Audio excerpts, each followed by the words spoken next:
You know, it's a different culture. It's a different everything there, and Yeah.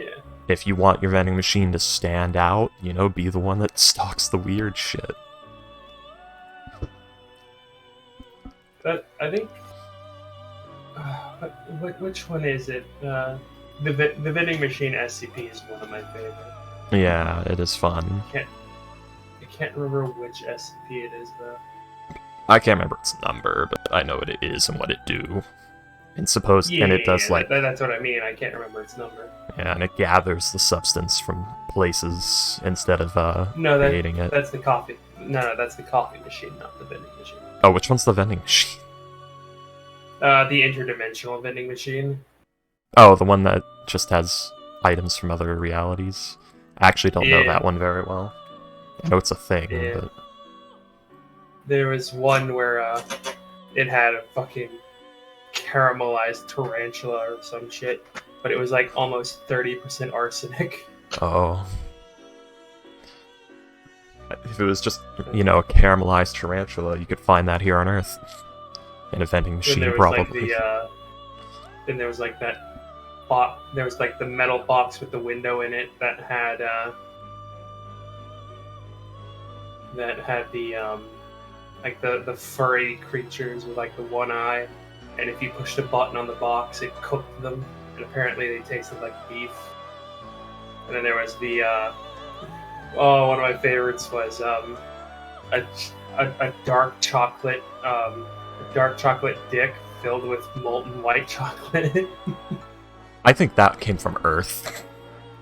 uh, Not only that, that probably came from Japan, in fact, because they do have, like, it might be Boys' Day, or it might be, there's like a penis festival that happens and they sell shit like that. and then a there was a chess set made of like Pez Oh, that's fun. candy, I'm starting, well, and then actually, interdimensional. there was there was an actual functioning robot model kit made entirely of candy. Like if you put it together, it'd move around and shit. Yeah. It's not impossible to make it. I'm starting to think, like, oh, why is it all similar to Earth stuff? But then it occurred to me, oh, it's interdimensional. It's from various dimensions of Earth. It's a vending And then machine there's that. Yeah. the Turdaco Chalkin, which is fucking weird because it's a turducken, but in between every layer is a layer of chocolate. Right, right. I mean, no, no, not with turducken. Not with turducken. There's some meats that go well with chocolate, but not turducken. Uh, oh yeah, and then there was the cherry. There was the cherry bomb, the a cherry flavored soda, where Yeah. when you drink it, your head explodes Wow. and You know, it you get it leaves from the a room suicide. smelling like cherry. It turns out that one was from a suicide booth.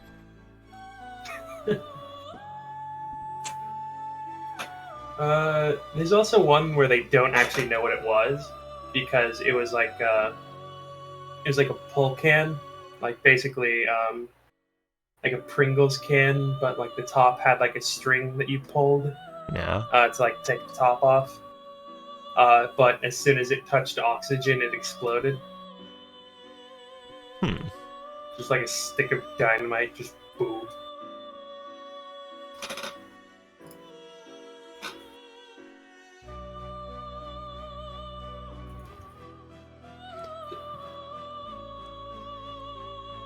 I mean, maybe it was just canned explosion. Let's see.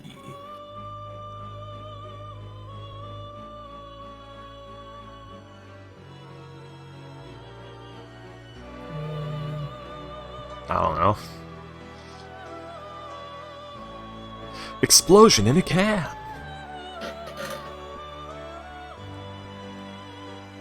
SCP-261, the food vending machine. Yeah. The interdimensional vending machine. Yes. Let's see.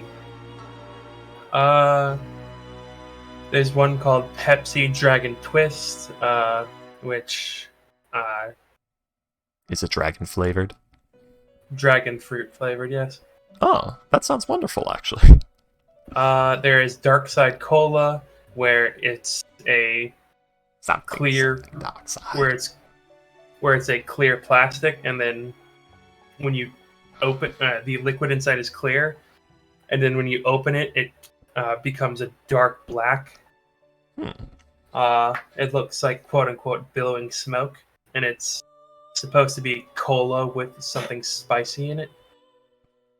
Interesting. Let's see. That sounds like something that could popularize to some palates. Let's see. Lemon clams, a little plastic baggie with a tube filled with water and 12 clams. You crack it like a glow stick, and it cooks the clams in 38 seconds. And they're fully cooked with a mild lemon flavor. I mean, that just sounds like a good idea. Eh. A lot of people might, do something stupid and drink the cooking chemicals, but, like, the idea of just, like, fresh clams cooked right there and then out of a vending machine sounds neat. I mean, some of these are just fantastic ideas. Let's see. Small mesh bag filled with small multicolored pyramids, packaging in unknown language. They are hard and unpleasant tasting as compared to chalk. When placed in hot water, they produce strings that quickly dissolve, coloring the water in the same shade as the pyramid. The water has no additional taste, but the testing reveals a sharp increase in mineral, carbohydrate, and protein content. Okay, so it's like a workout. They're like workout tablets. The content was found to be consistent with the recommended daily intake for nutrients for adult humans.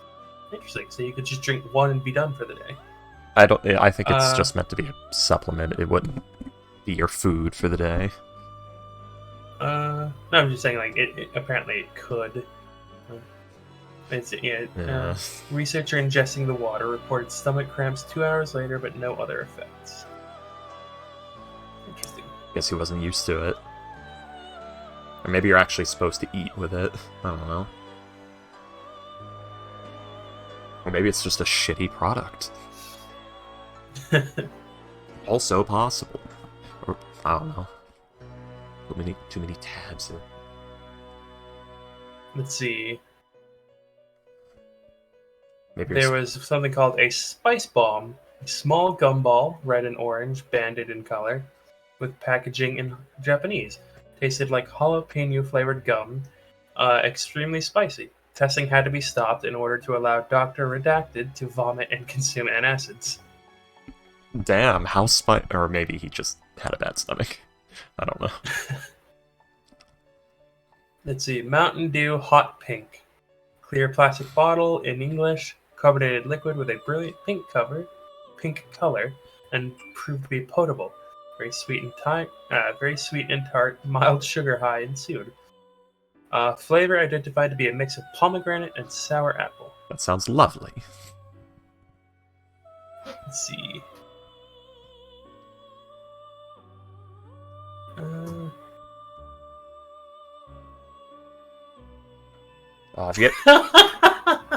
Oh my god.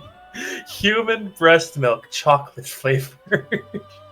Funny enough, I think that is something you can actually buy out of a vending machine here on this earth. That's fucking hilarious. I mean, it wouldn't hurt you or anything, and it's only mildly weird. Suppository item was not used. Tests run later revealed mint flavoring and a high nutritional value. Packaging in unknown languages resembling Greek, complete with diagram of how to use. Why mint? Cooling anal sensation. A shirt made of bacon. Like a tiny shirt made of bacon or a full-size shirt made of bacon? A simple t-shirt, red in color, in plastic packaging, unknown language. A test revealed the shirt to be edible, wearable, and with a taste similar to bacon. Well, no then. Side effects from wearing the shirt beside a vague smell of bacon. Well then. A reverse temperature cream puff. A packaged cream puff that grew warmer when exposed to cold and cooler when exposed to heat. Placing it in the microwave caused frost to form, and putting it in the freezer resulted in it being burned burning hot. It tasted decent, if stale. I mean, I feel like this technology is useful outside of food, more than it is in food.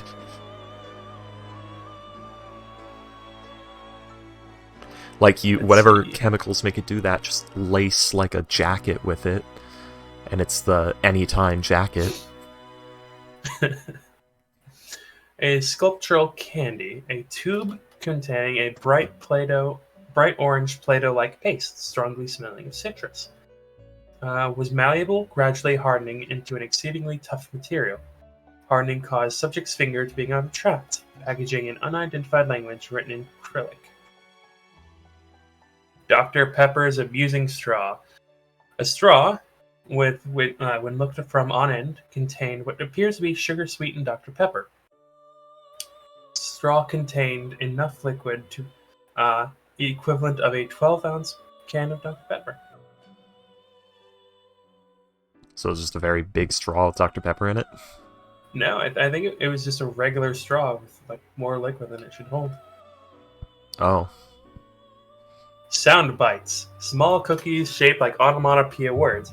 When broken or chewed, the items produce the sounds corresponding to their text.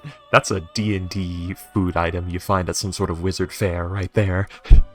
That's fucking hilarious. Oh my god, a single kernel of popped kettle corn. Of popped what?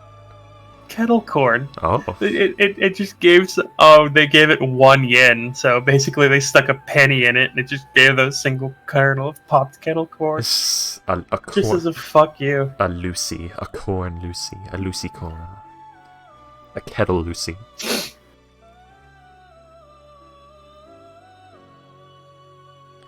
Let's see. Item is a small loaf of round bread in the shape of a pinwheel with 6 points. Colorful wrapper bears logo for Heaven's Shining Auspicious Bakery, with the tagline "Made by Angels for Angels." Upon consuming the item, subject immediately fell into a comatose state, during which he appeared to be in a constant ecstatic state similar to orgasm. Subject recovered after 50 minutes, although he remained delirious for 2 more hours, babbling about the gates of pure palladium polished by the multitudinous hosts of the Shattered Princess. Let me guess, subject killed himself a week later. It doesn't say that. Interesting, it usually ends like that. I was expecting an Ambrosia situation. Let's see, can labeled Ponari Sweat in blue and white. Some text in Indonesian on the side claiming that the beverage could cure any kind of disease. Made in Jombang, straight from Ponari's magic stone, and other promotional statements. Can given to a D class with prostate cancer for testing. After emptying the can, the D class was thoroughly examined. Results show that the prostate cancer had disappeared. Well, they found it's the fucking pills, but in a sweat can of health drink form. I hate that they call their drink brand Sweat. So much. Let's see. Instant Morioka style ramen. R-E-I-M-E-N. Just add hot water. Instructions, written in Japanese, indicate to add hot water and let stand for 3 minutes, then stir well. Contents of bowl appear to be instant noodles, as well as several capsules of unknown make and dusting of white sugar-like crystals. Upon adding hot water, it grew warm for approximately 3 minutes, then immediately chilled to approximately 5 degrees Celsius. Upon peeling back the cover, noodles were found to be cooked and floating in cold beef broth. Capsules were missing, replaced with a slice of fresh watermelon, 6 slices thinly sliced roast beef, 6 pieces of kachadugi, ponytail radish kimchi, and half a hard-boiled egg. Contents were edible. Advertisements and packaging encourage users to try our other flavors, including traditional Korean and kimchi mixed. Interesting. Something I kind of like about it is, there's the Desire Camera 916, I think, and they actually took a picture of the vending machine. And the thing is, if something isn't sentient or sapient, they take a picture of the of the statue, and nothing happened. But they took a picture of the hall of the vending machine, and it showed it like buried in yen coins. What do you mean? Like the desired camera. If you take a picture of something, Oh. it shows like what they want. Oh. They took a picture. Yeah, Okay. they took a picture of the vending machine, and it was just buried in money. Money. So is sentient. Which is why I think that the guy got a single kernel of popcorn for the 1 yen. Yeah. I mean, it's another yen for the pile. I don't think it was mad. I think it was just, here's what you get for a yen. Apple explosion. Interesting. Object originally appeared to be a normal bag of apples, though in various colors not found in nature, such as purple, orange, and white. However, any physical trauma towards the apple results in it violently exploding and completely saturating the surrounding area in a thick edible paste. Paste differs in taste depending on the color of the apple, though all were strictly fruit flavors. I wonder if they were different fruit or if it was like Alright. various apples. Maybe. A fried rat skewered on a thin wooden spike. A what? Southern fried. A what? A fried rat skewered Oh. on a thin wooden spike. Oh, look, someone I have to ban. Was another one of those people like, bye, followers. Yep. Candy bullets. A CZ75B 9mm pistol in partially transparent package. Package was stylized with several graphics depicting smiling persons being shot. Is this a Labeled in Cyberpunk English. 2077 vending machine item? Labeled in English and stereotypical New Yorker slang, the rounds in the magazines were found to be made of a substance similar to rock candy, though completely functional as normal ammunition. The item was fired at research subject's foot. Beside the pain and trauma normally induced in bullet wounds, subject also noted a heavy taste and scent of peppermint, which persisted for several hours. The munition dissolved in the patient's bloodstream, negating the need to remove it surgically. The pistol itself was also found to be completely edible, though much too difficult to chew. Tasted of tutti frutti. God damn. I love it. Candy gum. Dimensional donuts. A brightly colored box of donuts labeled in Spanish. Donuts possess a small interdimensional anomaly. Located in the hole of the donut, which is destroyed once the ring of the donut is broken. When held sideways, small objects fall out of the hole. The object varying depending on person, donut, and time of day. Items included small candies, slices of fruit, jigsaw pieces, various form of ammunition, blood, gasoline, various insects of unknown species, and human fingers? I feel like that's other people who put their fingers through, but I feel like this is an item that you would get in like a High on Life style video game, or like in a silly like boomer shooter indie game. Like if someone just made like a Chowder Universe-esque boomer shooter game, this would be an item you can get. And like you pick it up and you get like a random thing and a little bit of health back, and there's like a little character eating the donut. Like the character like picks up the donut, turns it sideways over the palm of their hand, the item falls out, you see what you get, and you know the hand goes off screen as it gets put in the bag or whatever, and then they eat the donut and they get a little bit of health back, and they're like collectible items you find a few of in each level. And like there's like a thing you can get where it's like the gacha thing where it's like the best like potion in the game for like a single boss battle or something. Basically, yeah. It just gives you like a random consumable or like a nothing item like the human finger. So or you like, might get something good, or you might get something stupid, or you might even get a lit cherry bomb that blows up in your face and damages you a little. Or like decorations, like how like with Well, I want it to like be how more. I would want it to be more common than that. This would be something you find like in a level that takes you 10 minutes to clear, you'll find like 15 of these. Yeah. They're just like a basic power-up item that you find laying around. No, I mean like you just get like a little like a poster roll or something falls out of it. I mean, I guess that could be a rare item for it. I guess, yeah. I don't know. I feel like like how a lot of games you have like a home base where you can find stuff and bring them back. I was thinking too deeply from a game mechanic standpoint. I was thinking like something like that you want to use another mechanic for, but I guess you could use these for it. I don't know. Let's see. Pile of slugs.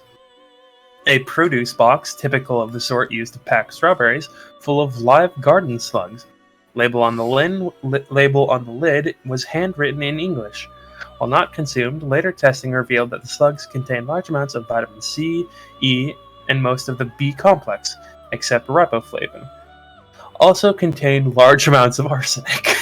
Of course, always with the arsenic. I guess humanity just like developed a heavy resistance to arsenic, or like a use for it in their dietary needs in a lot of these other dimensions. Let's see. Most horrendously painful hangover ever, candy shot. What the fuck? I guess you sneak it into someone else's candy bowl when you hate them. No, candy shots. Hang on. Japanese packaging bearing the logo of the brand Offspring and tiny super deformed likenesses of the band smashing a generic Salaman's head with jackhammers. Candy appearing to be gummy shot glasses full of various solid colored gummy. Taste varied from candy to candy, but was generically extremely sweet. Candy was examined and shown to have no alcoholic content, despite slight flavor that insinuated otherwise. Ingredient list on back listed only hatred and vitriol in English. Nice. No other ingredients listed anywhere on package in any language. Wow. Although note on underside of package states that the candy may aggravate dairy allergies. And is it just like shots flavored candy, or does it actually give you hangovers? I don't know. I guess this doesn't say. It's just a punk rock themed candy, and I love it. Specifically the band Offspring. Yeah, the Offspring. The Offspring's pretty good. Why the Offspring, though? Punk rock got really fucking huge in Japan at some point, and I guess in that dimension, the Offspring specifically exploded there. Let's see.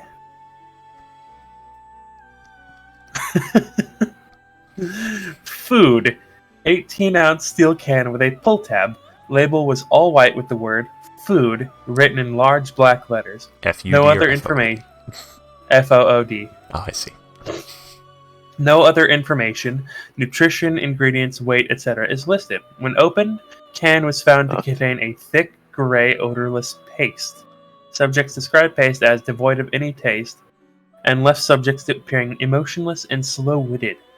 Chemical analysis has found the paste to be low in fat and LDL cholesterol, as well as containing all necessary vitamins and minerals, including several as of yet unidentified chemicals. And then there's one where it's also drink. So those ones are probably from a dystopian future where there's fucking tranquilizer drugs built in, and everyone just eats and drinks out of those vending machines, and that's their nutrients.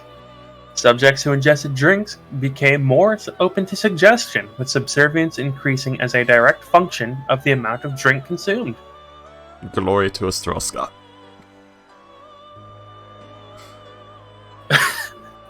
Beef. Aluminum can similar to a soup can. In formatting, package appeared similar to a normal can, but all text was the word beef. Can contained pinkish meat, which was revealed to be uncooked beef, with no abnormalities detected. I mean, that's exactly what it says on the tin. I love it. Yeah. Okay. Here's 1 yen. Got a single seed. Tests revealed it as an apple seed. 2 yen. Granted 2 apple seeds. 3 yen, 3 apple seeds. 1,000 yen, 1,000 apple seeds. The machine knew that you were fucking with it. Or testing it. Similar tests were undertaken for the remainder of the day, resulting in apple seeds every time. Several complaints were issued against Dr. King, complaining that he had quote-unquote broken the SCP. The machine was left alone for the night and approached again in the morning by a different researcher. We're talking about a vending machine SCP that is apparently sentient and knew they were testing it in that moment. Cool. Yeah, I freaking love SCPs. This one's one of my favorites. I wonder if did they get like a researcher that speaks Japanese? Because the machine gives a lot of Japanese stuff and is probably in whatever dimension it's from, a Japanese vending machine. It was also found in Japan and only takes yen. Okay, so yeah, I wonder if they get a researcher that speaks Japanese to go up to the machine with like 300 yen and say, give me something spicy, and then put in the 300 yen if they'll get something spicy. Like, does the machine take requests? Maybe. That's a good question. See, Pringles. Item resembled in almost every way a standard tube of Pringles sour cream and onion flavor. The only difference is that in appearance is that the mascot on the box has red skin and takes on a vaguely demonic look. Item was given to a D-class subject. Once the lid of the Pringles was unsealed or quote-unquote popped, the subject was literally unable to prevent herself from eating the chips continuously. Moreover, the tube appeared to be bottomless in nature, as the subject has been eating for several days at time of writing and shows no sign of slowing down. No difference between the chips and normal Pringles was found. This is the second subject to be tested. The first one continued eating even after termination, and the tube had to be forcibly removed from her grasp. God damn. Yep, that's a fucking infernal tube of torture Pringles. So is everyone? You know what that is? That's the that's Homer's hell. Like all the fucking donuts. Oh yeah. Except he ate all of them and asked for more. That's a monkey's paw thing of Pringles. Like, I wish for a tube of infinite Pringles, and that's what you get. She was terminated. The first subject was, shot. Yeah, D-class don't get a whole lot of happy endings. Yeah. D literally stands for disposable. Yep. Oh, it gets even more fucked up when you realize that their standards for D-class personnel were lowered over time, so it stopped just being like murderers and rapists and started to become like just people from federal prison, period. So it's like, yes, you did tax evasion. Welcome to D-class.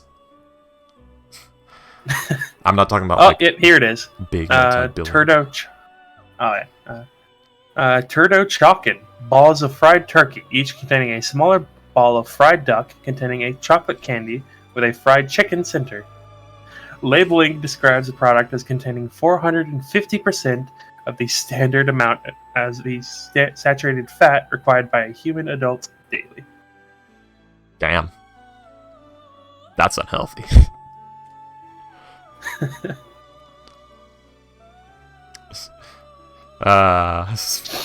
Do white collar crime. Okay, for white collar time.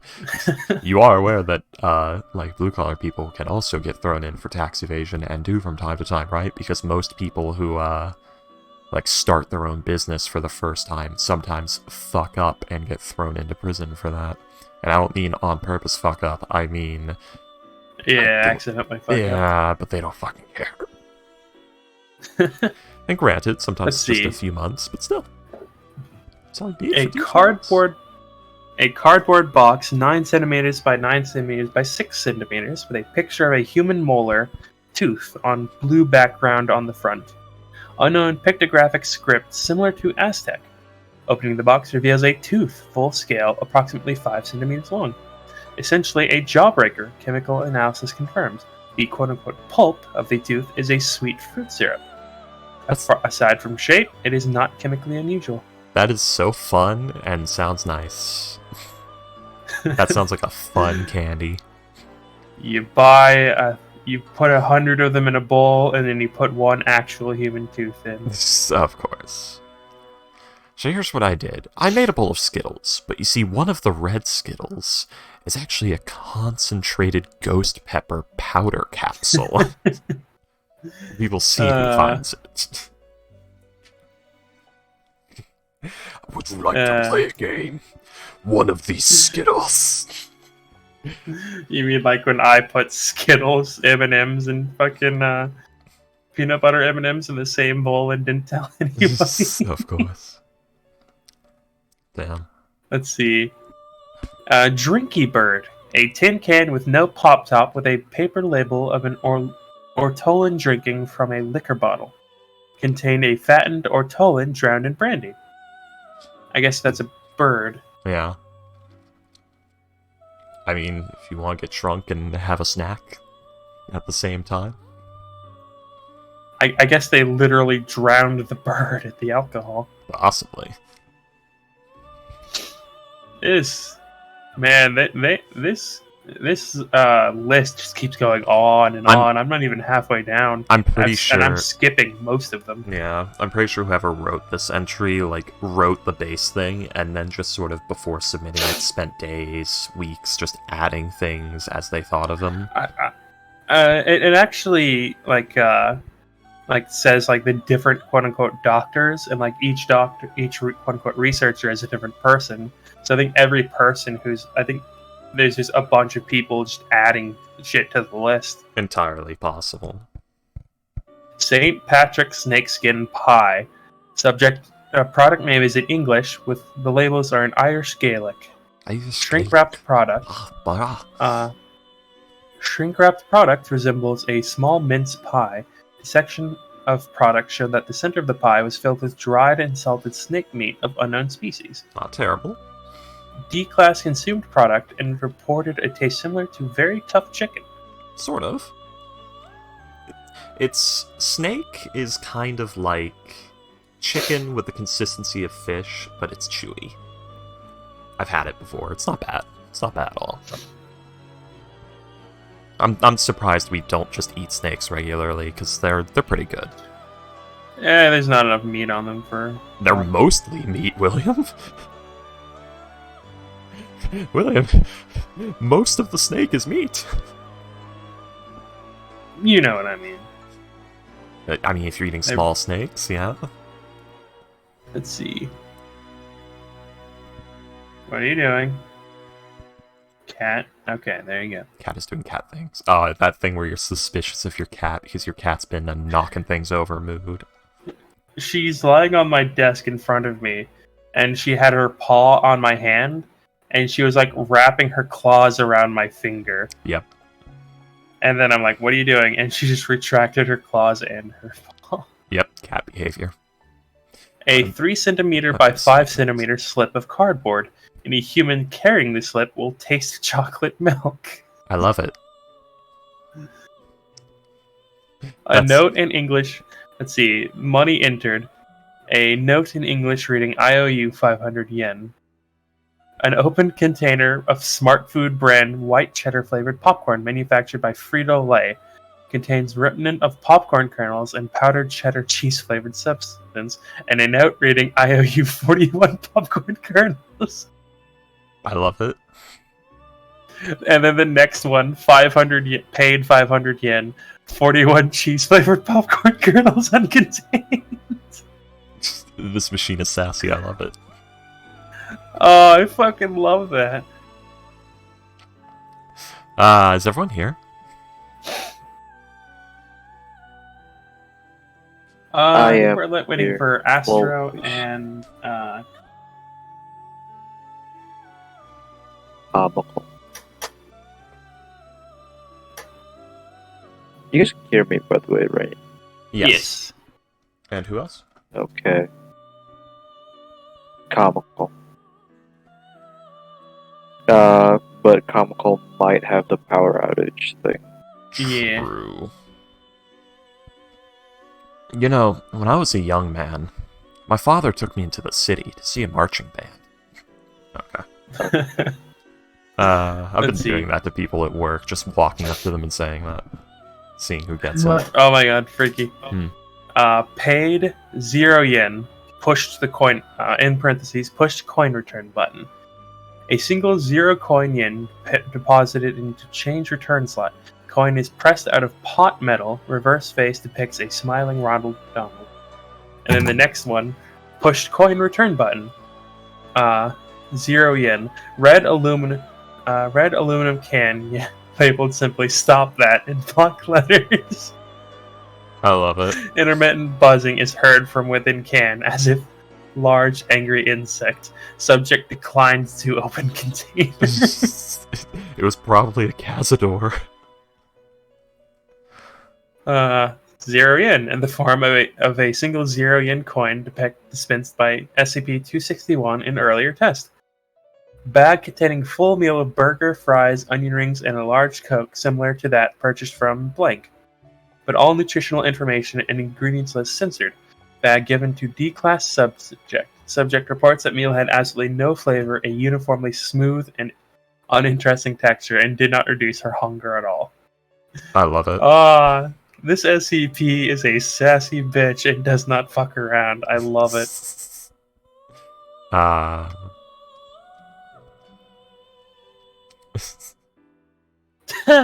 One Keicho era koban, the gold currency used during the Tokugawa period.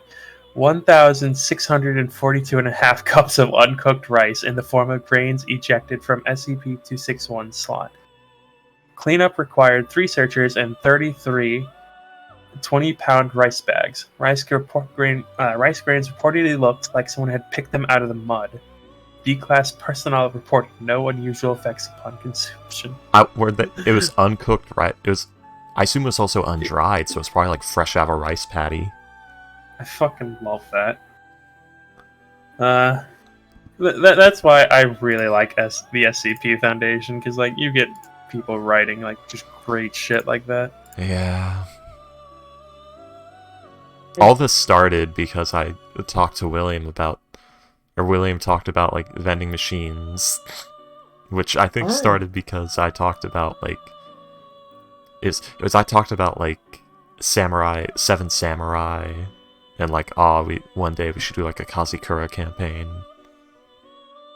It was because I almost said something about Samurai Jack. Yeah, I that's said what something. Started it. Yeah. I said something Jack and I almost said Samurai Jack. Yeah. And I don't remember what it was though. Something Jack. Neither do I. We moved past it. Either way. And then you talked about Japan, and then I was like, if D&D was made today, there'd be like 15 different Japan settings because it's like a modern day obsession with Japan. I don't think there would be. I think the 2 would already... I think only one of the 2 settings would be used, because the last, 15 modules have all been on the Swords Coast. Yeah. So, if they can't even get the fuck out of the Swords Coast and use the rest of Faerun, they're definitely not going to get out of one of them. I fucking... 5th edition is so sad. They are giving us less and charging us more, or I guess the same amount, perhaps, relative to inflation, as they always have. And it's all in the same fucking place. Like, guys, you can't even be asked to go to fucking They did give us, they did... what is it called? Spelljammer. They gave us a shell of Spelljammer. They gave us Astral Sea half-baked Spelljammer instead of proper fucking Realm Space Spelljammer. I was actually thinking of writing a few entries of my own in the SCP list. I mean, hey, they might get approved. Yeah. The one I'm thinking of most is one that I want to call like Time is Money, where it's a stopwatch where if you click it and then unclick it, number of dollars equal to the amount of seconds spent with the thing clicked is deposited like into your account, but you also age that amount of seconds. That? I would want that. God, I would want that. Because, like, I could literally just, kill 8 hours just fucking around, doing whatever, and make money for it. Like, I wouldn't actually have to go to work. I mean, I was gonna age while I was at work. As a matter of fact, I think you would age less. Because the stress and work of being at work ages you faster. Or does it do it relatively to you spending that time working? Or is it just that much time of, like, inaction? These are the questions you have to ask yourself when you start It doing this. would just be press the button, unpress the button.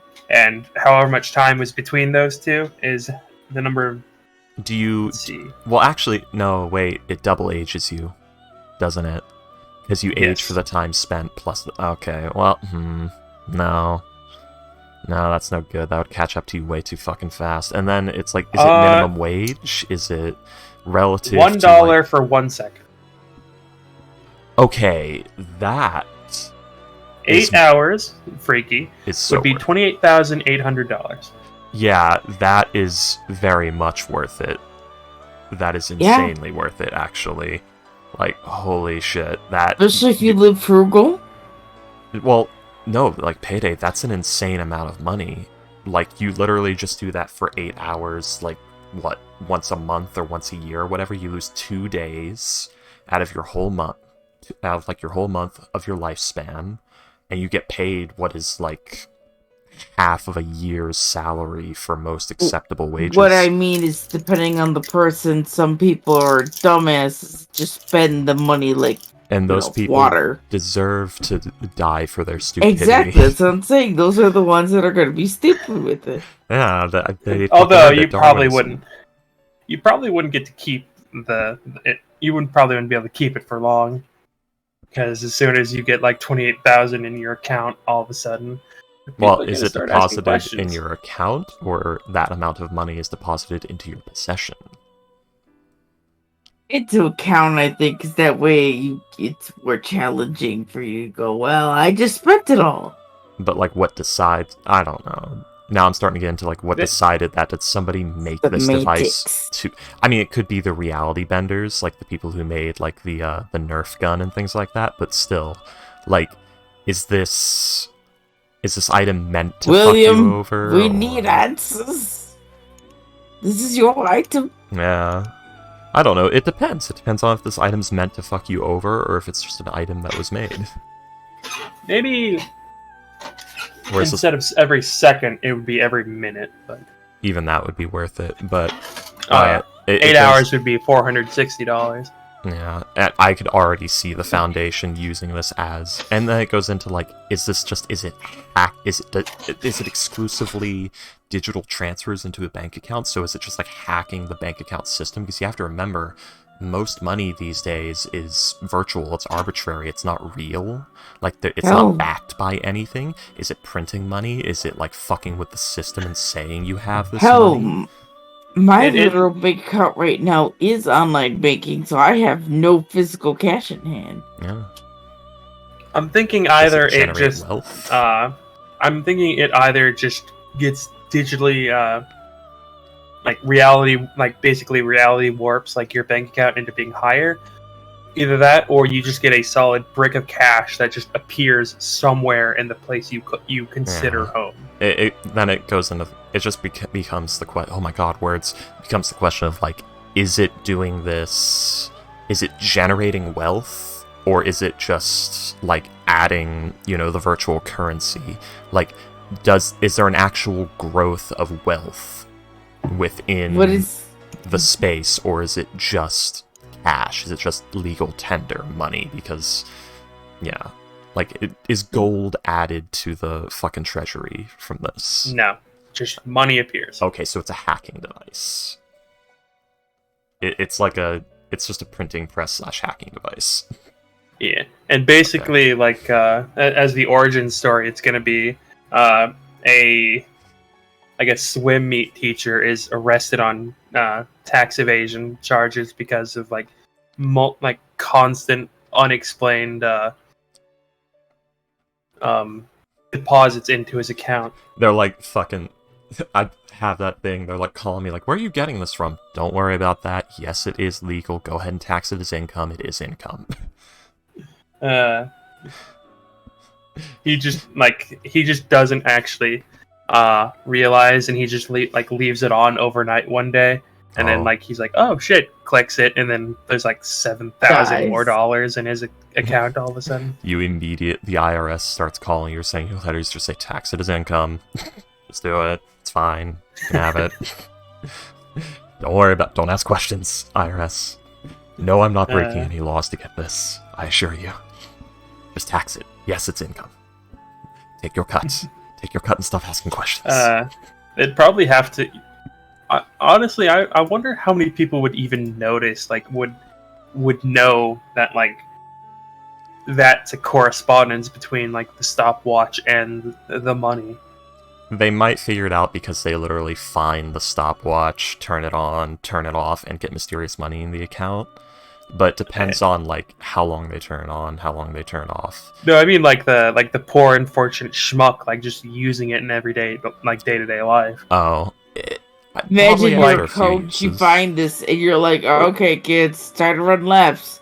Click. Imagine poor bastard timing the kids' laps in the swimming pool. It's all right, 5 minutes, good work, Jimmy, and he just gets $5 every 5 minutes into his account all day. I think he'd actually figure it out because his account information would say $5 deposit, $5 deposit, $5 deposit, $5 deposit. If what the fuck you was it got always those, $5? because you could turn those notifications off.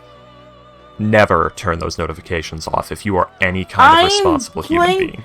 You know what, Freaky? Fuck you. You get to play devil's advocate, but when I do it, it's all payday. No, Exactly. never do that. Exactly, payday. And then just imagine this poor bastard being 30 years old, but he looks 50. Well, I think he'd figure it out before then, because it's maybe, but always 5. I This started after I found the watch. Maybe it depends. Yeah, but no, I mean the money thing. Yeah, but I don't think he would possibly I don't think anyone using it just day to day would realize oh hey, I look 30 years older than I'm supposed to. This stopwatch must be fucking me over. Unless unless it's they think, all right, this stopwatch gives me money. What if it's also messing with me? So it'd be about 100 minutes a day. So 200 minutes a day. If it's 20 kids, which is what a usual swim team would probably be. Yeah. And they'd all be running multiple laps too. Probably so. We'd say average 500, so 1,000 minutes a day. That would start to become substantial income, and that would he'd probably end up quitting his job and stop using a stopwatch, and then realize he's not making any more, and then figure out well, what's causing this? Is it the job? Maybe it then he'd probably start testing things, probably figure out it's the stopwatch. Maybe it depends. At that point, human curiosity and experimentation might take hold, but it depends. This might be a dense motherfucker. He clicks it and then loses it, and then a month later he finds it. He's oh thank God, clicks it, and then he just ages a full month, grows a full beard, his hair 2 months. Starts blowing. Oh, does it cause okay, so it does cause catch up of passage of time. At which point wouldn't that mean you could starve to death or die of thirst instantly? Technically, yes, I suppose that is true. Yeah. And then it goes into what is the activity level for this time passage, and then there's also does it speed up your metabolism and immunoresponse as well as speeding up internal bacteria and stuff? Do you suddenly instantly die of sepsis? Does your what the fuck happens here? I would classify it as you just straight up age. Like the ghost effect from like the banshee whale in D&D. Okay, so you just straight age. So cellular decay, just immediate cellular decay. All right. So now we have to go into is this high stress or low stress? Is this equivalent to the workday? Is this relative to your lifestyle? All sorts of things you'd have to answer. So, like, give it to a D-class personnel who's lived an entire life working on, like, a military job. It would And be the equivalent of, however you aged during the stopwatch. So, like, if you were under high stress, like, while the stopwatch was pressed, you would age that amount of time again under high stress. But if it was under low stress, it would be low stress aging. So, whatever this is, whoever made this, it is a failed creation. Perhaps, because at that point, or maybe they're just not smart enough to, because there were reality benders and stuff who were just idiot kids and weren't smart enough to realize, oh wait, I'm operating at a loss as far as my lifespan goes versus money I'm making. Or it could be like an accidental or prototype creation. Maybe. I'm thinking of having it be like Doctor Wondertainment item, but I don't know about that. I don't think Dr. Wondertainment would make that because they are a company trying to make money. This sounds more like, a reality benders, like people who make the Nerf gun kind of thing. Yeah. Or who knows? Gamers against weed. Or who knows? It's something that fucking came out of the vending machine. Maybe. Then again, what vending machine would sell this? Who knows? These are things you have to consider. Where is... Ricky asks the hard questions. He's dead. Maybe. But I'd hope not. Let's see. I hope not to. I honked the noisemaker so much that one of my coworkers just straight up said, "Please stop." So I just went outside, and the only reason I stopped was because they said, "Please."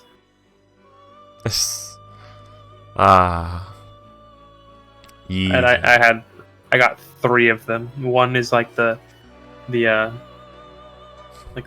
tongue of the, like the chameleon tongue, the one that unfurls. Yeah. Yes.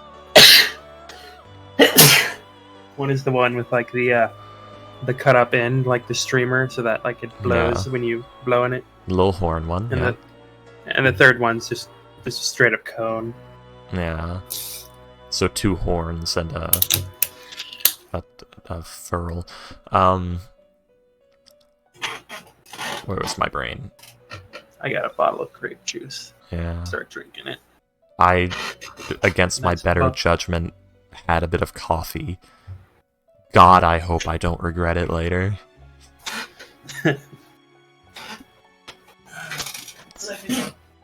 God.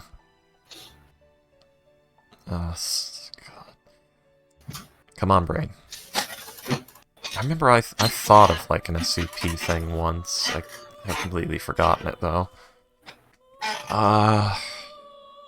Would be... I don't know. Now my brain's just gone off to my like list of stupid magic items I've made. Like the fun, stupid ones, like the potion of drinking.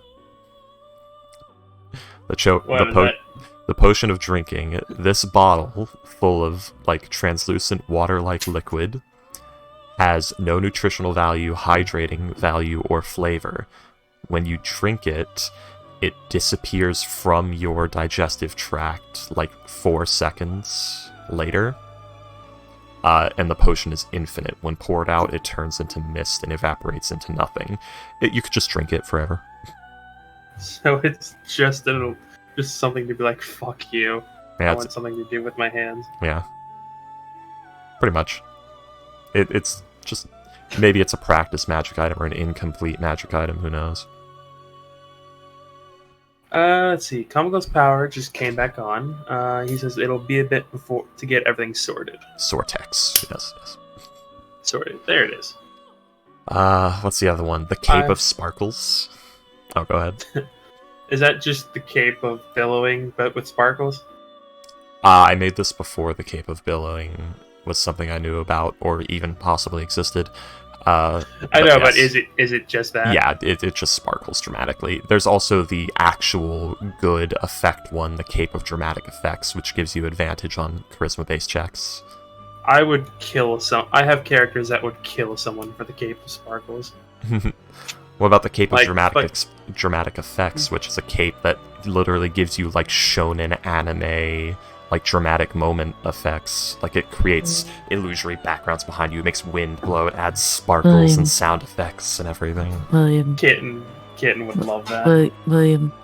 Yes. It's not the Cape of Sparkles, it's the Cape of Sparkles! Sparkles! Sparkle. Oh, I remember. The Cape When of you Sparkles. get it, you're demanded to sing, I'm to bed. Thanks for asking. I do remember. I fucking love that. I do remember the Cape of Sparkles I made like a different variant of it that had like a crazier effect, which was the cape shines and sparkles brilliantly. If another item of luster or spark that like sparkles or lusters is brought near the cape, it will do so slightly more than the other object. If two cape of sparkles are put within 30 feet of each other, they will rapidly increase this until they are both shedding enough light to blind all creatures within 100 feet. The Cape of Sparkles sounds like it'd be really popular, but when the Cape of the Dream SMP comes out, it would kind of fall to the wayside. When the what? The Cape of Dramatic Effects, you mean? No, but when the Cape of the Dream SMP comes out, it'll fall to the wayside. No idea. Captain Sparkles Dream. I mean, It's a Minecraft YouTuber, Joe. Yeah, but Captain Sparkles was like a animator and music maker in the Minecraft community. He has nothing to do with Dream. Dream is just a. I know, that's what Minecraft I'm tuber. saying. Like, when Dream comes out, it'll be less popular. It's a never mind. Yeah, I'm saying this is like What comparing- is? This is like comparing Doom and Fallout. They're both shootery games, but they're very, very, very different games and not really comparable. I wasn't comparing them. I was just saying, like, the popularity. Whatever. Maybe Sky Does Minecraft would have been a better. I don't know. I'm being annoying. Alrighty then. So Oh shit. let's just go ahead and start. Who remembers what happened last session? Downtime. Fair Downtown. enough. it's been like a We both month, get- William. It's been 2 weeks. It feels like a month. Well, I can explain my downtime because I remember that. Because I've been I've been just. I started Sun and Moon. I started like Ultra Moon, but I haven't actually started it because I've just been soft resetting until I get a shiny starter. Oh, William. you I just played- started. You're doing like the Oh yeah. I played Pokemon Sun, and that game, I went through the trouble of getting Zygarde. I love Zygarde. Zygarde is wonderful. Which one is Zygarde? Zygarde's the cellular Pokemon, it's the one based off of Cell. And it has 3 different forms as you gather Zygarde cells across the map throughout the game. You have to get, there's like 77 of them, or 71 of them. And there's just items hidden all over the game if you find all of them. So, first form Zygarde is like this little dog thing. Second form is like this grass snake thing. And third form is this giant mech thing. But it's also a mega evolution that happens when it reaches half health. It is. I'm looking at it and it's pretty cool. I know it's based off of Cell from Dragon Ball. That's why I call the final form Perfect Zygarde. Like, people in the community call it Imperfect Zygarde, Semi-Perfect Zygarde, and Perfect Zygarde, referencing to Cell. And yeah, Squishy. here's what you do. You EV train it for HP, and you teach it Dragon Dance, and you Dragon Dance until it hits half HP from the enemy slapping it around, and then it becomes Perfect Zygarde, and the HP boost basically gives you most of what you lost back, even though you're still technically at half HP, and then you murder everything. It solos the entire Pokemon League at like level 50. Let's see. Is that in a single player game? Yeah. Zygarde's 10, 50, and complete forms may be 77. inspired by the 3 children of Loki and Angrboda. Fenrir, Jormungandr, and Hel. Bullshit. Let's see, Zygarde, 10%, It's not even maybe. competitive.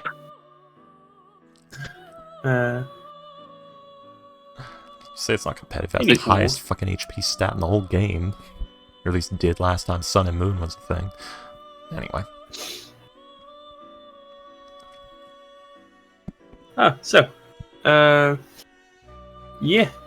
Ghost, you were tracking down the ne'er-do-wells who were, doing your crystals. Salem smoked some croissants. You don't have lungs. You can't Oh, are smoke we- anything. Oh, are we doing my thing? I was just, recapping it. I think yours was the only thing that Recap. wasn't actually completed. Awen made a bunch of friends and got some nice gifts. And Fortune is still having an existential nightmare in the form of the Infinite Abyss. Not Abyss, but I thought she. the infinite abyss that is the astral plane. I thought she got out. This is during like her time there. So Yeah. all right. Actually, at this point, she probably would be out. She'd probably be in Arcadia right now.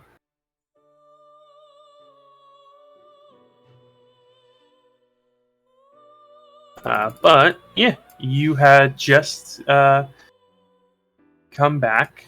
You had just passed. You had just passed from past Moondrip down to Vector, or that's not Vector. Venzor. But I think it was Vector. Vecna. You had then passed into Gisli, found the capital of Stalik, and then you would have passed by the an inn, or not an inn, but a hot spring The bear. run by an orc werebear. Second bear. Darn. Oh my god, this is also a jungle place. Darren was also in a jungle place. It's a complete replica, isn't it, William? They're connected.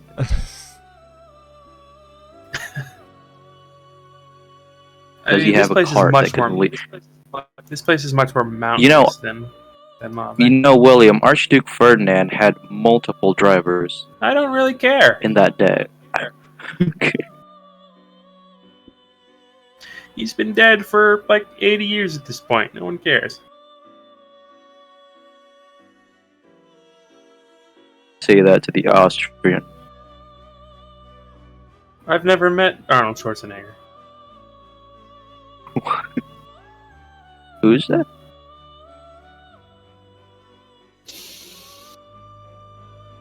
I'm sorry, what did you just say? Ghost, please tell me you know who Arnold Schwarzenegger is.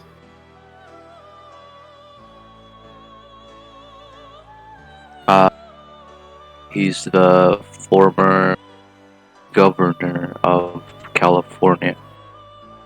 Okay. I mean, it's somewhat right. Ghost, I was going to find you Oh! and beat you to death if you didn't even know that. Fucking Oh, wait, he's an actor five-time also. fucking five-time Mr. Universe. Fucking Terminator, you son of a bitch. Oh, he's Action the movie. Terminator. Probably the most I didn't know. well-known. I didn't know he was a. When the fuck did he become a governor? Like in the last 10 years. How? I never. He ran. I never knew he was in. I never knew he was into politics.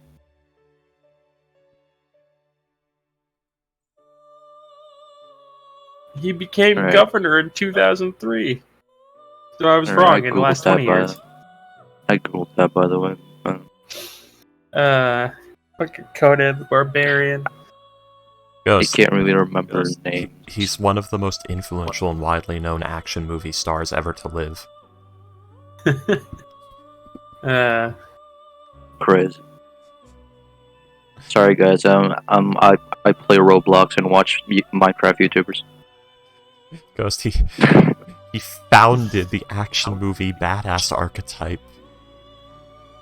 Well, he didn't found it, but he did mold it. He was an actor of it. Well, I meant like he molded like the. Anyway. Yeah. I'm not gonna explain it to you right now. You'll never understand. Ghost, he's the guy that did the funny. It feels like coming when I'm at the gym and I start to pump. He said the funny pump line.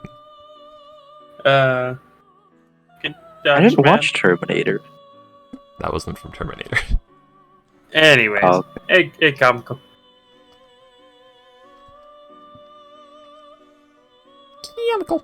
give him time. Give him time.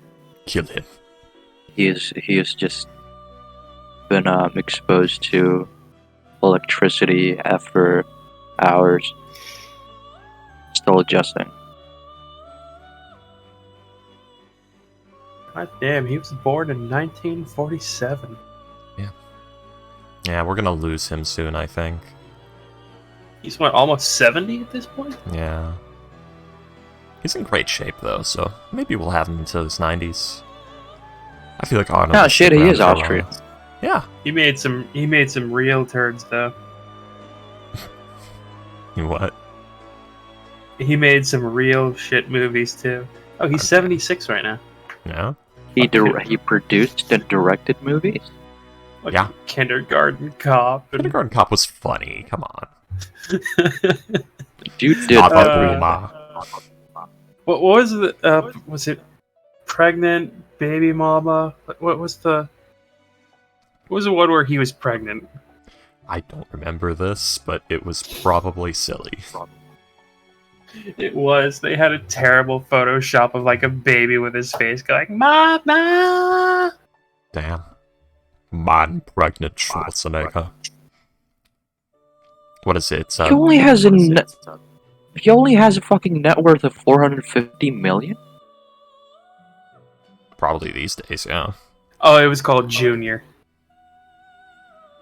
I mean, if you go back to, like, you know, the height of his career, it was probably much, much more. Well, then again, inflation. I don't know. He was at one point the single highest paid actor in Hollywood, I think. Yeah. Oddled. Okay, someone add the Terminator series to the movie theater. We have to educate Ghost. And Red Sonja. Red Sun? Red Sonja. Oh.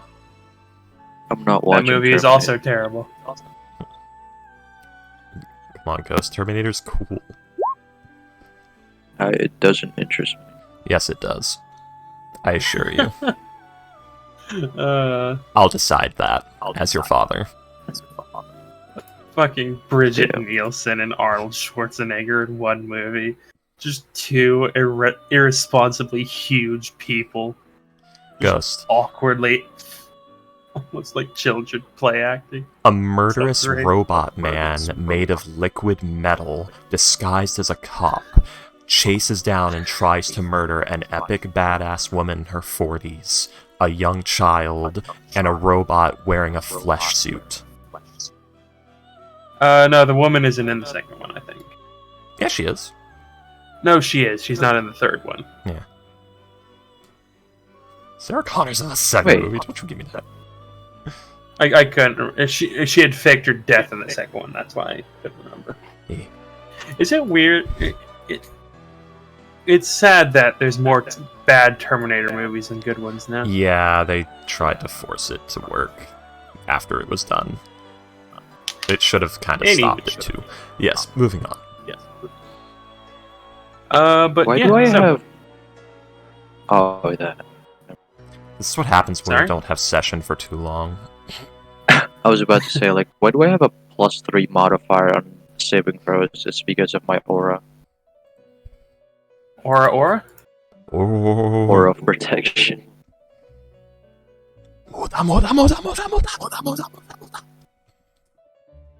Uh, Great. Yeah. Let's see. There's the leader. Who is Captain Ginyu? Who's Japanese dubbed Ginyu? Tra-la-la. I forgot you were saying some shit about that. Cha-la, he-cha-la. Yeah, he's Japanese dubbed Ginyu. To be fair, he's TFS dubbed Ginyu, but TFS dubbed Ginyu is Japanese dubbed Ginyu, but funnier. Not much funnier, though. Because Ginyu is just funny. He's a great guy. Great character. Love him. Also has a really strong power that no one tried to replicate. I mean, no one could replicate it. It was unique to his mutation. Like, the Ginyu Force were chosen by Frieza and the Frieza Force because they were all exceptional mutants of their species. Just like the Frieza clan. That's why they were chosen. You can't replicate his power. His power is unique to him. And then there's also Warden Tuola. I could 3v1 these guys. No, you couldn't. Until Warden Tuola just... I went more than 10 hours without internet and literal light. Is it 2 p.m. for you? I remember Hurricane Katrina. I'm just thinking, like... 4 weeks. Shouldn't you have been asleep for at least part of that? Like, how long have you been awake?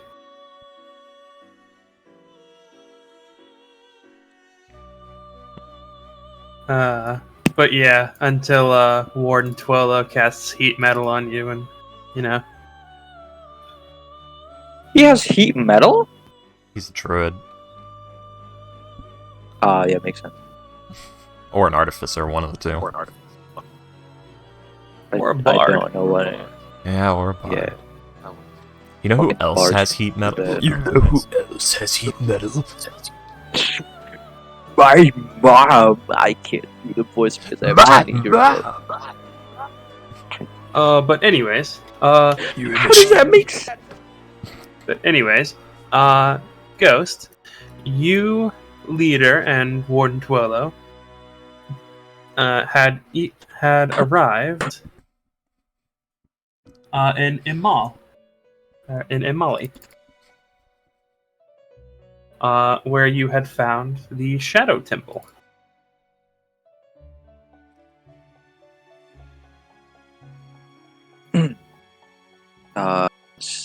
Salem is first going to say to his comrades, "Alright, we should, fuck, what was I gonna say? Salem, No, thank you, but Alright, keep in mind, be polite. These people are very close to your dojo, leader. And I also have to apologize for all this time for seeming like a leader myself and taking charge and commanding you all this time." Is this before or this- after Fortune Duran got back? Before. Oh, okay. this is before.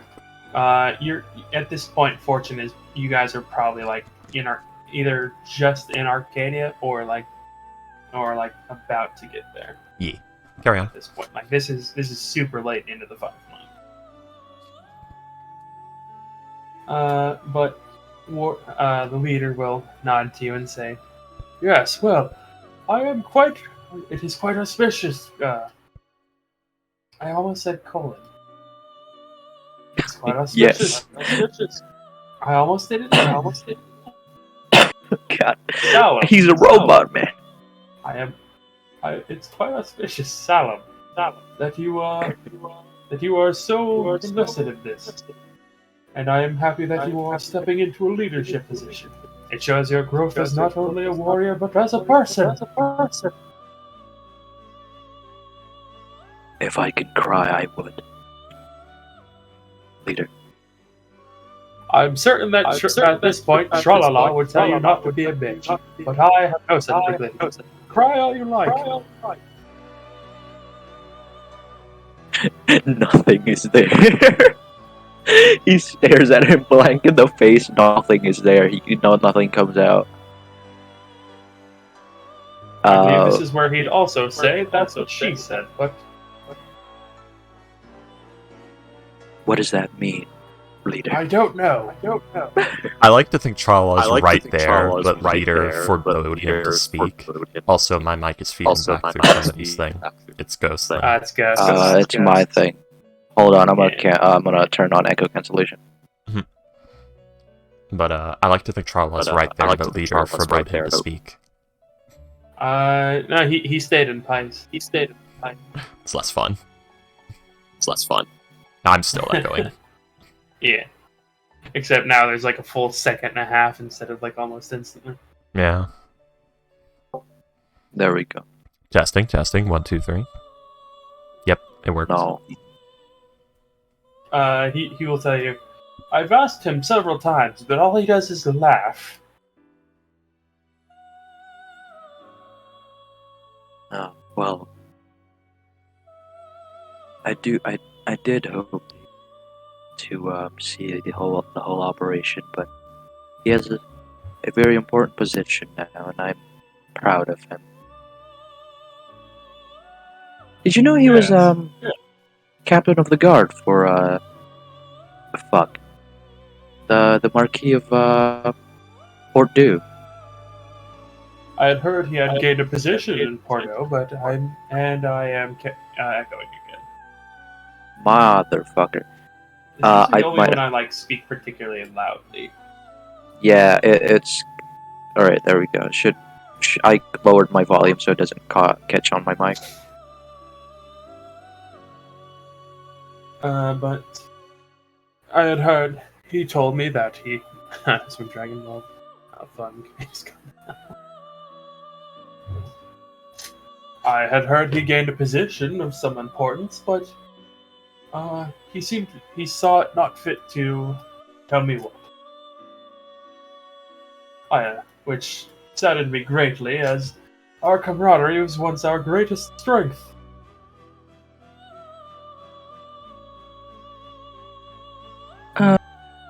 Well, I did sort of see this sort of rebellious nature of him coming to fruition, especially when we got out of the order.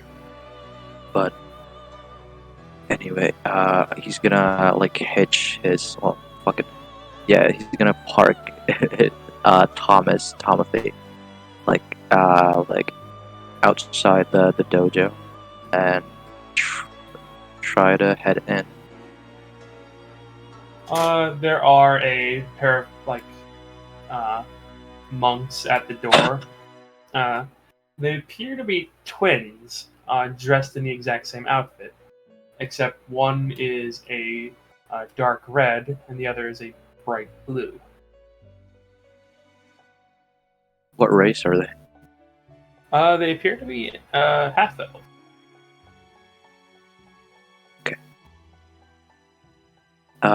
Salem just like says, "Oh, hello there. We were traveling from Stalik and wish to see a person in your dojo. I'm not quite sure who exactly. He changed forms a lot when he was traveling with the Mad Orb, if you are familiar. The caravan. I just The wish one- to..." You see, is like the one in the blue, like puts his hands together, like his steeples his fingers, like presses the tip of them together, like a cartoon villain. Welcome, stranger. If that ye be, you must answer me these questions 3. And then you see the one in the red, just oh my god, not this again. This is from a meme, right, William? It is from a meme you picked up. We picked this gimmick up from me.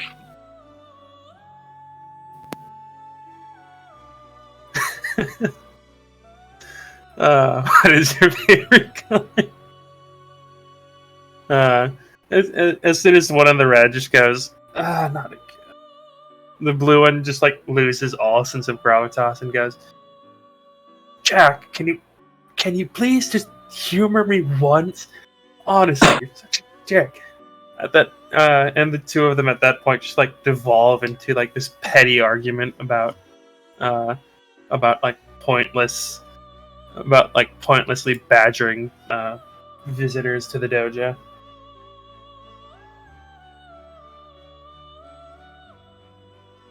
I wouldn't mind if he did ask me the question. You see, is like the one in the blue, steeples his fingers together again, like maintaining like almost like kind of hunched over. He opens his mouth and then closes it. You, you know, I've never actually gotten this far. I'm not sure what to ask. How You're are not you gonna ask today? me. You're not gonna ask me what my purpose here for visiting your dojo? Oh yeah, yeah. What do you need? What is your business here? Uh, did one of your members travel with a med orb a few what was it, weeks ago, William? At this point, it would have been weeks. Yeah. Yeah, a few weeks ago, and departed from Stolik. And separated from Stolik. Yeah.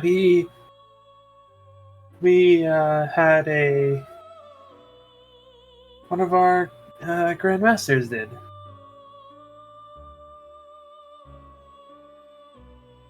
May I He came speak back. with him? He came back with some new recruits. He said. Oh no. Interesting. It was rather interesting. He had this box, and then he spent like a lot of time in his room, and then came out with a bunch of, well, people like you, like wood and metal, and they're just in the dojo now. Yeah, one of them named himself Chuck. I thought he named himself that because it's a common name, but no, he named himself after like meat, like Chuck. I Oh, asked him how he found that's out about that, but he said he just read some of the books in the library. He's kind of weird. But yeah, we made a bunch of new friends. You want to meet him? that's wonderful. Maybe after, maybe later. But can you appoint a meeting with us and your grandmaster in about 15 minutes, please? 50 minutes. What? Why 50 minutes? Oh, I just need to consult with my friends about the matters we are going to discuss.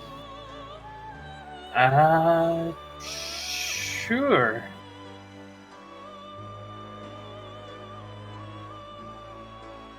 All right. And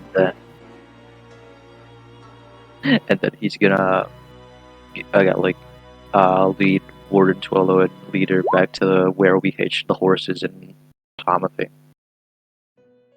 So, seems So? that yes, it seems like made knew fully what those crystals are used for and made new recruits out of them. What do you guys think? That sounds about correct. I'm not sure to what purpose though. Our dojos are not military encampments. They are simply dojos. They teach, nothing more. Yes, when we meet, I also heard that this auction cost him 15,000 gold, which for new recruits, well, they might have see the potential in our make, which personally I would be honored if they do come out as good as they would if they were trained as in our order. But if he is using this for his own personal military need, then I think we should confiscate it. I know that the order gives strict orders to never trade these with outsiders, but all we really need is proof that this transaction was made, and as long as he's not using this for, to cause harm, and if they come out worthy enough, personally, I would be okay with it. Well, I see no problem with that, but I do see a few problems with your thinking, Sal. Yes. One being, if you wish to prove his selling of the crystals, aren't you going about it the wrong way? You tracked the buyer of the crystal. You should be tracking where they came from, not where they're going. Oh, they were sold anonymously, were they not? So the person who bought them would not know, and would have no proof for you to find. I just needed the confirmation that this was openly sold, and this was the person who bought it. I know who acted as the seller in that auction in Fear. It was a man named Timothy, but he was working with someone, and I couldn't get him to speak. But that will come later. Is that where you got the name of your spider? Fuck, not Timothy. My brain. I'm sorry. Oh fuck, he's here somewhere. Hold on. It's not Timothy. God damn it. Where is it? Thomas. I like to think that this is actually part of the conversation, and Salem is like turning a screw on the side of his head, to try and remember things, like Stein in Soul Eater. Oh yes, I'm sorry. I confused that with my spider, which is right here. His name was Thomas. He can be easily found in a local tavern there. But that will come later. There are many other shipments that we need to track down, which was the one in the island. But the one in Kentra, I already know that 001 might know something. And again, we just need all of the confirmations from every party that was involved in these transactions. Yes, well, and on to the second bit. Since they now have bodies, they would have no intrinsic loyalty to the Order. They are children, their own people, taught outside. They are not out. I would hesitate to call them members of the Order at all at this point. If they wish to follow us and find out where they come from, that's entirely up to them, but there are many who probably would find loyalty to this dojo and their friends here. You heard it here, kids. The legal technicality precedent has been set. You now know how to steal the crystals and get away with it. No. Which, in my own time of being outside of the Order, which I do acknowledge the culture of and importance of our crystals, I believe that as long as they are not doing this for nefarious deeds, or they are proficiently making something that is worth their value, they are free to use them. I just want to know if they are used for example, which if that were the case, I would have to confiscate. I would have to confiscate them forcefully. And how would you do that? Would you simply slaughter the ones and tear out their souls? Would you kill everyone in this temple?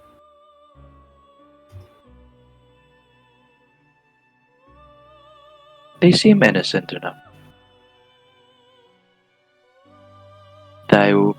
They seem innocent enough that that will never happen. The back down.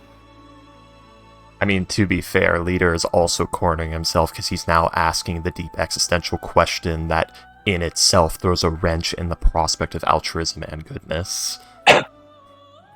In this situation, he's not pointing out the grayness that will make him have to make a morally reprehensible question and answer it. Because, like, do you let these crystals be stolen and it be gotten away with, and now anyone else who wants to steal the crystals can now use this exact same prospect? Or do you take them back and, like, enforce... Technically, they weren't stolen. They were... Technically. No, they were stolen. They were sold off, but they were stolen. They were acquired by these people legitimately, probably, but I don't know. We're going into, like, yeah, the muddy moral area. So yeah, Leader has, like, the top foot here, but give it a few more questions and he'll start to be cornered. I think there's only corners in this point. Yeah, there's no it's good just answer here. It's just a broom closet at this point. Oh yeah. Anyways, The walls are closing in. He will nod and say, "Yes, well, let's go and see how things are going." You know, that discussion was very great. I'm looking forward for a new system in the order that requires discussion like that. Yes, and I must admit myself that the thought of fighting a few warriors versed in these shadow arts is getting not blood, but it's getting my essence flowing. A good I would love to try a good spar with these people. Colin, away! As he starts heading towards the temple. We ball and we go.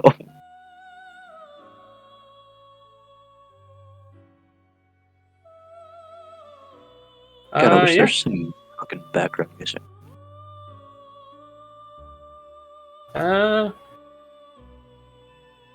Wait, Rhythm is back. Oh no, never mind. Hang on.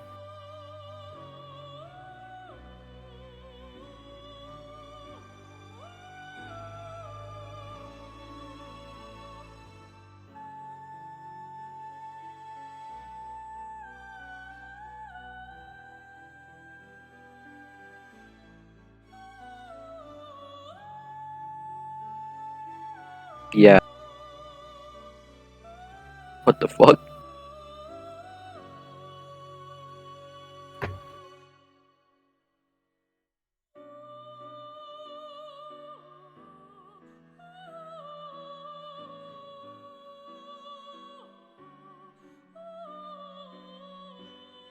There we go.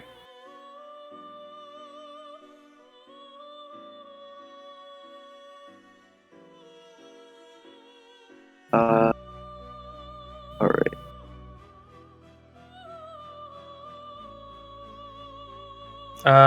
And yeah.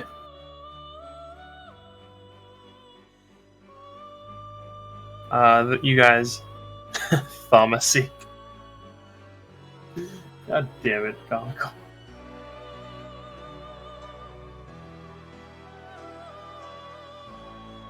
Lower that a little bit. And you head in. It's dim light. The entire, all of it is rather dim light. And as you enter, you see a group of what look to be people between 14 and 18, if they were humans, going from one side of the room to another, just kind of falling into shadow and then popping up somewhere else.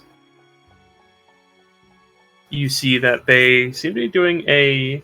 They seem to be having an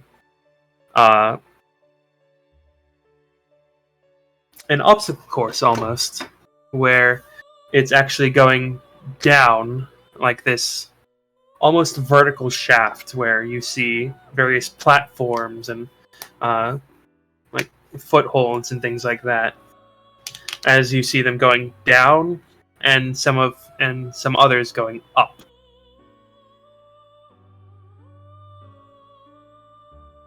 A vertical angle, they're going up and up the shaft. Say what? Never mind, my frontal lobe is not working. So your emotional processing has gone to shit? I picked a random part of the brain. Oh, you'd don't know. want more like the upper back part for like analytical and things like that. But yeah, and like almost directly in front of you, in front of you is like this very large room, and in the center, and taking up most of the center of the room, is a like what seems to be this like almost completely vertical mine shaft where you see various peoples going like up and down it, like teleporting, shadow teleporting, in what seems to be an obstacle course race.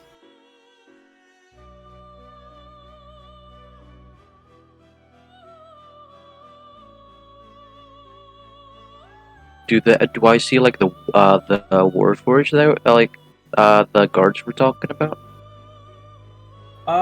At the moment, no. All right. Probably like.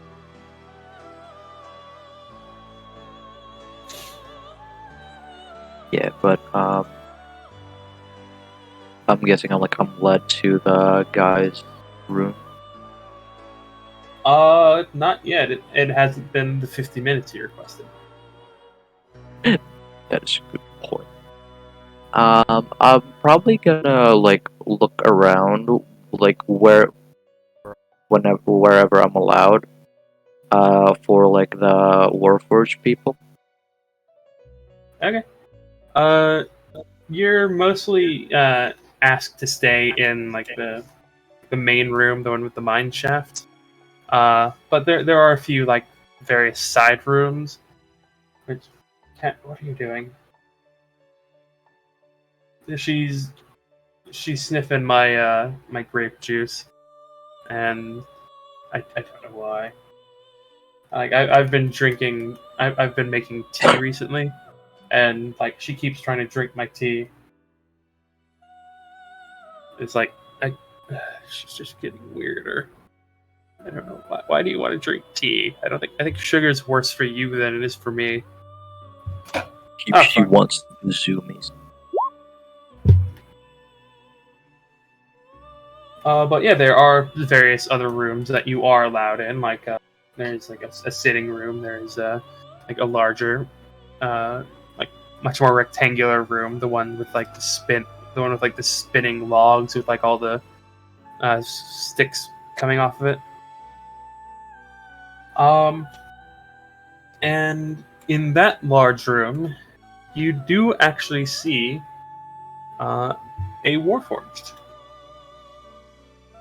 It appears to be almost like one of those large dressmaker dolls.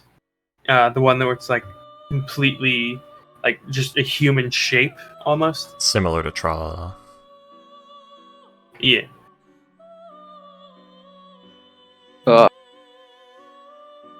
And currently, it doesn't have arms.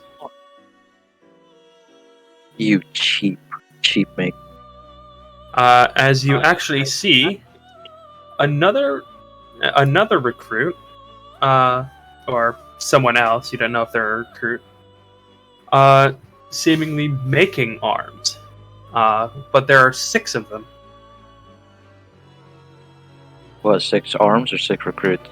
6 arms. They're making a fucking abomination. I'm probably gonna go to the recruits and ask hello, what are you making?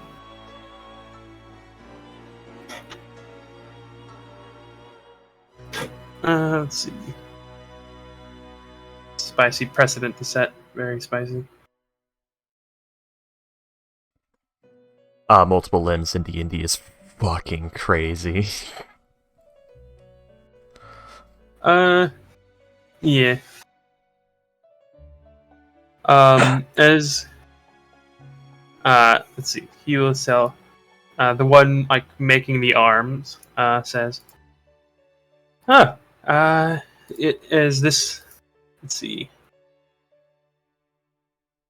As this is actually a gnome. The one making the arms is a gnome. A female gnome. As she looks up at you and is like, ah, shit. Hello. I'm sorry, you asked about what? What are you making?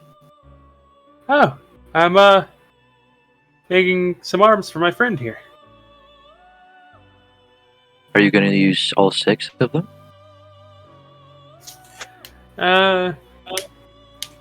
Hopefully. Right, and what is he currently doing there? He's waiting for me to finish his arms. Does he know how to use arms? Well, he had 2 of them earlier. Oh, then in that case, fantastic. Now, Although we probably shouldn't be talking about him like he's not there. He's like a foot away. does he know how to speak? Hello? Actually, do I know, in earlier, when these were forged, are, fresh and freshly made, do they know how to speak, William? Would they know how to speak? They are the equivalent of 10-year-olds mentally. It's they know various things. A lot of stuff comes to them naturally, but they do have to learn still. He's fully capable of speaking. Probably, honestly, he can probably he probably knows Common and Druidic, honestly. Then Salem is not going to ask that question. Oh, right. How long have you? He goes to the Warforged. How long have you been up? He thinks about it. I have been awake for about 2 weeks. It's quite exciting, the things I've seen and done. Father has told me about. Father is teaching me lots of things.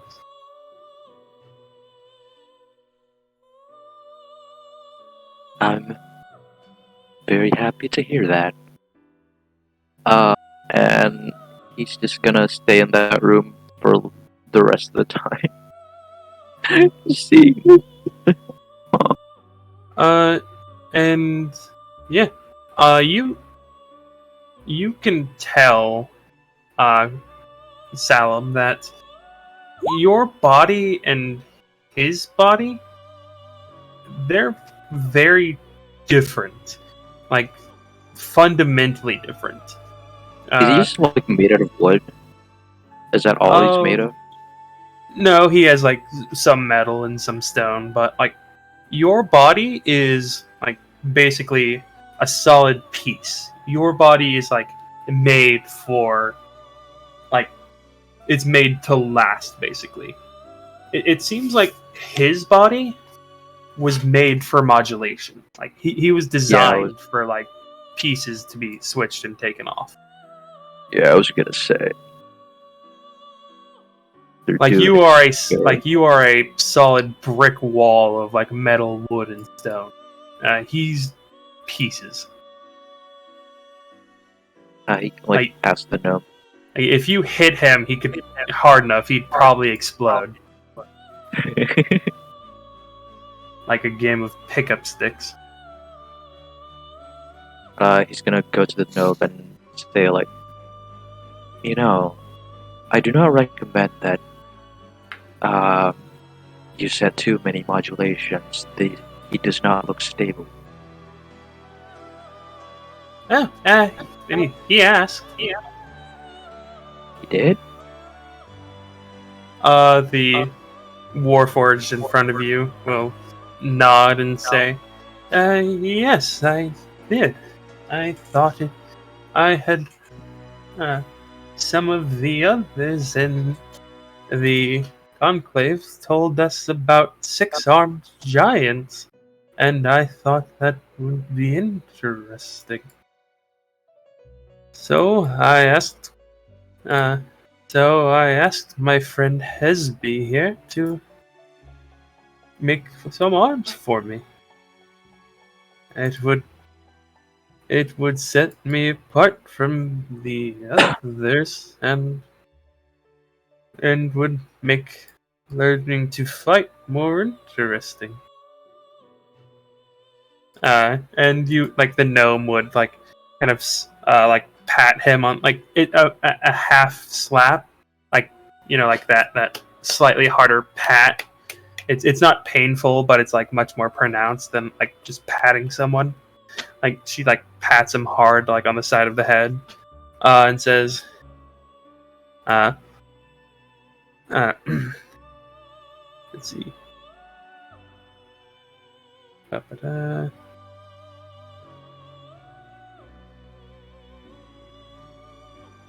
Second. Damn it. The frick. I have his name here.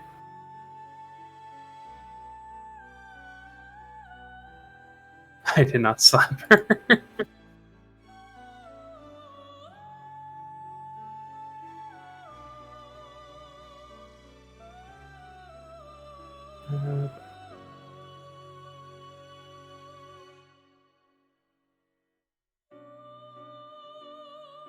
How much does the guy weigh, by the way?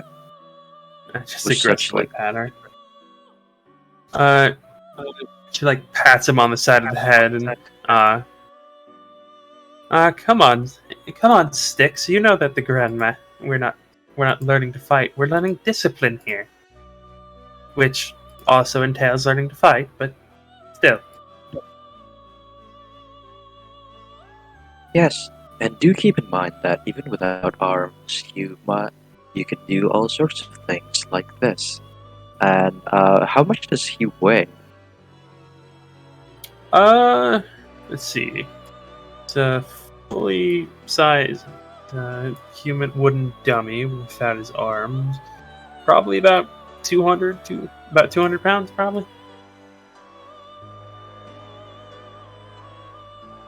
No, I can't do that. He's gonna like lift like his lightsaber. I'm not gonna activate it. It's just like the help, make it float. You have potential with the thing that's keeping you alive right now. You might be able to do this.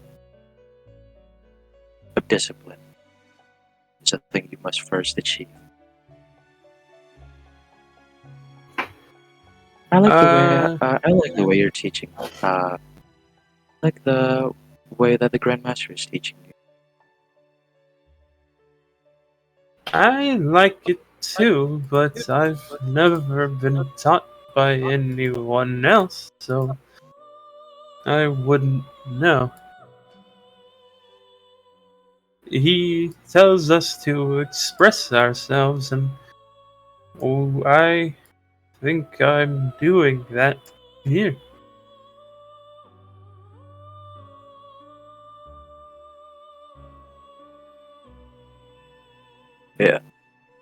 Yeah, but that's all Salem's gonna do. You would see as like the gnome is like quite interested in the flying lightsaber, as you see like the hands are like stopped mid whatever they're doing, and she's just like staring at it, like floating in the air. He, you would have seen. Whoa.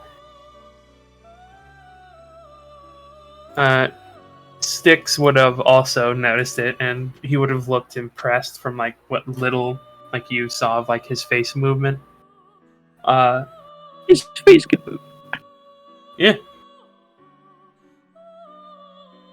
But yeah, from what little of his face movement you could see, again, like like his body seems to be like very basic.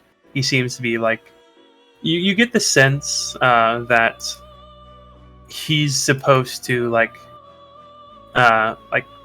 change his own body depending on his own like desires, like basically like allowing him to like customize himself based on like how he feels and stuff. But yeah, he did look rather impressed, but he didn't but like the conversation had continued, so he didn't remark on it.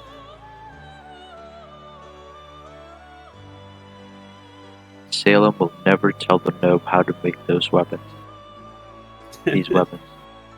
That thing is classified. As she tries to find out on her own.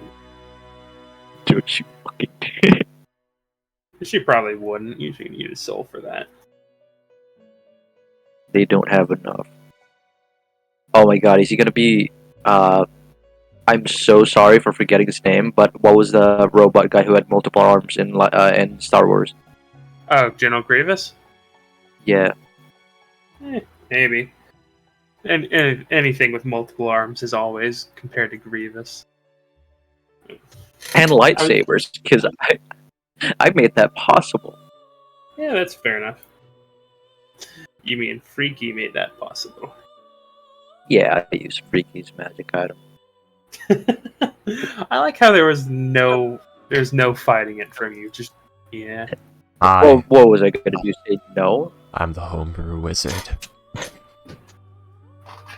That sounds like a horrifying class. The homebrew wizard.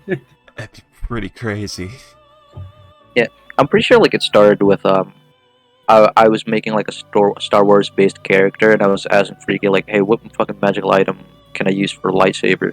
And he made his own, right? And he got his own. I recommended. Get your face out of my tea. I recommended either a sunlight blade or the the force blade bands, which were the thing I made. But after you would see like during the time between you like talking to them and your meeting, the arms on the left side would go on, and you would see as like they seem to be relatively functional, at least functional enough to where like they can move it, like the arms, and like clench their fist, and it's basic functionality. Basically testing like, am I paralyzed from the shoulder down now? It's like those mechanical companies who's trying to make robots and AI intelligence. Yeah, as we've seen the testing phase. But eventually, yes, you would be sent. You would be led through the temple to where eventually you would be led to a room, which seems to be someone's personal quarters. As you'd see a rather rather average-looking human woman.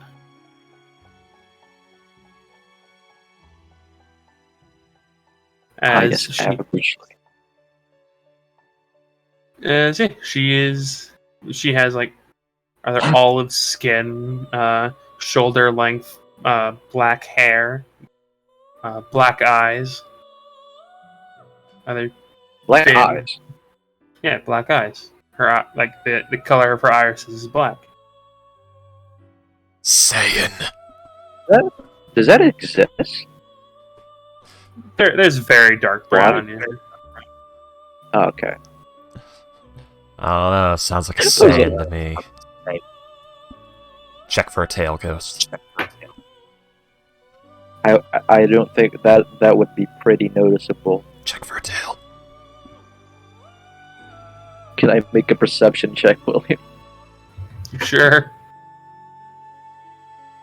I don't believe this average-looking person. There must be something. Okay. You do not see a tail. Okay.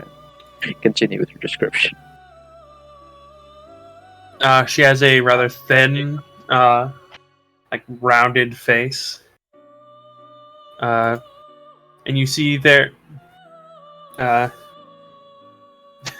Maybe it's Maybelline. She's wearing a red and gold cut top, which like exposes the midriff, but like goes all the way down and covers the arm, covers the hands, like very wide sleeves. But she's also wearing like very tight black spats. And is William, spats. What? why are you making it even more Saiyan? What are you trying to say? What the fuck is a spat? Oh, that's the shoes. No. Oh, okay. That's a footwear. Spats are not footwear. They're legwear. They're like shorts usually. Oh, there's two different types of spats. Okay. Oh. Because yeah, when I looked up spats just to make sure I was like right in what I was thinking about. I thought you meant the And, black skin tight latex-like material. Well, it's not Yeah, latex. and like this is like the first thing that popped up.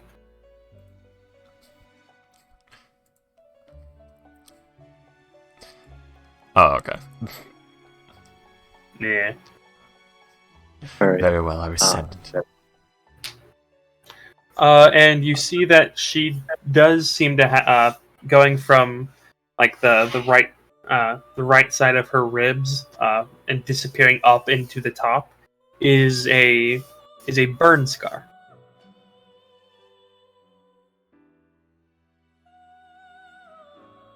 Yes. Can I help you? Oh, yes, we were just here to make a small request. By the way, the dojo, as I've been observing, was very hospitable. Yes, many would think that because we strike from shadows and learn to invest ourselves in the dark, that we ourselves must be dark. And while yes, some of our members do become assassins and indulge themselves in that sort of thing, Murder. yes, we feel the need to not all be dicks. Yeah, William, I prepared a whole scenario where they are dicks, and I'm glad I didn't have to use that. Yeah, but he's just gonna sit down on his knees. If there are any, if there are no other chairs or something, he's gonna sit down. Shelm's gonna and he's gonna say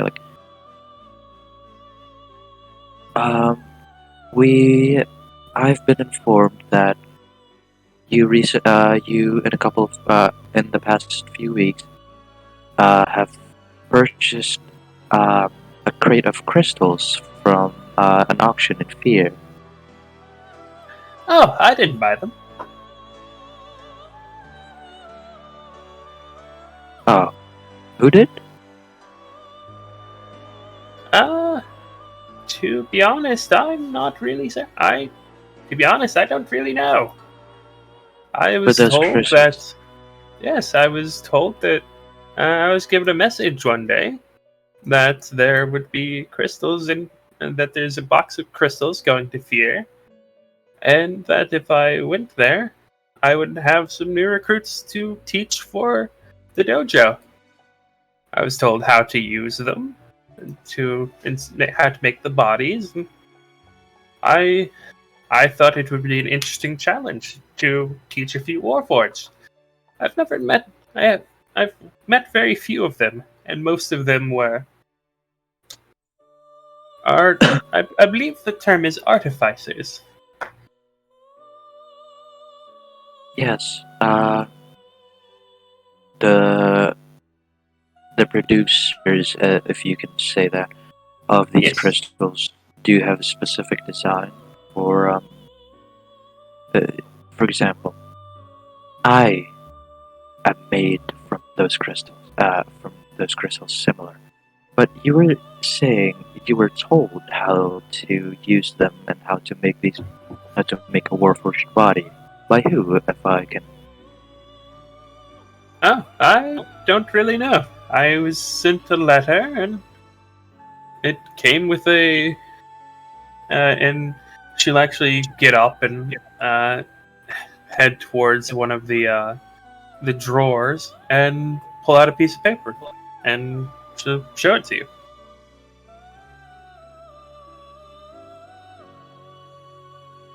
Can I recognize the handwriting? Do a history check. Okay, gamers, hold on. I've been rolling real fucking shit as Salem. Can any of my friends help action me, please?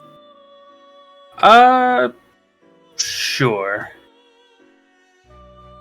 Yeah, leader and Tralala would probably both be able to. Oh, Lord. No, Warden Tuella.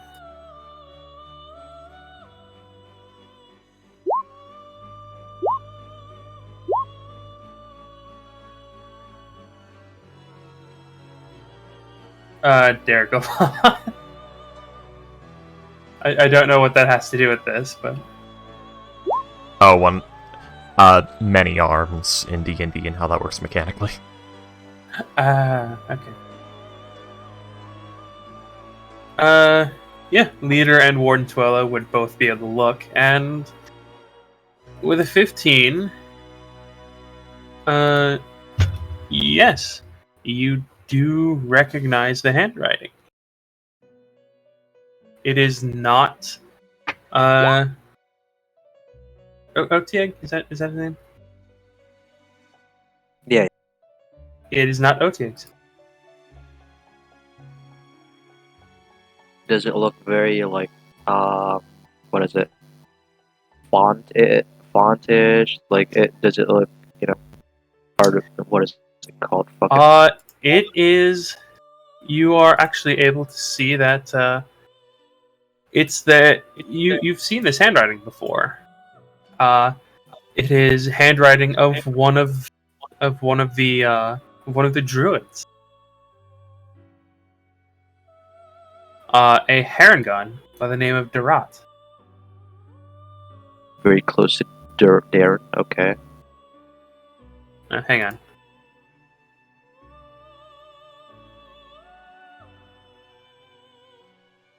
It was Barlon. That was someone else. A Harengon by the name of Barlon. Ah, damn. Alright. Ah. That is very interesting. Well, can I, if you may, can I keep that letter? I suppose I would ask to keep the instructions. Allow me to copy the instructions down, and in case something happens or we get more recruits. I would allow that. Very well. You'll Um, see as she will get out she'll get out an actual quill and start copying down the letter on another piece of paper as you were talking.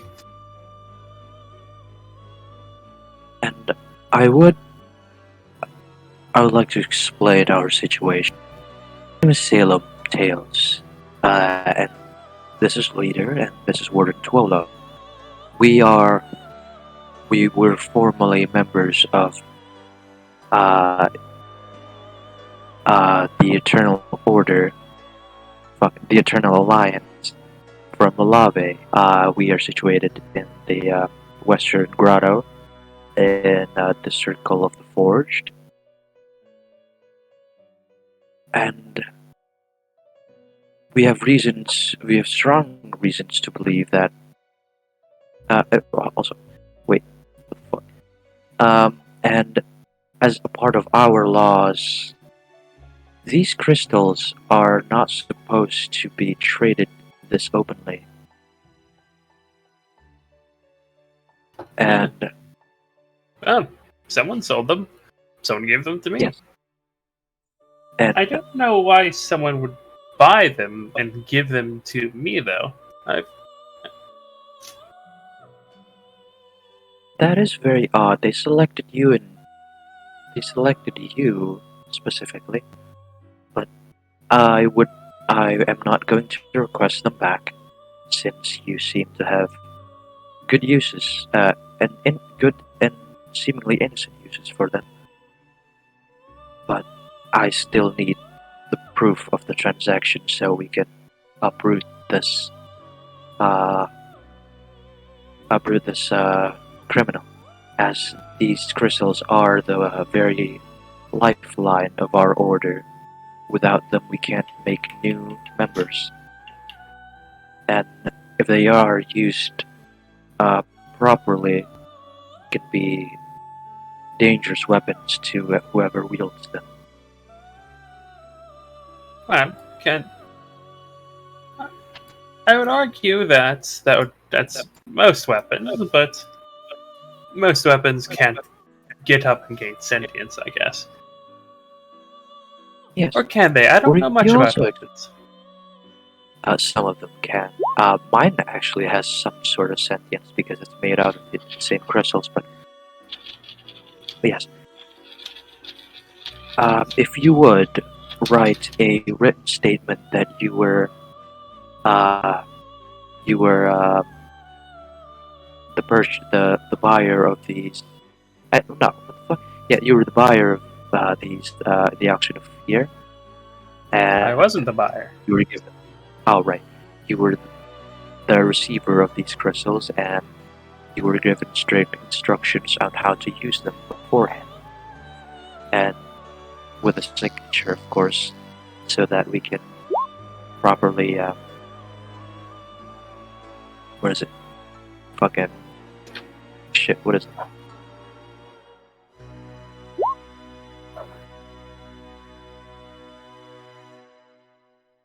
God damn, properly bring this up with evidence. Take a moment, Alright. Ghost. Organize your thoughts and what you want to say. Rehearse it once in your head.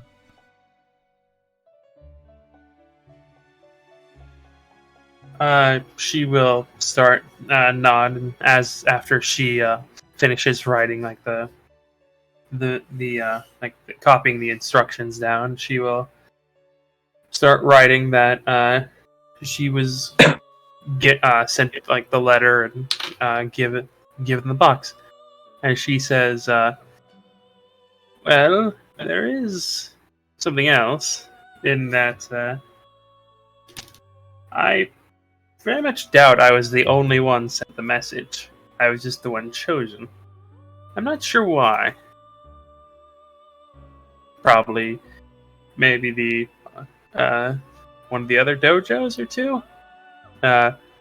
Leader kind of like looks at you and shakes his head. And she says, maybe some mage academy, maybe some other place teaching? I'm not really sure. But I doubt it was just me, because if I didn't show up, then they would have just bought a bunch of crystals for nothing.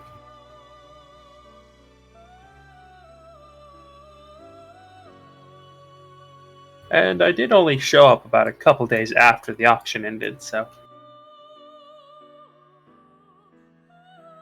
they probably had them for a couple days.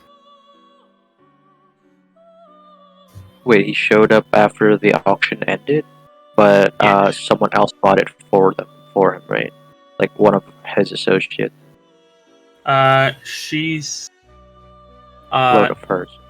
from what she's saying, she was sent a letter saying that if you come to Fear, there is a box of crystals that if you follow these instructions, will give you will get new students. She showed up, but did so after the auction ended. So there was a couple of days where between the auction and her arriving, so anything could have happened to her. She suspects that she was not the only one invited to this. So she wasn't the only one sent the letter, be like, "Hey, come on, let's go." Yeah, wait, if she showed up like 2 days after, then how did she get the crystals?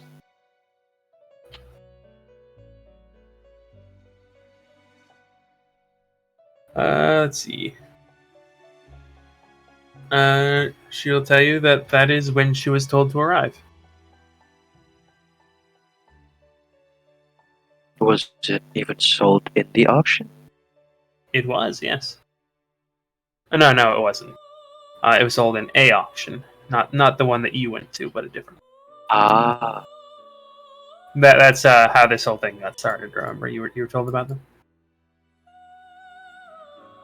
yeah, of course, yeah, I know, like, this, but it was like, organized by the same person, like, the auction? Yes. Organized by the collector. Yeah. Right. Okay. Make sure to write that statement. She'll nod and write that as well. And once it's done with all of that, Salem's going to say, well, I thank you for your cooperation. Probably affect our order in the near future, and probably save a couple lives from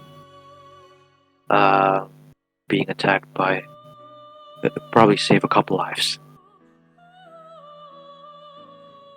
She'll nod and let's see.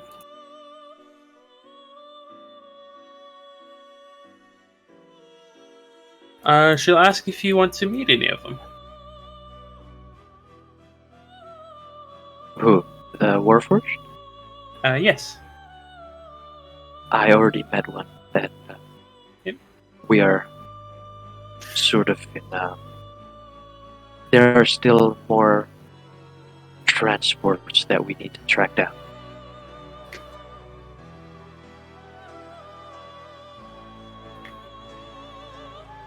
Yeah. But yeah. If there's nothing else, Salem will leave and go inside with the leader of Mortuolo, and he's gonna say, well, I fear that checking these places one by one would take a lot of time, so if you all don't mind, I would like to split our resources, since we know that there are more letters sent maybe around Disney and around the other dojos. I would like leader to investigate that even further. And since you, Warden 12, originally stationed in the island by the IAG, I would also like you to inquire to whom the shipments were sent to. Because there are still the ones in the island in Kentra.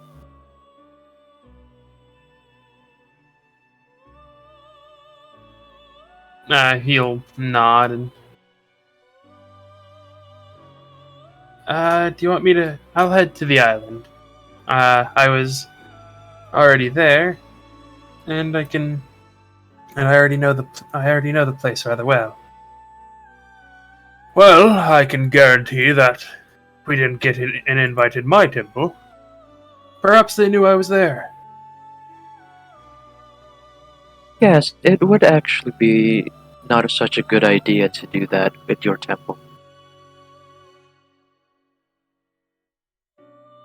They seem careful.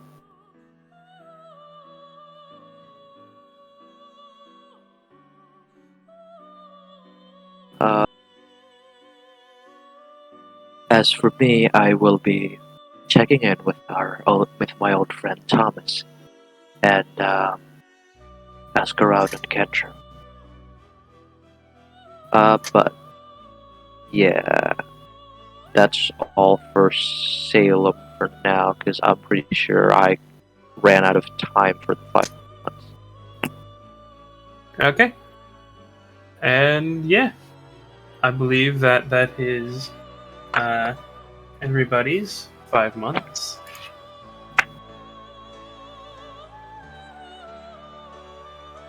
I'm sorry that took long. My brain is not working. Ghost brain is soup. I don't know. There have been so many breaks from the game. I guess I've gotten rusty.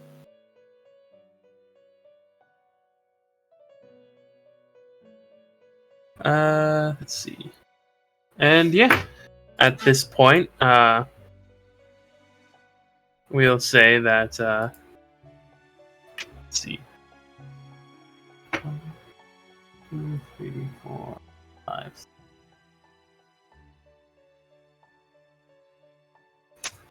There you go.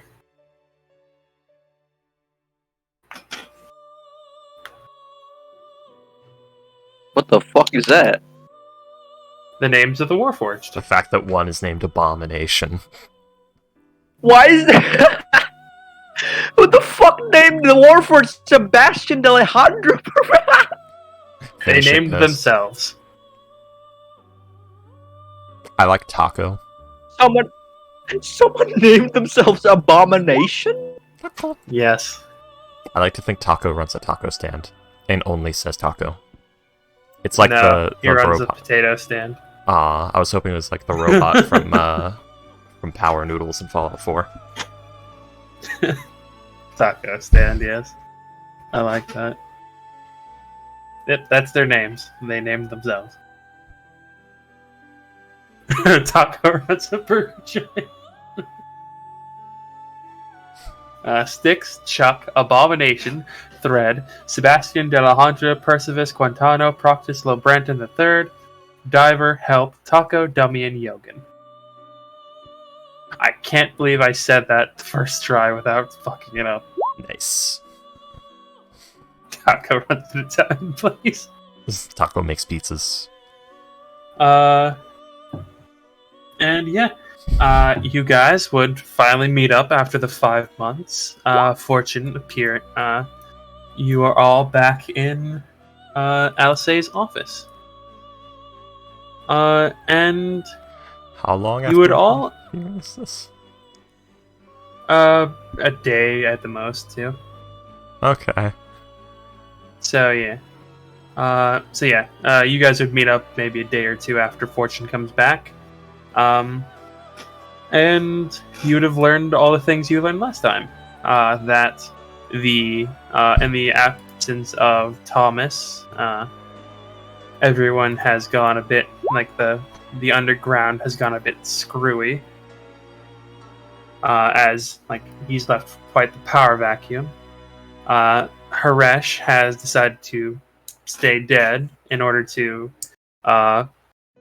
in order to lead the forces of the Summer Queen when the Summer Queen decides to make good on her promise to help you out against the cult.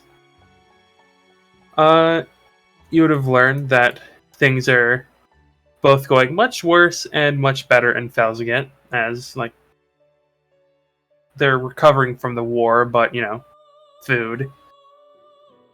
Gefira is very slowly rebuilding, as almost their entire population died. And you would actually have learned something rather interesting. Something that I'm sure will be much more interesting to Freaky than anyone else. Bonqua. What? The cult has lost protection. Basically, except for the Earth sect, they are no longer seen as considered to be people by the conglomerate. So, Oh, so basically, after the events of Gefira, basically think of them as exempt from the Geneva Convention. One moment. they can just fucking take away their human rights. They have been excommunicated from human rights. I mean, they did basically nuke a city. Yeah, yeah. Yeah, I don't think the war.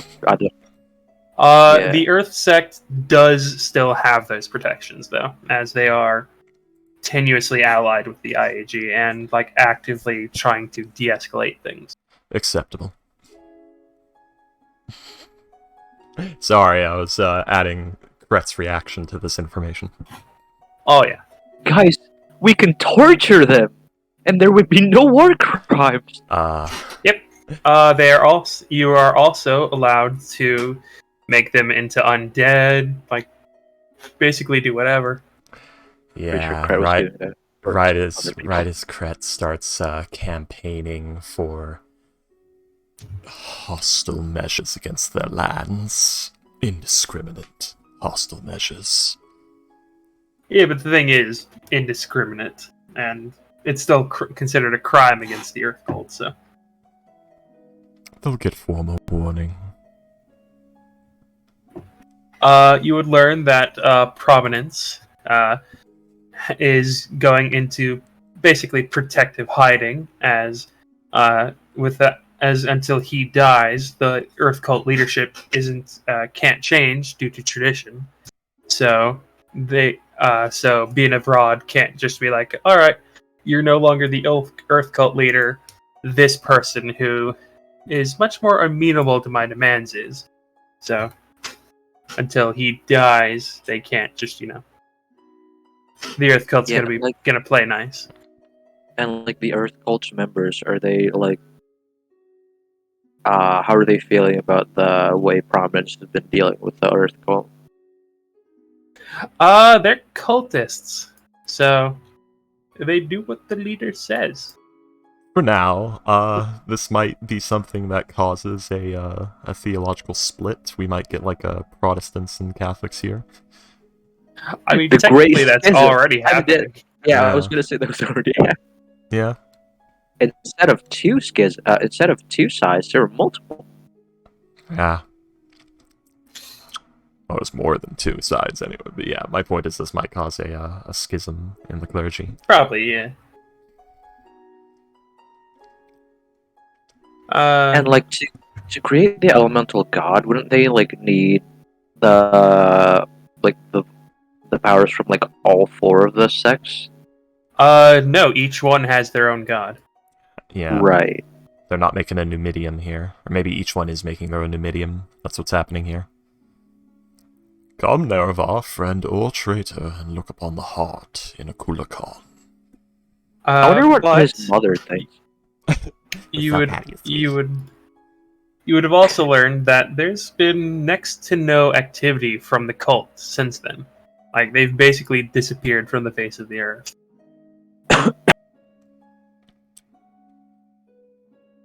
Alright. That's nice. And yeah, Fortune, you are back and you've learned all this. And you've learned that 12,000 people died in the city. When it went boom. Only 12,000? She's gone very quiet at that information. Yeah, That's a whole lot. Githira wasn't like a particularly populated nation. It was mostly like 3, maybe 4 settlements. Like most of the people Yeah. are in like Pice and the Kresge Empire, and like Disney. That's a whole bunch of armies for Kret. They were vaporized, Ghost. Well, some of them were further away from the blast. I guess. Probably. Problem is the area's a little too hot to be grave robbing right now. And like 90% of the dead people are probably, the civilians. So they wouldn't be particularly happy with that. Although, like, with them being considered no longer protected, like, nobody really cares what you do with the corpses at this point. With the cultists, yeah. Kret was never one for, sanctioned gathering anyway. There's just a bit but of, yeah. you don't know where these bodies came from. But yeah, so. Well, Alice, like, nods to all of you and says, well, unfortunately, with the cult all but disappearing into thin air at the moment, I don't have anywhere to send you or anything to do, unless you wish to head towards one of the artifacts, or maybe head to Pustinia again or something to try and see if they can destroy one of them. We should go to those artifacts. But for now, you may all do as you please. When I get more information about the cult and its activities, I will be certain to call you, but until then...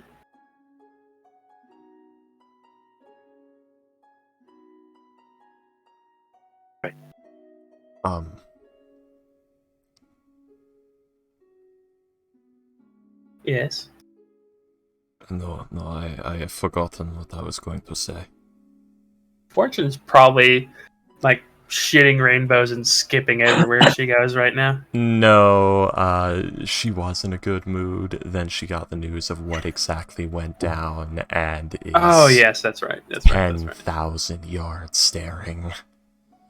Literally the sitting down, hunched forward, hands clasped together, head craned down, stare. Sad Keanu. Sure.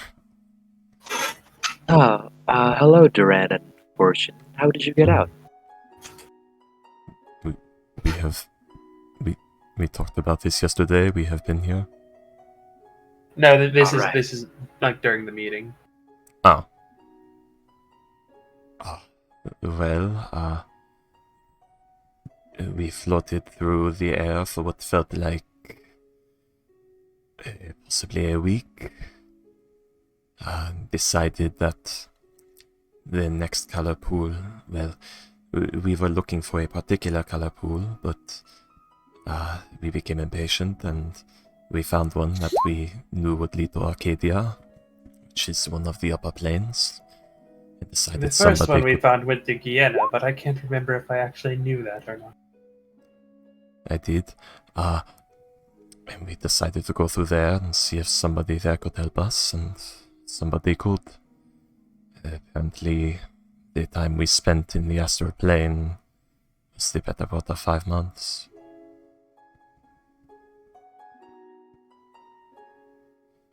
It was... Well, for me it was a boring trip, but for Fortune, it was boring, then terrifying, then... I had never seen her smile that hard or that much in my entire life. She doesn't look like she's smiling. I mean, she was, like, Right now. before the information of what the fuck happened was dropped.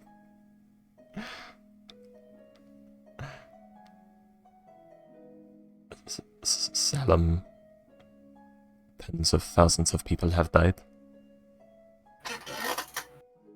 Yep. Sarah I am sinks deeply sad. deeper when he said that.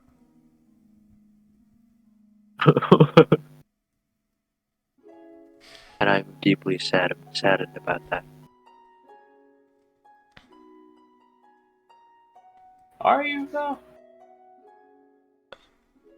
Oh, let's. I mean, You know what? Salem Duran is Salem said, like- actually gonna fucking roll an insight on that. I thought Duran had better insight. Okay. Oops. I mean, when Salem said he wanted to cry to the leader, he was still in the monotone kind of way of speaking. Yes,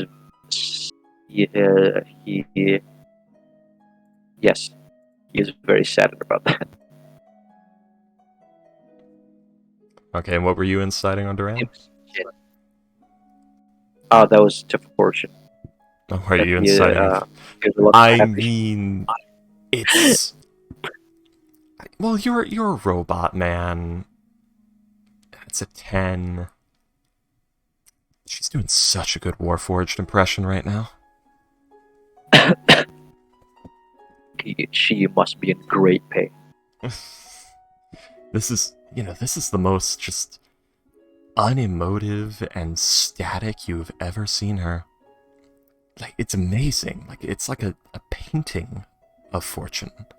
Almost. Just completely It's the immobile. Mona Lisa. Like, you're looking carefully, you could barely even see if she's breathing or not.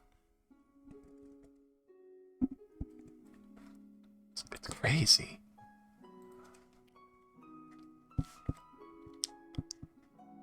Well,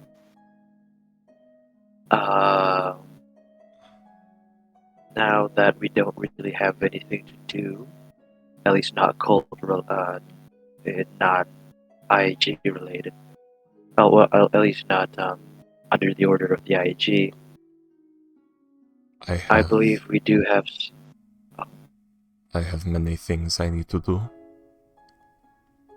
And I believe Fortune does as well when she gets herself together again. If I she will does. also require Orin to stay with me, as he was loaned out to your group on the proviso of the coat, and I will require him to assist with that moving forward as well.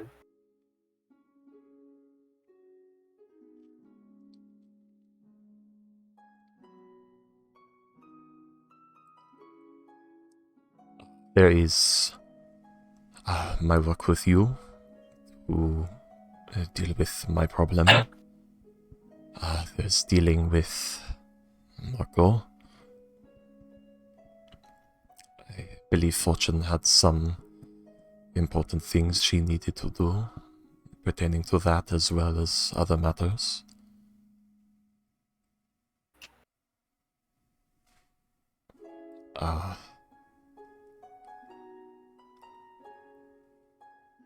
We need to investigate what is happening with the cult. Well, somebody does.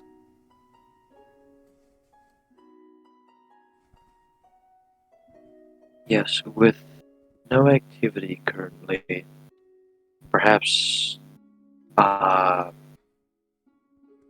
perhaps the artifact locations might be more heavily guarded, seeing as not much agents are going outside. It would be a good time to capture prisoners.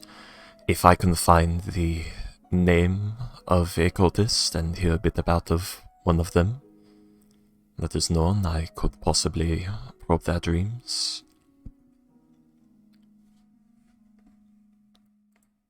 So, over time, I could more or less blur the line between waking and sleep. Aaron says, unfortunate as it may be, it may get a lot busier, but I wish you all luck in your endeavors, friends. Are you... Oh, you are...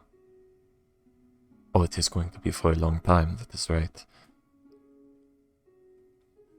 Good luck to you, Oren. He puts a hand on Fortune. Like, he's like about to shake or say something, then he just takes the hand off. I'm not going to try to push her right now.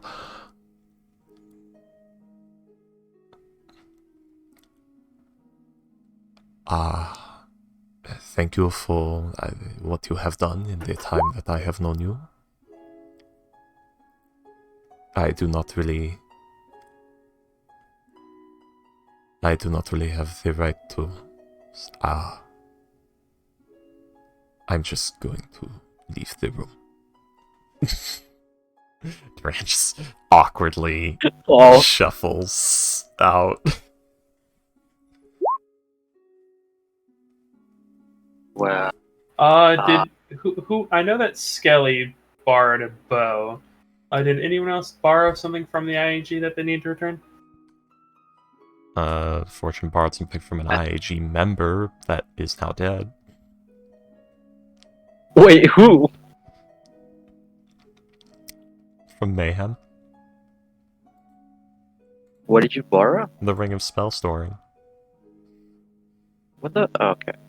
It's been a while. Yeah.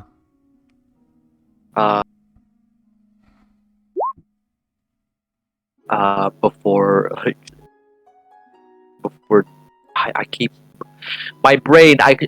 I should stop looking at this fucking picture.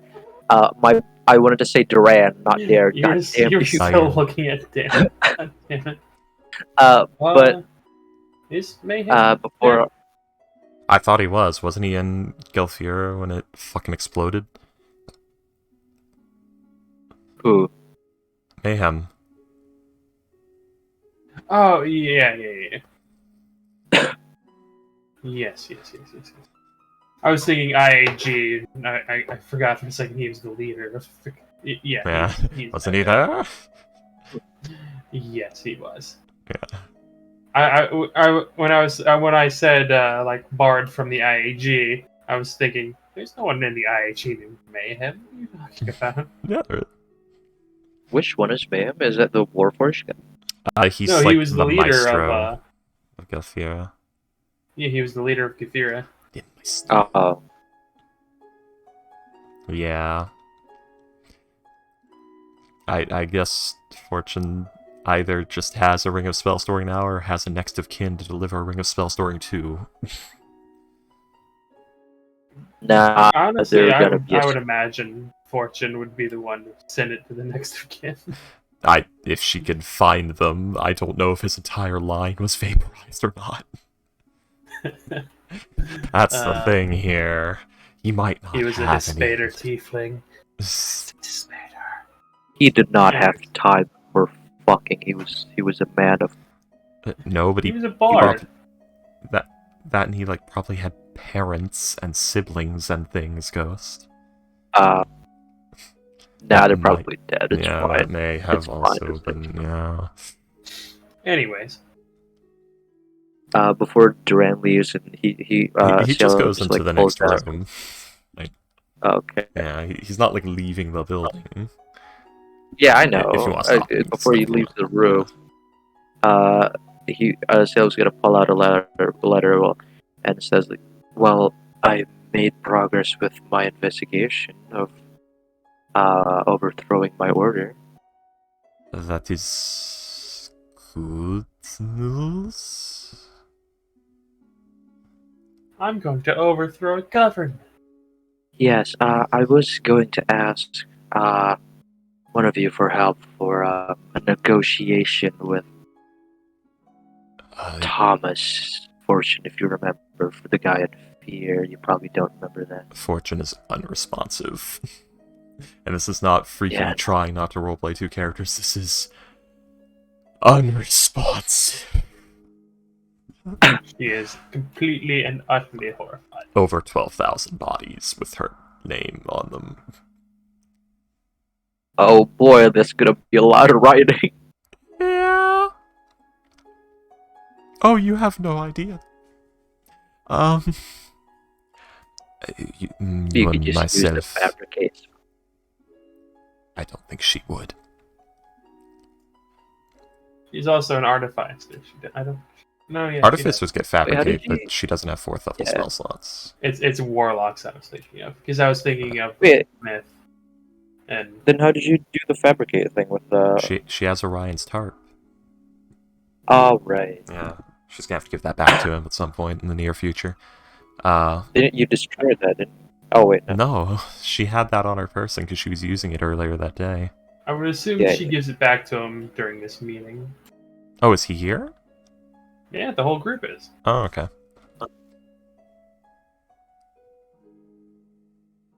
Well, You have access to for the now, writing sheet. keep it there. We'll have to give it back Nigel when would also Aster be actually here. shows up.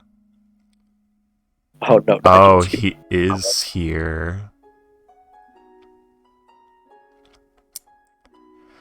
Fuck, I didn't think Three of that. characters.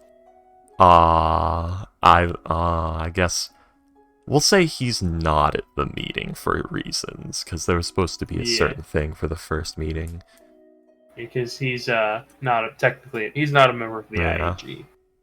So he's just in the lobby twiddling his thumbs. He's probably not even there. He's probably like back at the inn or like getting some lunch or something. Probably. Uh, But he is in the city. yeah. He's somewhere around here. He has a meeting spot arranged with Orion for later today. Meet me back here, Orion. We're gonna have drinks. But yeah. So You and myself have an agreement, if you remember. I appear to have missed out on most of it, but I hope that you would still be willing to honor it, as I'm still willing to assist. Always.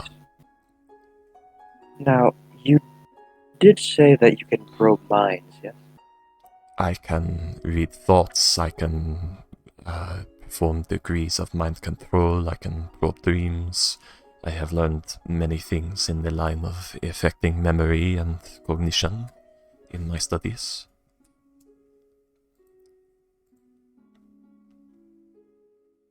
Now, throughout my investigation, I haven't actually found how who supplied these people with these crystals, and I believe someone by the name of Thomas in Fear would know something about that. And he has previously refused my negotiation. Well, there are some things that Negotiation. I can do about that. If we have a lot of time, I could spend a few nights guiding their dreams into recreations of their memories, and then fabricating new dreams that are like those memories that slowly probe for information from trusted individuals. Or, if we have less time, we could kidnap this individual and I could dominate them or read their mind. I do not know if this person is a part of the cult. I just fear that with how close Jafira is in the lobby, it would be only a matter of time before Lolave is the next country to attack. Then And perhaps less extreme measures are in order. yes, and I would like this to be done quickly. But if there are other more important matters, I would have to reevaluate I for myself. would... Happy 2023, Mikado. Oh, wait, never mind, you're Yay. banned. Happy New Year's, gamer. No, it was a fake one, it was an ad. there's another bot. Yep. Happy 2023 though. Yeah. There's no one watching. No, I'm just No, saying I'm that just to saying you this guys. to all of you. Oh. Yeah, happy 2023. 2022 No Mercy is over. 2023 I don't know, You 2023, forget, no William. hope. Freaky sometimes forget we're people too. Ricky sometimes forgets that he's a person. God, Freaky is so caught up Wow. with his fame. This Memes. fucking ad also sent me a personal message. Jeez. Well, it Fuck's knows sake. you need it. Anyway, fuck, what was I saying? I already have a few plans for how to deal with Marco, and, I also... I need to help you with your thing, I need to get rid of my problem. I do not even know how to start on the curse of despair, so I'm not going to right now.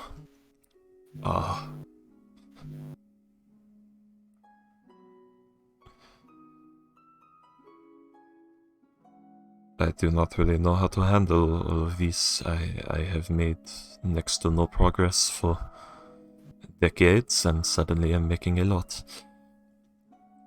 As you say, dealing with the curse of despair, you feel something that's almost like it feels like someone rubbing a finger down the nape of your neck, and a very ice cold finger. It literally, there is a sharp full body turn. The packed weapon forms. He slashes at the air. Like he full panicked at that. So who's standing behind? Yeah, who's standing behind Durand? You might have gotten smacked.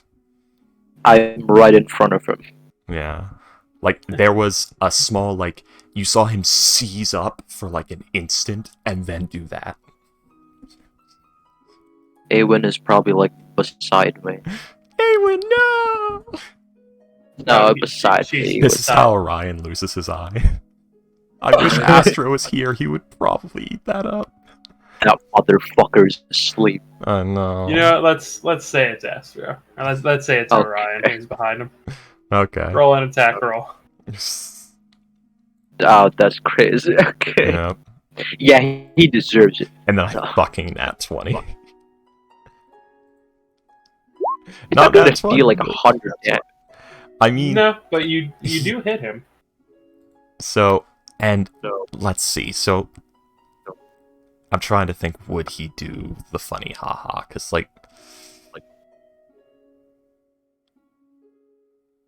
not at this time. Not at this time. This is like he did like the Dark Souls, like when you're holding a rapier and you do the kick where you do like a slash and step back at the same time.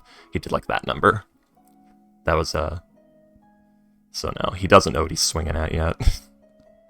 So yeah, you like just score him across like the chest, like as you cut one of his pockets, and just some like a few ball bearings fall out, and he's damn it! What the hell? What? I'm so sorry. What did you just run a finger down my neck? Like he's like dropped the sword. He's like breathing heavily. He starts sweating. Like he felt like the chill of death just then. Like that shot across his entire being. Because he said despair and then felt that. He would like shake his head. Like the shaking is getting worse. No, I didn't touch you. We're not that close yet. He's gonna use his telepathic feat to detect thoughts. He's like searching everywhere. He doesn't even know what, he's just searching. And for anything sus, and and he does not find anything. Yeah. Something is in this room. Something just touched my neck. Something The gun is out immediately.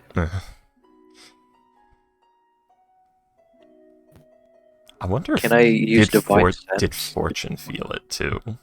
Something. She did in the- not. Interesting. Can I use divine sense and eldritch sight? Yeah. You don't sense anything either. Something. What are we particularly seeking for Duran? I said his name, and I felt something. I think it was him.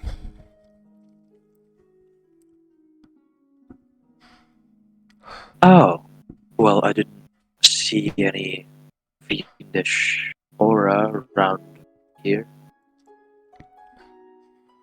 Right. Maybe it was another hallucination. Just another delusion, another vision. You Just feel it another again. vision. Did he? No. Yes. It's just another delusion. It's just another delusion. He's like shaking. He like grabs a chair, braces himself under it, and he's like Except- slowly descending except- onto the chair. This time, instead of like the gentle finger on the back of the neck, it's like the back of the finger down the cheek, like a caress almost. I need some.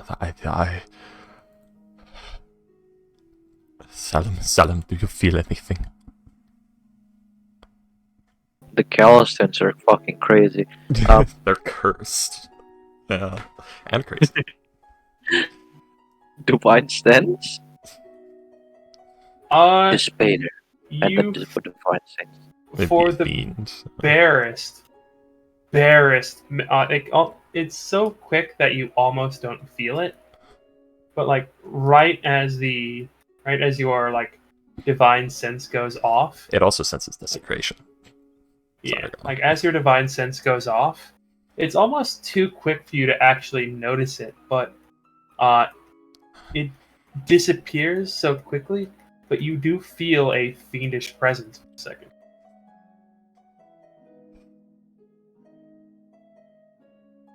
Maybe we should not do this in Alice's office, but I did feel a fiendish presence. Does anybody know a hallowed place? A place protected? Yes, there are several chapels within this building Closest for the various. chapel. um, Now. She will nod and get up and take you down the hallway. He like about fireman carries Fortune with him. about 4 or 5 doors down to where the Elven Temple is.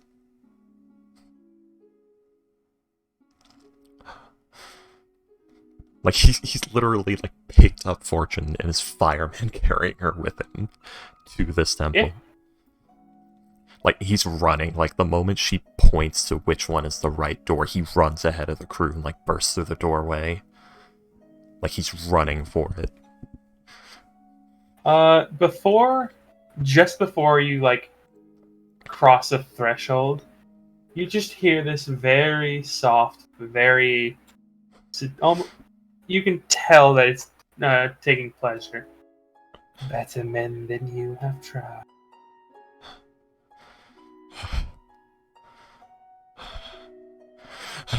Just breathing heavily. then He's you- like run through the threshold already. Just sort of. He's just hit the ground once he's in the threshold. The moment this feeling stops, he hits the ground, if it does. Yeah. Yeah, he's like hit the ground already. Fortune has kind of like come to, like...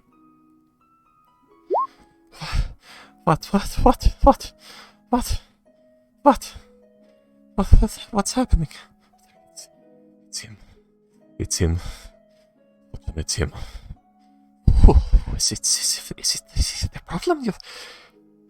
It's him. What do you mean? Is it? Stops her before she says the name. Just full eye contact, nod. Alright. Alright. Alright, and she just joins him on the floor. They're both, like, just the hugged knees, fetal position at this point. Alright. Alright. Alright. It's not... So yeah, these two are not okay. How are you guys doing? What's up? How's it going? What's Aaron up to? What the fuck?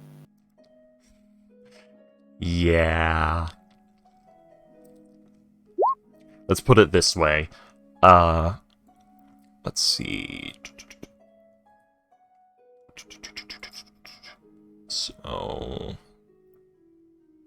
So there's about 68 years between these two, and all of those years are suffering. I don't know, the last 2 years of Fortune's life has been pretty good. There's always been background suffering, William. Fair enough. Trauma never leaves you. You just learn to live with it. Oh, yeah.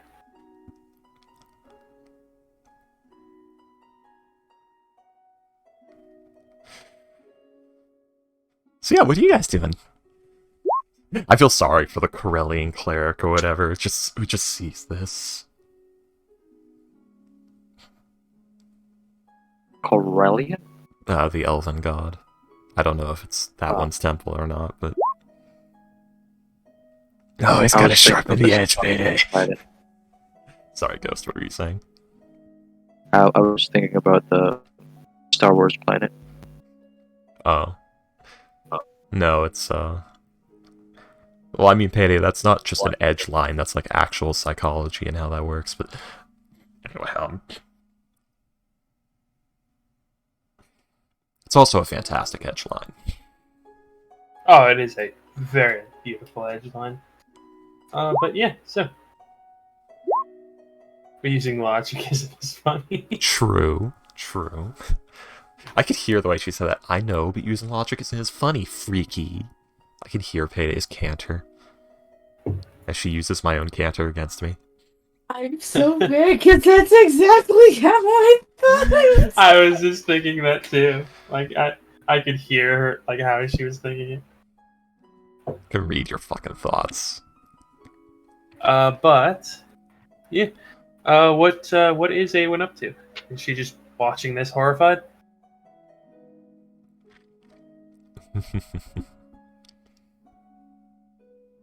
Oh, Payday's typing? Yep, she's basically just watching this horrified. Ah, the trauma siblings. I like how between them they've got like 6 different types of trauma. Oh, yeah. Poor Duran has been through as bad or worse. There's like the shitty childhood trauma. There's like the horrible luck trauma. Oh, There's the physical abuse trauma. I've kicked There's, these like, two around. There's like the PTSD of like dealing with like dwarven demon ruins and shit like that. There's whatever the hell. Guilt. Yep, It's survivor's guilt. There's whatever the hell the faceless is. Yeah, that would be crushing dread and anxiety, as well as an inability to know if your memories are real, and losing huge swaths of time to dissociative fugues. So, bad. Let's put it this way. Duran has been dealing with all of this for the entire time Fortune's been gone. Mostly. He only remembers about 4 years of it. Oof. Yeah. That's how, and like he loses huge swaths of time. Like he will arrive in a town, go to bed, and then wake up and it's 6 years later and his clothes and everything he has is different. He's older and like all his, like he looks different because like his hair is grown out and not been tended. Like it's insane, the shit that happens. Yeah. Anyways.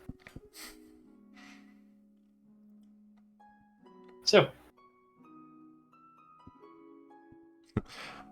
So yes, what are you guys up to?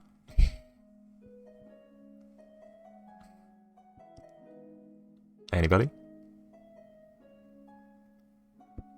I'm sorry, my mom is being an asshole right now. Hold on. Nah, I love that. My mom's being an asshole.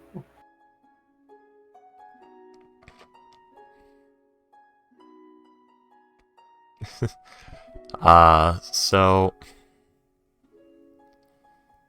I mean, as time goes, Duran will probably calm down within the next, 10 minutes. He'll at least become able to speak again within the next 3.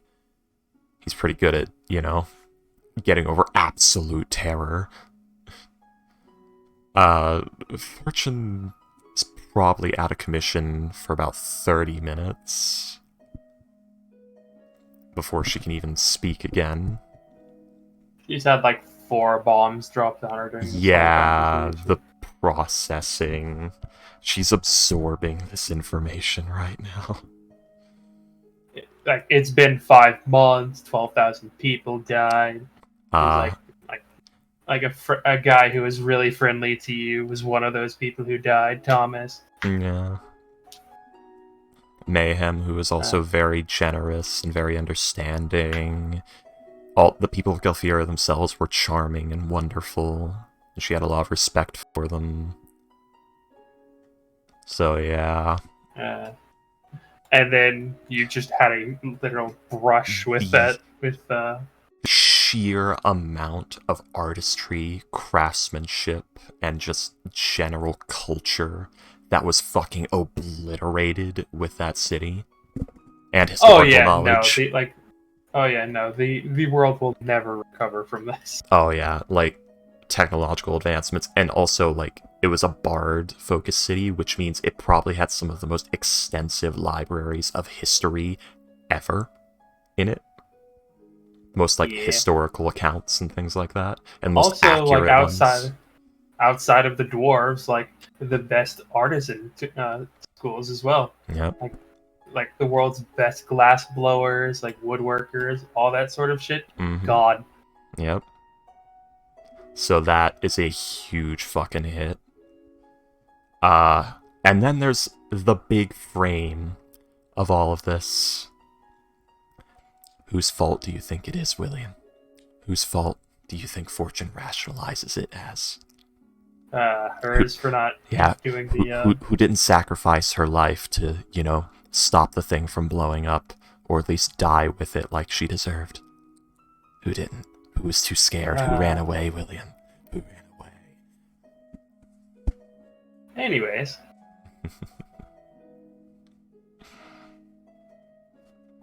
Self-loathing. So much fun.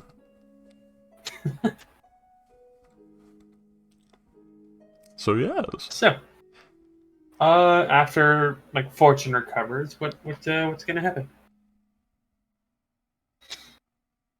About 30 minutes into the silence. It's my fault.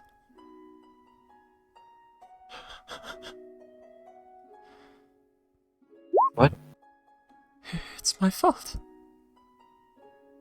It's my fault. You organized the plan and did practically most of the work. I fucking ran away again.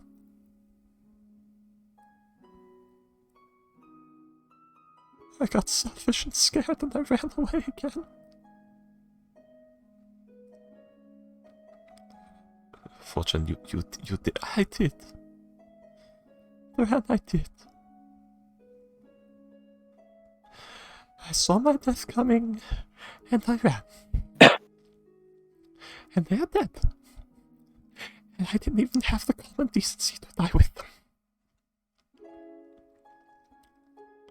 I have failed completely.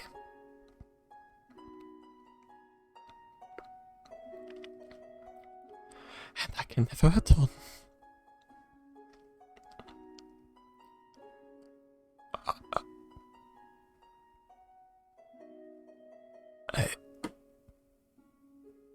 can't. You had the Go ahead, Gus. you had the common decency to save our backup, and even if you storm forward, the contraption was too big, and your death would be meaningless. I could have tried.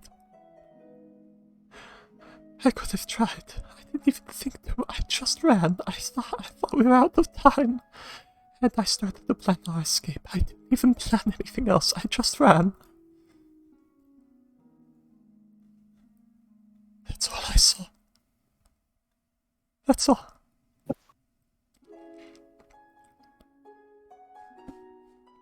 I need the sad music for this. Swadian Hall is not the right music for this.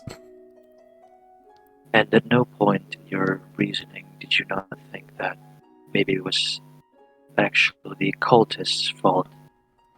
Do you not feel any anger towards them, rather than towards yourself? Salem, it's not their actions that mattered. I could have stopped them, and I didn't. I could have tried to stop them, and I didn't.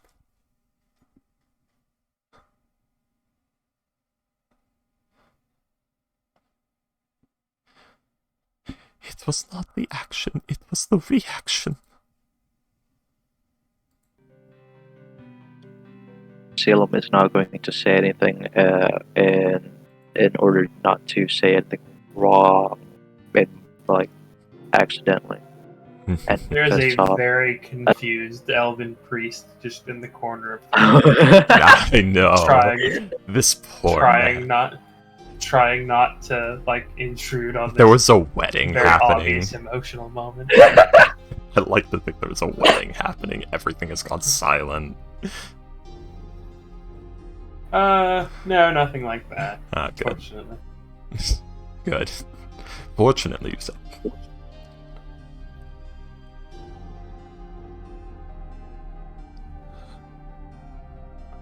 What fortune? Fortune. We cannot think like that right now. We do not. We can't. You can't. You cannot blame yourself. You cannot. We have talked about this. We have had this. You can't. Not replying. Has gone back to the staring.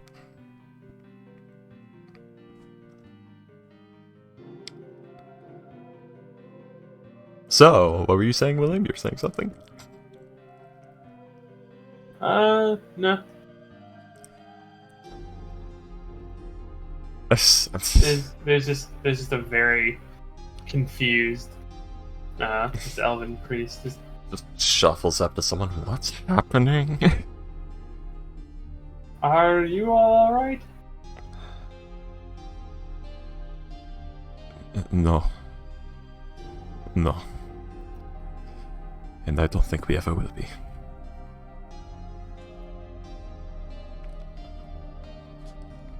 Nods at that.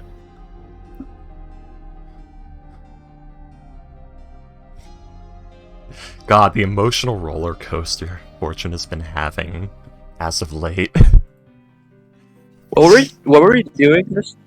What were we doing this temple again? I forgot with my mom. It's hallowed ground, so Duran basically, begged, where is hallowed ground, nearest hallowed ground. Like, he's looking Basically, for protection from like, the Spader. Because, yeah, he felt like the caress, like the ice cold caress, and was like. Granted, it probably wasn't the Spader himself. Probably. He doesn't have time. We might need a day break for everyone to regroup properly. Okay, see you Maybe- later. Oh, poor puppers. Bye. Oh, Also, my finally out of the room, I can speak. fine. Oh. It is like 4 a.m. Oh, that's Uh-oh. not good. I'm sorry to hear that, Vader.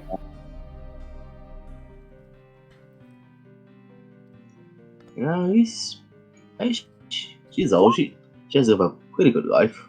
Yeah, 16. Yeah. That's pretty old. For Yeah, a dog, anyway. Mittens and Black Cat were both like 14, I think. No, Mittens was about 14, and Black Cat was about 6. Carolina was about that old.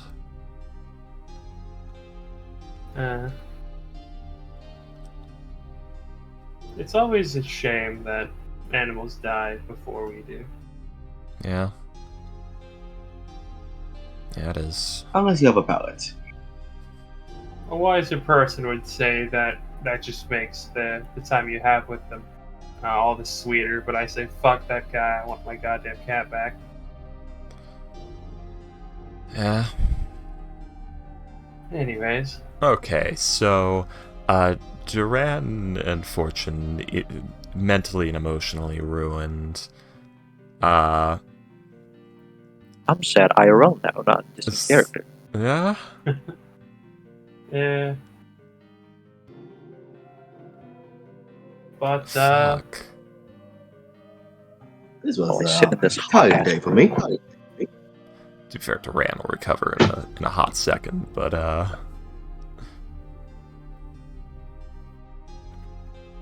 yeah. So, what are we doing, guys? What are we doing, gang? Gang? Friendos?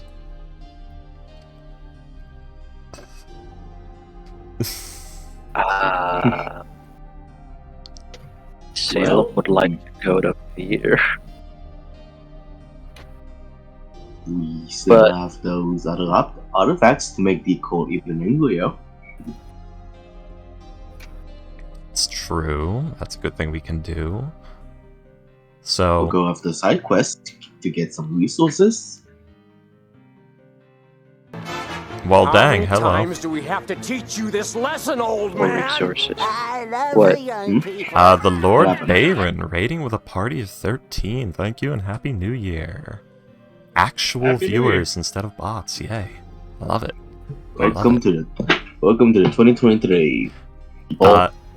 You came just in time for the aftermath of complete and utter mental and emotional devastation, as the party's most recent failing has left to over 12,000 deaths, as an entire city Imagine- was blown up. And my Imagine the artificer bomb blames in herself. Hiroshima. And Oh, I'm the there. DM. Yes. Imagine the bomb in Hiroshima was actually a big mechanical lobster, and we went in there trying to deactivate it, but we failed, but managed to teleport away. But then the bomb exploded, and that's how 12,000 people died. I'm sure there were more victims in the actual events of Hiroshima, but There were less, actually. I think combined Hiroshima and Nagasaki, there was only about 3,000 people died. how did that? Isn't They that? weren't Aren't very- those like towns? They weren't. I don't think they were very populated. We'll do actual research on that at some point between sessions, but yeah, over 12. Why would we? Over 12. Why would we? Over 12,000. It's estimated. It's estimated roughly 70,000 to 135,000 people died in So I Hiroshima was and significantly wrong. and, Okay. and 60,000 to 80,000 people died in Nagasaki. I think you were off by 1-0. But, yes, so. Yeah. And, also, my artificer and her brother spent about 5 months in the astral plane and then, like, nearly a week in Arcadia, getting out of the astral plane and back to the material plane, after literally having to pull the bag of holding in a portable hull bit to escape the exploding giant crab mech. So that was but fun. yeah, We are level 11. Did you say it was funny? So that was he fun. said that was fun. Okay. You know, So yeah, you guys have just finished with the. I think Fortunate just pulled herself out of this horrific existential nightmare. out no into a functional state from yes. She has dipped her head above the water. Yes, yes. You can see her nose I mean, poking how out would- from the water. I mean, how would you feel if you indirectly killed 12,000 people? Exactly. Ah, man. This is gonna sound horrific, but it depends on who those people are. Hot damn, William. Spicy.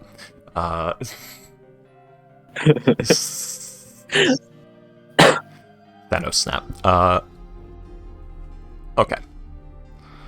So, I mean, what time is passing, guys? What are we doing? Because I can't control the whole campaign for you guys here. Salem asked to like take a day break for everyone to recover I second this after motion. hearing that. Mm, Sister. Are we still in the IG?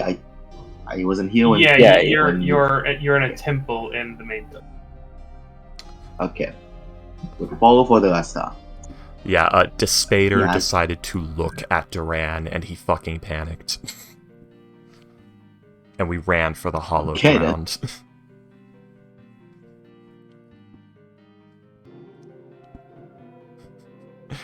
Drama siblings, drama siblings. But in our off days, Salem is probably gonna tell Duran about what happened when in 5 months. Like, they had a modified forged with and one requested that he would want 6 hands attached to it. This. Yeah. So what you're What saying? happened in Chisholm? So what you're saying is that the people who stole or trafficked the crystals set up some sort of agreement with this temple to make new warforged from the stolen crystals. They provided instructions, and that intrigued the dojo master. That was all. And he actually She like wa- She was not the head of the dojo. She was simply one of the masters. One of like, the Grandmaster. higher up teachers. Alright. So this sounds like something planned, targeted, as if somebody were attempting to spread this technology or prove some sort of idealized point or cover their tracks. This is not something that somebody who steals for their money or power would do. Unless they had tampered with the crystals and are making secret sleeper agent armies, perhaps. I don't think that can happen. Though, is there anything odd about like the designs that was described in the letters?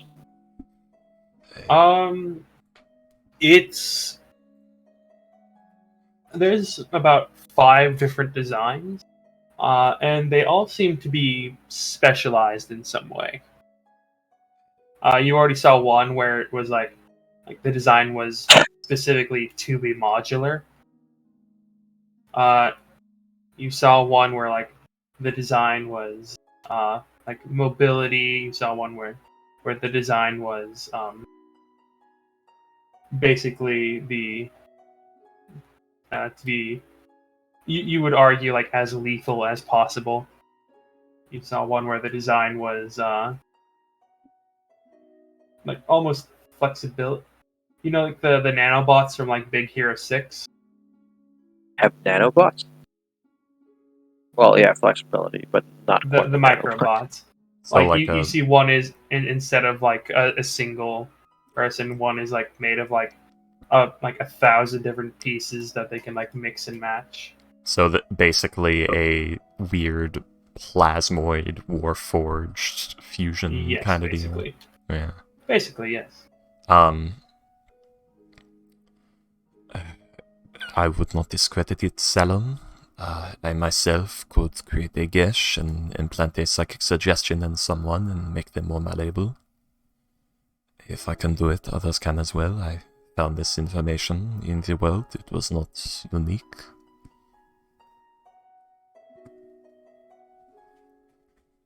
Right. Why would Yes, you? comical, Okay. the black things. The black things. Tiny black things. Tiny black robot things. Nano machines, son. Anyway. I already have Tuolo and our leader investigating certain areas where in the island. We only need to ask. We only need to interrogate Thomas and ask 001 for his statement. I can assist with this. As I said, if you want enhanced interrogation, I can do that. Or if you simply want assistance in talking to them and opening doors, I can also do that. Whatever it is that you need. Is Duran talking about like the dream spell with you were talking about dreams? Yeah. He can... Basically, he offered to...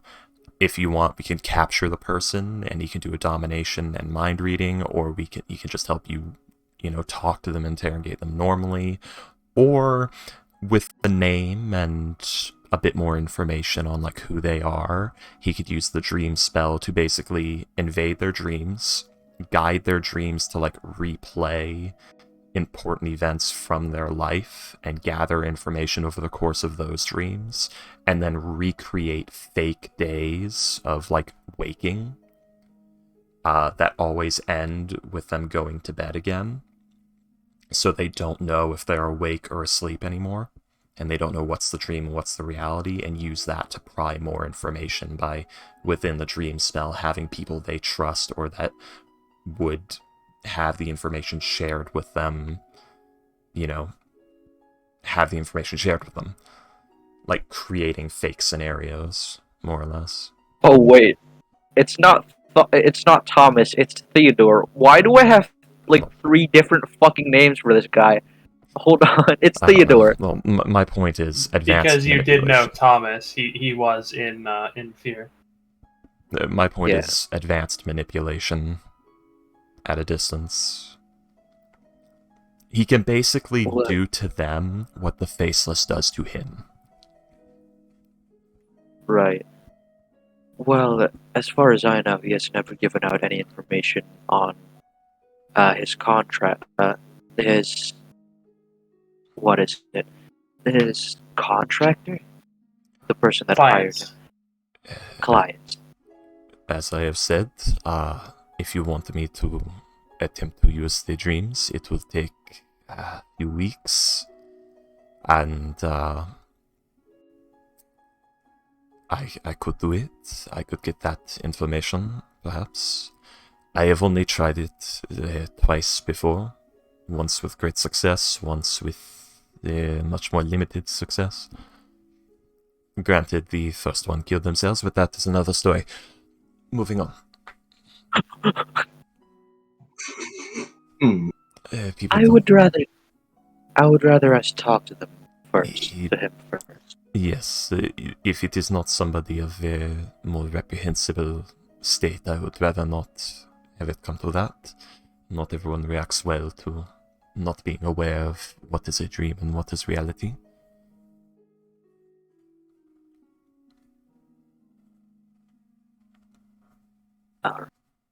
But yeah, other than that, Salem probably is going to. Man, I don't fucking know what he would do in his free time. Necromancy is the Abe most do with evil magic, they say. Yeah, illusion and enchantment's fucked, man. Oh, yeah. But, I mean, so is burning people alive, but you know. Yeah. What do you mean your Terramancer uses acid damage all the time? Necromancy is just recycling. Yeah. It's not inhumane. Anyway, so you need this information. Would you, and you want to take a day off, Ghost? That's what you submitted to the party? Yeah, take leave and come back the next day so everyone can. Yeah. so Fortune can regain cognizance, and so Duran can properly absorb everything he's heard as well, because he's taken this really well. Man, is he Fortune's taking probably this well. also going to need to be filled in. On which things?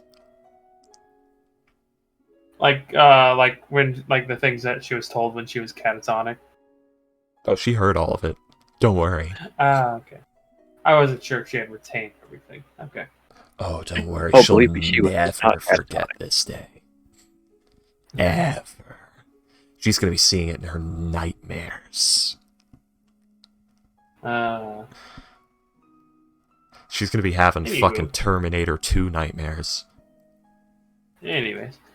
No future. So you guys head on over to like your quarters. Mm-hmm. Alright, so... what time is it? Is the party, like, sleeping for the night, or are we just thinking of what to do with ourselves, twiddle on our thumbs? It would probably be about, let's say about 3 p.m. at this point. Alright. Well, Duran was literally just in the dimension of zero anxiety and infinite comfort and, oneness with everything, so, he probably doesn't feel tired. Just terrified. Lucky him. Yeah, Arcadia's fun like that. It's peaceful. It's peaceful kingdoms. Mostly. I mean, Fortune got to enjoy a couple of days of not feeling anxiety for the first time in her entire life, and had it horrifically ripped away in an instant. So that's fun. My body is rejecting the coffee, and I hope it doesn't decide to reject existence soon. I mean, as the day goes on, eventually Fortune will just sort of... Payday's not here. Saying to be sharing the room. But at one point, Fortune just sort of, like, is in bed, leaps up, like, throws her notebook onto the desk and gets out, like, a pen and quill and just starts drafting something. Drafting a, where is the thing? My notes. Return to me. Return to me notes. You guys are white gold, so you would have access to like that. Yes, a very cute little suicide note with little sad fortunes drawn all over it. Anyway, no ghost. So yeah, you would have access to like housing, but it would not be in the headquarters. It would be like a couple of blocks down. Come on, Ghost. She's a Calistant. The devils have been cultivating her family line to have certain behaviors for a long time, and when things get tough, becoming suicidal is the first thing they got rid of so that they suffer more and don't die out as a line. Anyway. Infernal manipulation aside. She's drafting a rune stone. A dwarven rune stone. Yep. She's gonna be busy. Gonna be very busy. Probably doesn't sleep. I'd say probably by next morning has a rough draft of like what she's gonna do. William, do we get her healing cells? Says here, larger stipend. You would have been able to get it at some point within those 5 months, yes. Fortune refuses all forms of payment. And the larger stipend would be 2 potions of greater healing. Ballin'. So yeah, you have 5 King Tomes ointments and 2 IAG bottles that with basically like your name on them. And yeah, you're told that if you lose them, you have to buy a new one, and they're not gonna fill any other bottles for you. Just those 2 bottles. Which, wow, that's such a weird and fucked up policy for the IAG, because it's an adventurer thing. You are not drinking these bottles in, like, a safe and, timely manner most of the time. Yeah. But yeah, there's like over 100,000 members. They can't give everybody like every potion they ask for. They're giving you these for free. They'd be in debt within like a week if they just gave out potions. Yeah. I don't know, maybe if they made it was like one per mission or something, but anyway, Yeah. And this all is it why is you have is- a healer in the team. Yeah, all it is just keep the bottles with the potions in them, and they'll refill them. Yep. Sorry, DM, I drank my potion, but I have to use my action to put the bottle back in my bag. But no. So yeah, she's gonna draft the runestone. Duran, I need to make a save for, because he is no longer in the land of like peace and anti-dread. Oh, intelligence save for Duran. Does he sleep tonight? He does not sleep tonight. Duran has a horrible encounter. Okay. Give me a moment. What are you guys doing while I plan this out?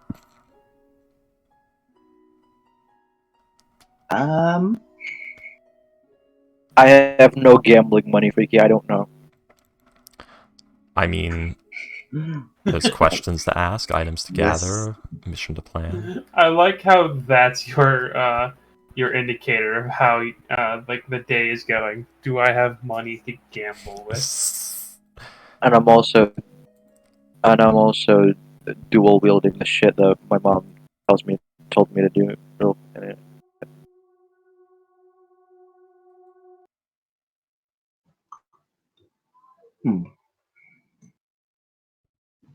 Hold on. Okay. Since I'm gonna be since Owen's gonna be with Lady Alice from now on, can he request that he gives the sending stone that he has to one of the party members? Sure. Emergencies. Wouldn't it be better for him to keep it so that he can be contacted by the party? That one's just from him to Lady Alice. It's not one to everybody. That sending stone is just to Lady Alice. Yeah, he basically wants to give since he's gonna be with like Alice, like working under her again. If you can contact Alice, you can contact him basically. So he wants to give you guys a way to contact Alice. Right. This is a walkie-talkie, not a phone. We're not there yet, okay? I know. I was referring to, like, if you have it, we can contact you specifically easily, but... Yeah, but you don't. You guys don't have the other stone. Alice has the other stone. Okay, that stone. Okay. Yes. Yeah. But, Okay, so... somewhere around the time, I guess the first person that he sees would probably be the person that he has to give the sentence to. So probably not Potion. Maybe a lion, depending on where he is. really wish Maybe Astro and Payday Salome were here. Maybe Salem, if he's out gambling somehow. Salem doesn't have money, so he can't gamble. No. Are you So, just yeah, wondering you- about the IAG? So yeah, you'd probably see Salem. He would be in the IAG Okay. building, yes. You Probably- can see that. Yeah, probably mostly standing Yeah. still and thinking. God, I wish I had. That Which I is, guess that which works. is very easy to find. I guess that works. Pretty noticeable. He will like walk up to you and tap you on the shoulder. Jesus. That's on wood. That's I'm knocking on wood. I don't have anything metal on me. Clang, clang. That's near me. He's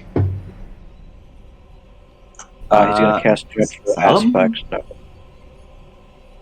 That. Uh, Salem? Are you awake? I am Okay. technically always awake. So I know we've been a bit not on the best terms as of late with your behavior, and especially your gambling habit. What was that wisdom save for? That's for Duran, don't worry. Okay. But Who told you? since I gambling. I am gonna be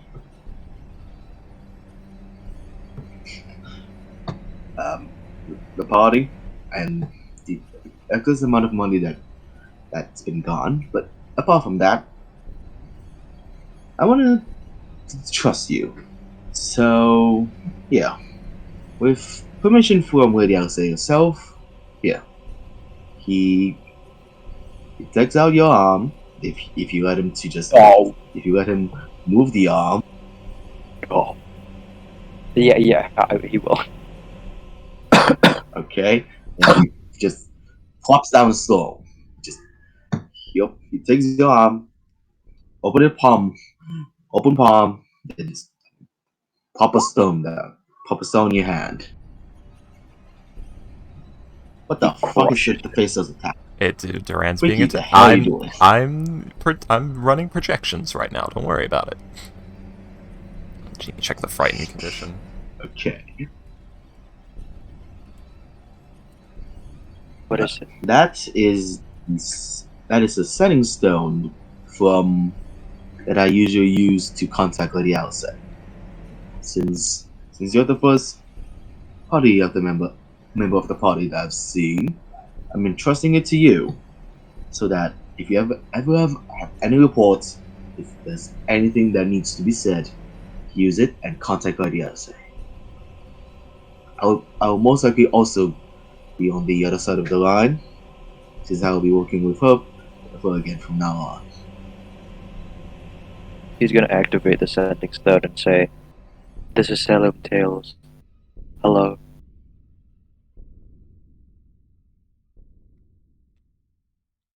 No response. For a little bit, there. Yeah, at the moment there is no response. Don't you need to attend to it?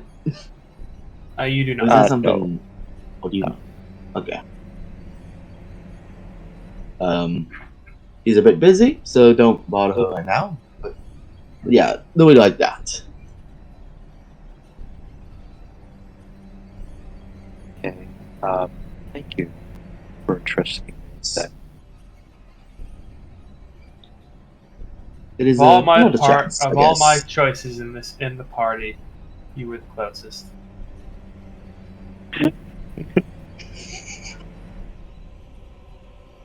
I trust you. I've been given authority, power. Yeah. A little bit, yeah. He then pats you on the shoulder and waves goodbye. Good luck, my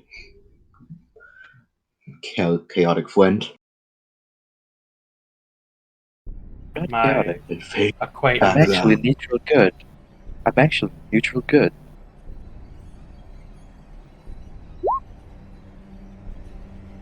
He breaks free.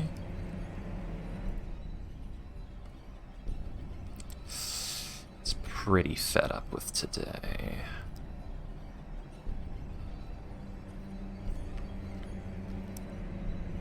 Shit is fucking unlucky.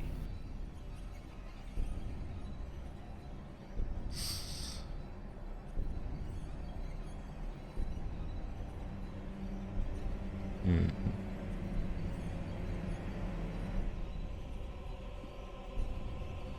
What's up, guys? No, it's, I mean, a lot of the party is missing, so there's not really that much activity. Yeah. So yeah, Freaky, why don't you just I'm describe how things go? I'm still and- projecting it.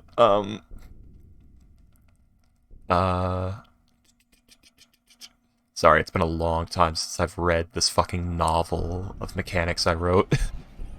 So I'm like going over the steps of it and projecting each one accordingly. Yeah,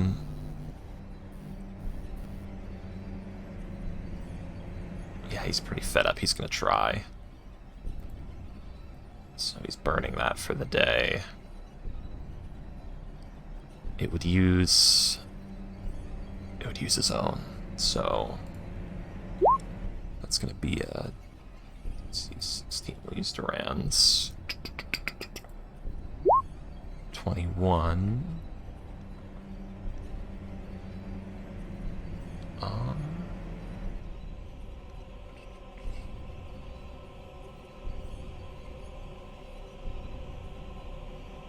Okay, so that fails. Its turn.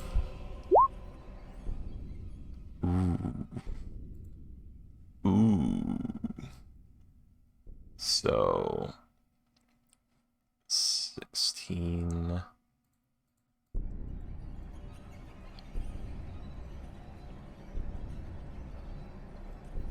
Sorry, this is taking so long. Alright, and then at that point I need to make another intelligence save. There's not enough. Could you explain to the people what is it going on that might not know this campaign? Sorry, I'm trying to I'm trying to project it right now so that I have like a correct chain of events. All right. I'll So- just go ahead and. I was about to. Oh, okay. I So was gonna give like a basic overview, but yeah, if you're done, then. So that night, as Duran lies down to attempt to sleep,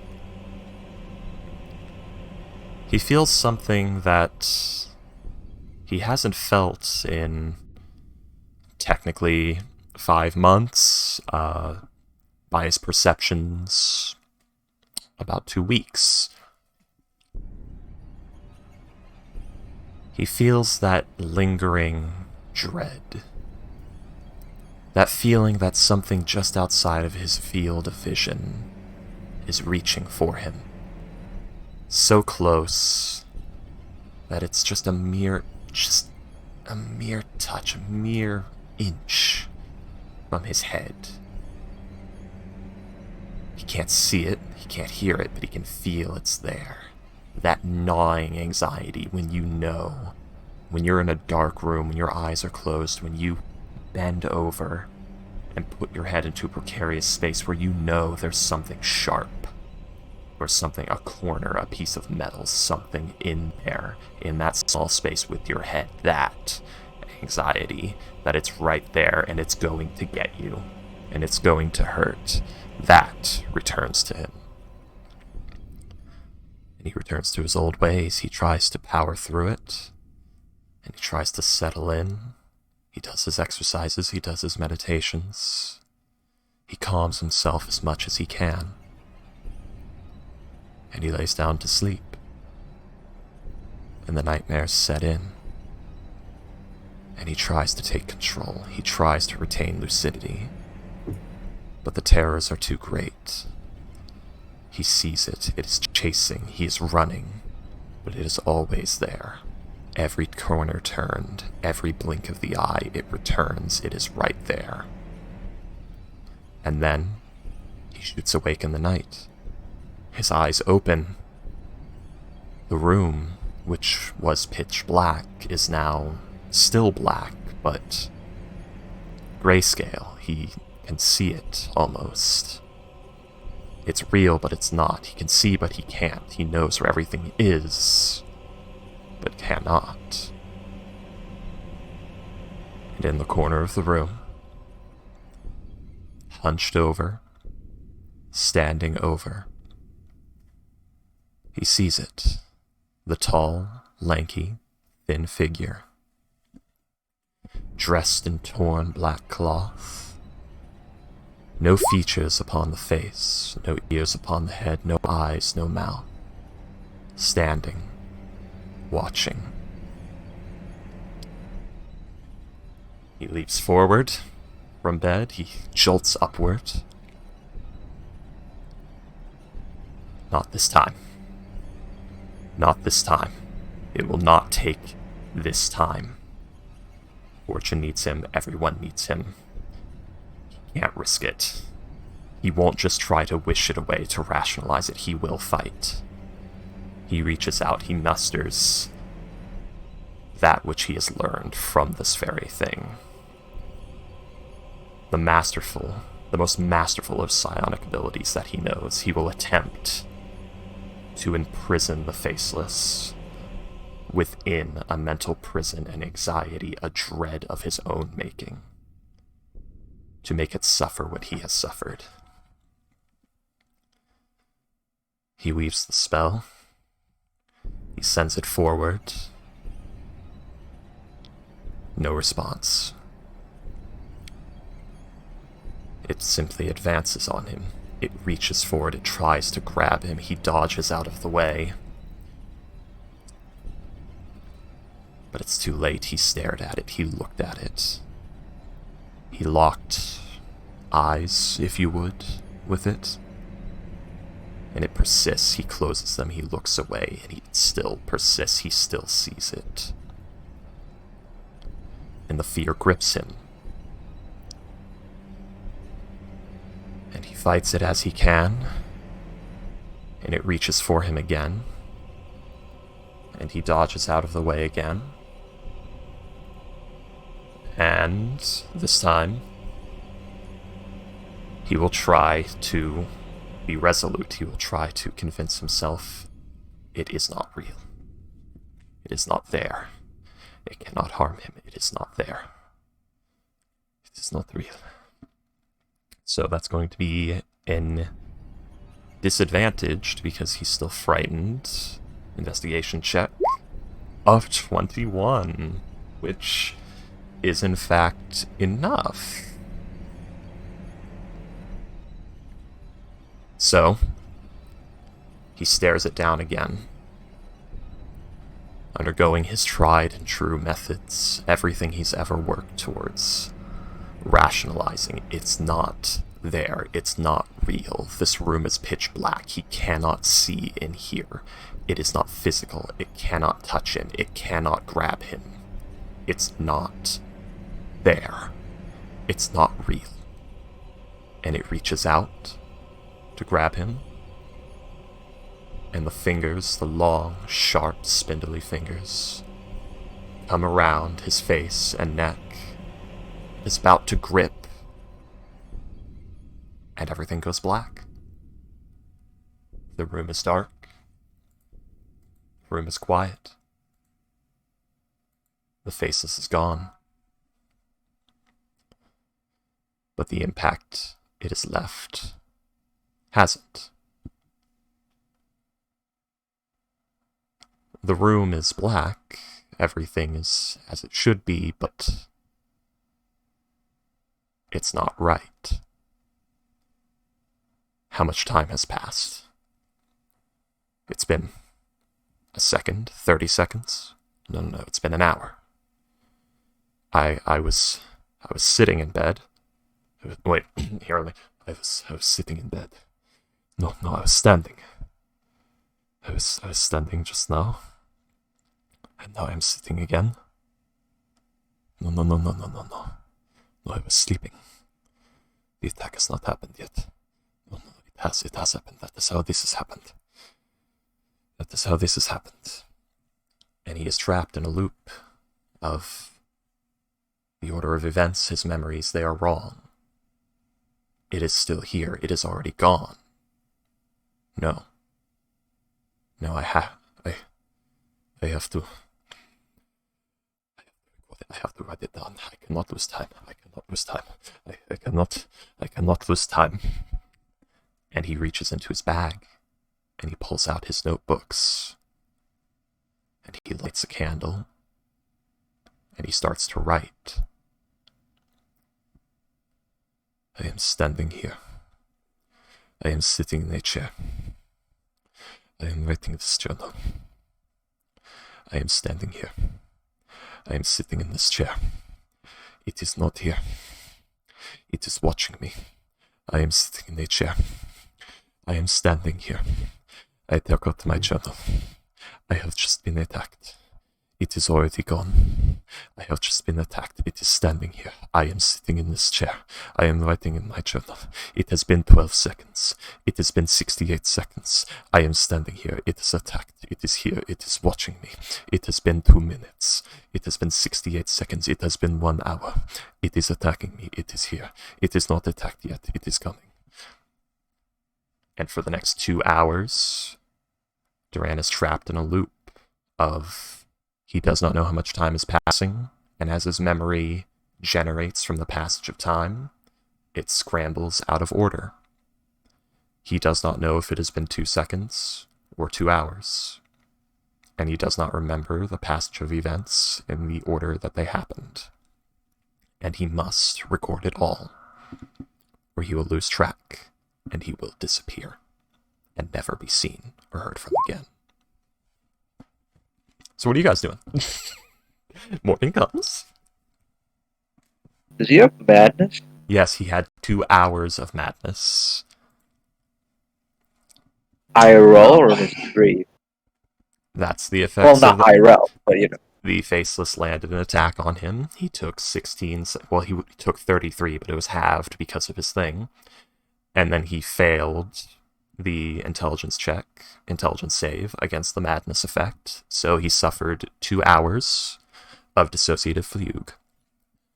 And I believe there's a longer term effect as well. Wait, why do you only have +2 on intelligence save, but 10 in investigation? Because Warlock. And expertise in investigation. Ah. Yeah. His save DC for faceless attacks resets to 8. So he is less likely to be attacked again, as he has for now. Wasn't it like permanently up to 9? No. That's if he succeeds. It goes up and up and up until he fails, then it resets. So every time he succeeds, it goes up by 1. Okay. Huh.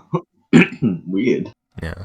Well, that's the way it works. It's building anxiety. It's building terror and dread. It becomes stronger the more he resists it. And with that will be the end of the session. Oh. Okay. Yeah. Hey, Like we're people almost done with the 5-1 stuff. We are done. No, we are done. The 5-month stuff. Yeah. There's another fucking 7 months. Next session, you guys decide what to do next. Good, Whether no. it's Marco, Smolder's assassination. Smolder's assassination. He wants us to right. assassinate a false prophet. He wants us to assassinate someone, not us. We have to go kill another clown. Wait, I thought it was only for Riot. I'm kidding about that, but No, it was for Fortune. so Fortune well, offered what's to the help thing for out Riot? with. So optional fortune quest. Help is help Smolder by killing the false prophet that's causing trouble for him, and he'll basically help us assassinate Marco by like teleporting him to an unsafe location of our choosing, for us to fight him in instead of us having to siege or fight on his terms. Was an agreement. Fortune is iffy on if she wants to even do that agreement, because making a pact with a powerful elemental is probably not a good idea at all in the first place. And also, we are currently fighting the elemental cult, so who knows where Smolder's allegiances actually lie, because we don't know that much about Smolder. We do detect thoughts on Smolder. We could probably try, but I'm sure William has done insane shit with that. Can we do dream with Smolder? I don't think fire elementals sleep, so at least not ephemeral ones like Smolder. Azers probably do, but anyway,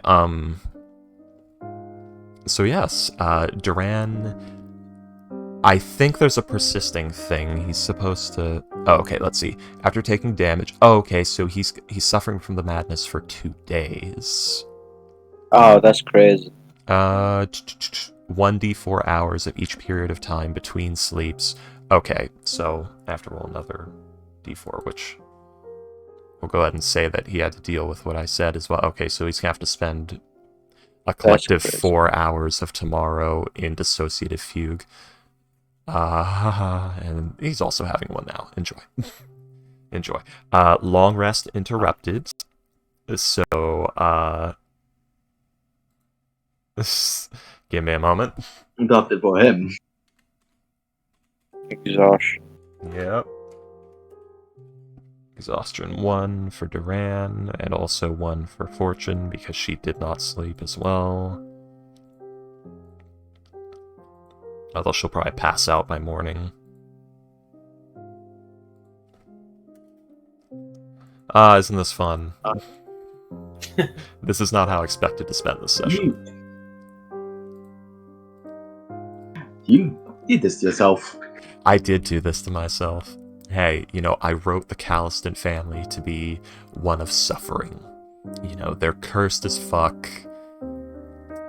The sins of the father born upon the children, as you say. Or in this case, the great-great-great-grandfather. Yeah. Nice. Don't make deals with devils, kids. Never make deals with devils. It goes horribly wrong. Yeah, totally. Never do that. Ever. Fuck you, freaking. You're welcome. You're welcome. God. Freaky Everyone makes infernal characters that try to goad the party into making deals with them. Also, Freaky makes characters that suffer horribly as a result of infernal pacts. God, the party and Dragon Lords are having such suffering, which is also thematic because, you know. Greek, yeah. Yeah. I mean, you guys are suffering Greek pretty tragedy. heavily right now, too. Yeah. But yeah, I'm gonna go ahead and tell you guys, next session, Fortune might actually be departing from the party temporarily. Fuck. Not for too long. Alright, then. Well, She's got some things to do. Yeah. Busy. Good night, you guys. Good night, William. Yes. Cheers. Yes, cheers and good night. Thank you for game, William. Yes. Yes. God, Fortune said 10 words this whole session. Oh boy. It was Duran's turn. Yeah. The suffering siblings, the Callistans. It's gonna be sad when Duran departs from the party and you guys don't see him again for a long, long time. If ever. True, if ever. I mean, once we kill Marco, yeah, Duran's retiring. We kill Marco, deal with the Faceless, retire. That's his fucking to-do list. Find some... I don't know. Deal with the Faceless, kill Marco, try to claim his estate, ride laurels until death. Rest on laurels. Yeah. Yeah. All right. Oh, Good good night, night. dude. Good night. Oh, did Astro? Oh, okay, no. Good night, William. Yeah. Thought Astro joined the chat the second before you left. Nah. So, for people who are still watching, this has been a bit of a slow session. We're actually between arcs right now. On the previous arc, so this is Archon. This setting. Well, to be fair, this image is from Arcadia. But this is Archon. It's a homebrew setting by our DM William. Also is insane natural 20 DM who gets 17 natural 20s in single combat, and no, we know he's not cheating. He's just insanely lucky, and it has killed us many times. So, and what you witnessed with... I'm getting off topic. This is Archon. It's his homebrew setting, which he has poured love and affection into. He's done so much work with the setting. It's amazing. Basically, the premise is the IAG is the International Adventurers Guild. So, an Adventurers Guild got so big that it got like... It's like the United Nations, sort of, but not exactly. It'd be like something that works with the United Nations, which would be the conglomerate. So it's a mercenary company that works closely with the conglomerate, which is basically the United Nations. And they are currently put in charge of dealing with an outbreak of the cult of elemental evil, which would be the elemental cults of the water, the fire, and the earth and air planes. The ones that worship those elemental planes and their gods. And they're a sect of these cults, because there's the actual ones that, you know, worship like Kossuth and them. And then there's these sects of the cults, which are basically trying to create like new gods or new aspects of gods by gathering, well, not by gathering, by creating these artifacts, and each one is like a body part or something. We don't know all the details yet. That is made out of hyper-condensing the truest and deepest essences of their element in insane amounts. So like you need like absolutely insane amounts of the purest water essence in the most like water plane accessed part of the material plane, and it requires human sacrifices and souls to produce like an artifact that they need. And they're basically going to use this artifact as a piece in making a new god or a new avatar of god or a new aspect of a god. Again, we're not sure on how they're going to do it and what they're doing. For those of you who've played Morrowind, think like the Heart of Lorkhan and how Dagothr was making a Kulakhan. It's very similar to that. The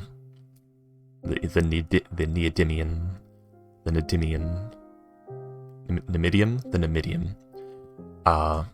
And that's what they're doing. We've been through a lot. This is a very long-standing campaign, as you could tell by us being at session like 83, 84. I'm playing a lot of characters right now because basically our backups exist in the world and like are people that the party knows and has connections with beforehand. So if someone dies, it's not like, hi, I'm rando number 4. It's somebody they know and would actually contact for assistance. I'm currently playing... well, I have several backups, which we all do. It's a bit chaotic, and we're in the middle of an arc with 2 siblings that are a part of my roster. So we have Fortune... Well, here, let me get these visible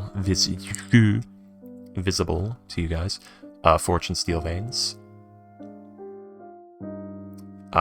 Formerly known as Ceres Calistant.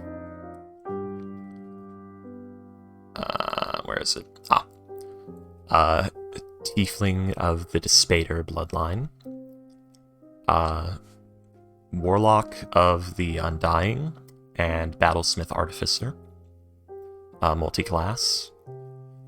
Received, the Despater bloodline is very important. Basically, herself and Duran Calistant, her brother, are part of a legendary bloodline which is a narrative concept of, like, you know, a bloodline of people that are constantly intertwined in important things, or are commonly known for being rich or influential or just doing shit in general. Think like the Joestars kind of deal.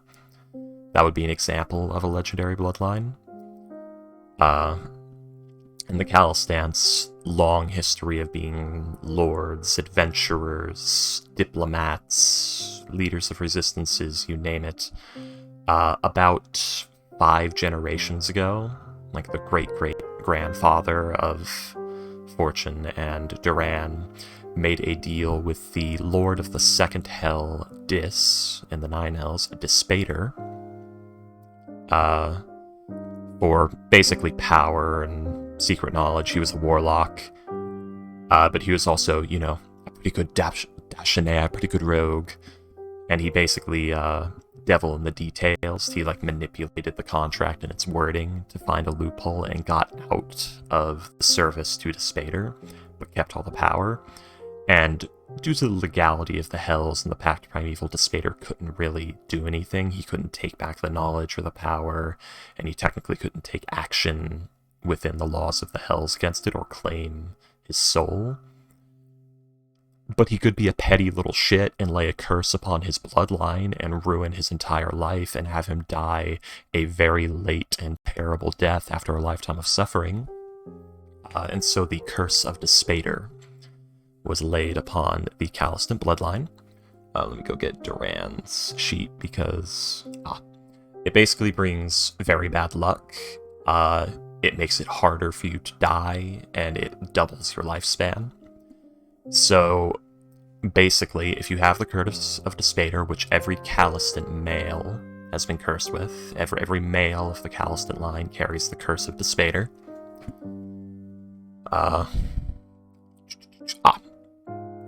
If you have the Curse of Dispater, every time you get a natural 20, the curse activates, and your next roll, no matter what it is at disadvantage, and every time you get a nat 1, the same thing happens. So basically, good luck turns bad, bad luck turns worse.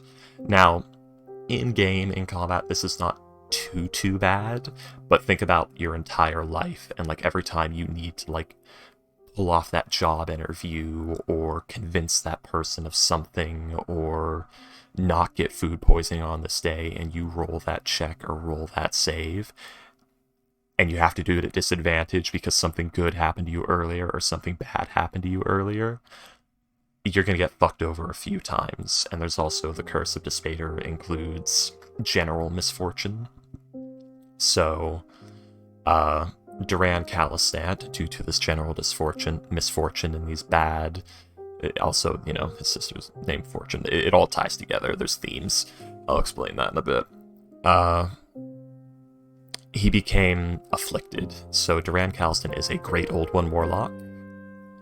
He's not the one where he actually has, like, a patron that he serves. He's the kind of one that's actually described in the description, where the studies and things you undergo to avoid your quote-unquote patron, to get away from it, is what gives you your power. You've actually studied the Eldritch knowledge and learned it, instead of it being given to you or channeled. So I've specialized him in psychic damage, mental subversion, you know, causing fear, causing suffering, causing, you know, charming people. So he's got, like, domination effects and... you know, manipulation of dreams and memories. I want Modify Memory for him, but I was afraid to give it to him because it's kind of important to his thing, but I might give it to him later. I'm measuring on that. Mental Prison. For those of you who are old guard to the internet and probably noticed immediately from his patron being called the Faceless and the events of what happened, and possibly even this music that's been playing, yes, his patron is the Slender Man. I fucking wrote Slender Man as a patron for the Great Old One, but not directly. I wrote the Faceless is a sentient phantasm. So basically, it's a psionic disease that you can catch. It transfers through memory and knowledge of it.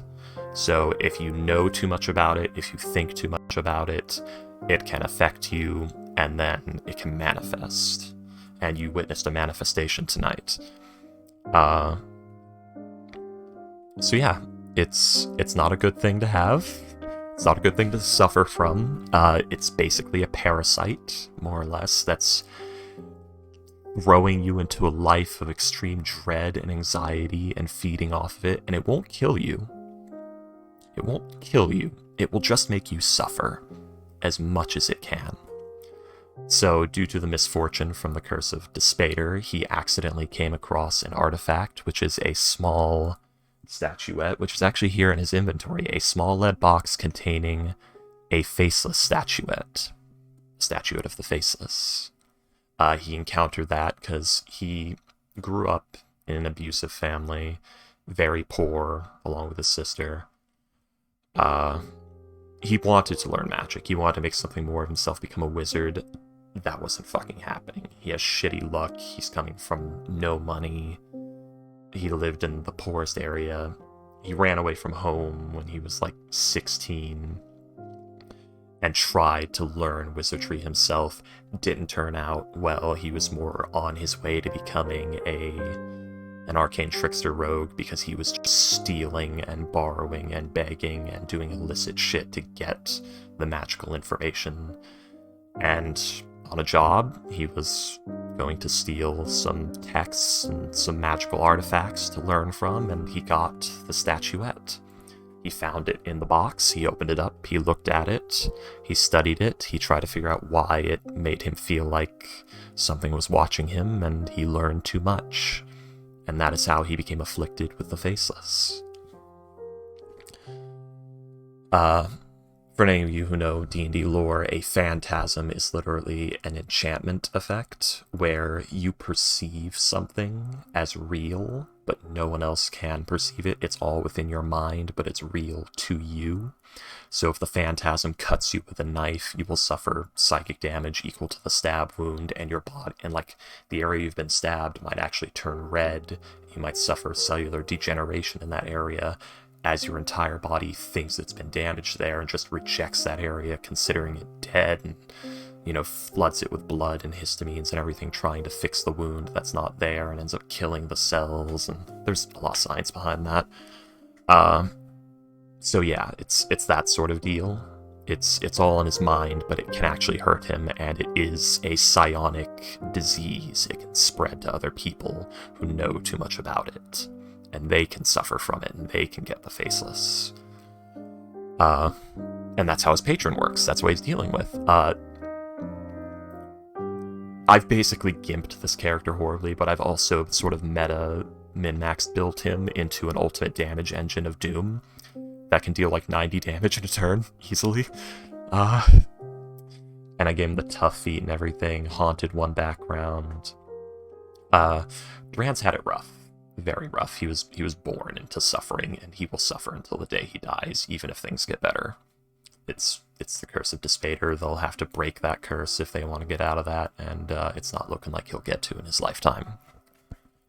But he can at least get rid of the Faceless, and, you know, try to make it easier for the next generation. So that's Duran's deal. They were born to the Callistant family, Marco and Lisette Callistant. Marco Callistant was the previous, you know, male of the Callistant line. He also bears the curse, and it fucked him up. It ruined his life. It ruined everything, and it ruined him as a person. He became an abusive alcoholic, hateful, physically abusive. He beat his wife, he beat his daughter, he beat his son. But all he would do is drink, sometimes do his job, and just abuse people. That's all he did. And that's all he was doing until apparently he sold his soul to the cult, and got everything he ever wanted through genie wishes, evidently. So currently Duran and Fortune are plotting to assassinate him, because they're not going to let him fucking have that after everything he did. Duran had it bad at the beginning of the family life. Fortune had a lot worse, because as a result of the Infernal Pacts and the Curse of Despater, their bloodline is of course cursed. And when you make a pact with the devil in D&D, and your bloodline does become cursed, there is a chance that somebody in your bloodline will be born as a tiefling every generation. It could be the next generation, it could be 100 down the line, anywhere in between. The infernal essence has entered your bloodline, and at some point a tiefling will be born into it, and more will be born randomly throughout. It's just cursed now, and eventually your entire bloodline will be tieflings, because no matter what you made a tiefling with, you get another tiefling. This is actual D&D lore. And Fortune was the first. Ceres Callistant was the first tiefling of the Callistant bloodline as a result of the Curse of Despater. And Marco Callistant, knowing about the Curse of Despater and really hating this, has basically been saddled with the burden of this fucking hellspawn child that he can't kill because Despater might punish him worse and make him suffer more. So he spent the entire first 15 years of Fortune's life just berating, abusing, beating, and vicious beatings too. 4 ribs broken, the leg was basically fused into a peg, one of the eyes didn't work, almost no fingers, the tail, broken in so many places, none of it treated, just fucked up, ruined. She was found by Craigsaw Steelveins, a dwarf from Seagog who left home to become a journeyman and learn how to make firearms. Came across her, felt bad for this fucking wretch limping and dragging down the street. That no one else would pay mind to, because tiefling, infernal blood, hellspawn, misbegotten. Nobody likes that. Nothing good comes from tieflings. They're a bad omen. And they're also just bad blood in general because, devils cultivate bloodlines, and when a tiefling forms, the devil that oversees the bloodline that tiefling is in is probably watching and choosing their next score at all times. Everyone that interacts with a tiefling is in danger of being contacted by a devil and being manipulated and tempted. That is just a fact of Dungeons & Dragons and of the setting. So, tiefling racism is somewhat warranted, and it's why I call bullshit on the whole. There have been so many tiefling heroes that, tiefling racism is dead, that they added in, one of the later modules, because that doesn't make sense. Did the devils stop watching? Did they stop manipulating people? Did they stop cultivating bloodlines? No? Then that's still fucked. Asmodeus is still out there. He's still gaining power. He's still ruining lives. And he's using them as tools to do it. It's a terrible and dark truth of the setting. And it's sad. It's miserable. And I wrote that into the character of Fortune. It's misery. It's a curse. It's not a blessing. It comes with power, but at a cost. But she was taken in by Craigsaw Steelveins, who basically put her through months of rehabilitation to fix her fucked up limbs and everything, so she could actually walk and function.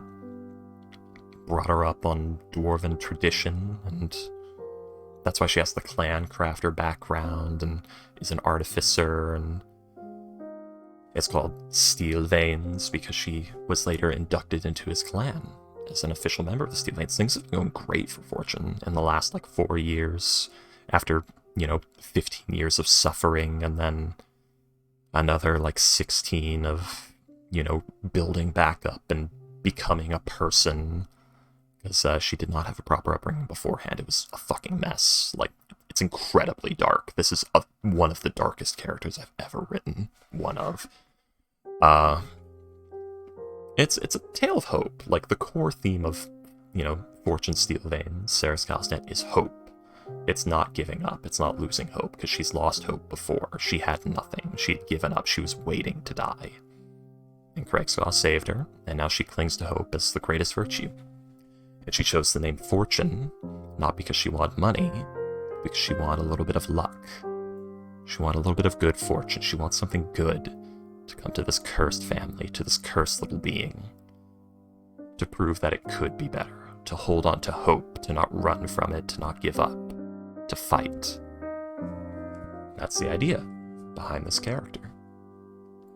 It's a story of hope, about holding on. Yeah, that's Fortune's deal. Like I said, Battlesmith Artificer has made substantial leaps in firearm technology with Craigsaw Steel Veins. She was basically carrying on his dream with him. The Undying Warlock levels happened because there is an existing, like, powerful, like, company in this setting called the Black Sands that basically invented firearms and gunpowder. And Craig saw, by developing new firearms technology and his own somewhat superior even blend for gunpowder, challenged them. We don't know for sure, but it's believed that the Black Sands organized his assassination, as one day Fortune woke up. She went out to get some breakfast, to fetch some groceries. Craigsaw stayed behind to work on their next project, as he often does. And there was an explosion. Now, what happened originally, she didn't wake up in time. She was caught in the explosion. But that was not supposed to be. She was not destined to die in that moment. So, Jagal, hello. I'm explaining the plot and characters and everything right now of this campaign for all the new people.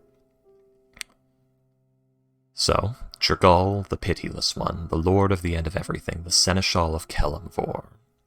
He who writes the names of those who die so they are not forgotten when all ends. Usually someone who doesn't care if someone lives or dies. But in this case, his paperwork was tampered with. This person was not supposed to die yet. This name is not supposed to be in the records yet. Yet it is. Why is that? Currently, we don't know. Our running theory, Cyric is getting involved with the Black Sands or someone to perpetuate strife. That is a theory. That is reckless speculation. We know he's partially involved in something. We don't know what. All we know is Fortune was not supposed to die yet, so Trigal offered her a deal. Become one of my scriveners, write the names of the dead for me, and file them each year on the day of sealing. Do this, and I will turn back these events. I will give you another chance. She accepted, and she woke up that morning, no memory of what happened. Well, a partial memory, like it was a dream. She thought it was a dream at the time. She got up, and she went to go get groceries to make breakfast. And the shop exploded while she was gone, and Craigsaw was killed. And she lost everything. Everything she had gained. Up to that point, she was back to suffering, back to nothing. But at this point, she had already learned. Hold on to hope. Don't lose it again. She knows what hopelessness is like. She's been there before. She's not going back. And she remembers what she told herself and what Craigsaw taught her. When you want something, when you want this world to give you something, when you don't want to suffer anymore, you work for it. You take it, you find a way, and you work towards that way. This world is full of amazing things, and you can find something that can give you what you want. You're right, it could be the start of a villain, and I do have a dark timeline set up for this character, but currently things are on the light timeline. Things have been going rather well. And so, Fortune decides she's going to join the IAG. She's going to use it to gather money, to gather allies, to gather connections. She's going to bring Craigsaw back, and she's going to take the good life she had gained back from the jaws of death. And she has been doing that, and that's how Fortune meets the party and becomes a member of the IAG, and everything that's been happening. By the way, this is all on my YouTube channel. If you scroll down, this entire campaign, all the VODs are there. You can watch this from session 1 to now if you like. I'm giving you the recap right now. And she's been doing that this whole campaign. And it's been a beautiful story, and William has thrown some fucking curveballs. I wrote half of this, he wrote the other half, and it's been amazing. This is probably one of my deepest, most fleshed out characters. Well, thank you. Thank you, Phantom Plays. She's been working towards it, and she actually has made outstanding strides. She's been recognized by the Dwarven people, who are fiercely xenophobic and isolationist, and actually have a particular hatred for fiends because they were driven out of their lands in the Underdark. They had vast undercities and like a network of roads that they were all driven out of by a demonic insurrection, and so they've sworn grudge and hatred towards all fiends as a result. And through the merit and through her upbringing with Craig Saw and her understanding of the Dwarven people and the pieces she helped garner between the Dwarven people. All this happened in campaign, by the way. Between the Dwarven people and the rest of the world, and new alliances, and even helping retake one of the lost undercities and map out some of the Tig roads so that they can begin to take these cities back from the demons. All of these things helping revolutionize firearms and spread it to the Steelvanes clan, so that they have now gone from a notable family of, like, metallurgists to one of the Dwarven nobility. They've been recognized by the King of Seagog as important enough to be considered nobility because of Fortune and Gregsaw. And she was recognized by the clan and taken in. And she's slowly being recognized by the Dwarven people. It's growing. There's still issues. Not everyone's happy about it. Hell, the most powerful, like, sect of paladins and clerics and theological leaders are wholly against the idea, and she's been doing good faith campaigns, like arming them for free, pro bono, and training them in the use of firearms and organizing them in an anti-abyssal insurrection team called the Slayer Corps. Like, she's literally doing a good faith, I will help you hunt down and kill demons and devils and their tamperings with this world, good faith, to gain their trust. And so far, it was going well. But our latest mission, Doros Garrison, and think of like the apparatus of the crab, but fucking huge. If any of you have watched Atlantis, the giant crab mech from that, or lobster mech from that, it's kind of like, she has not become their leader. She's nowhere near the leader.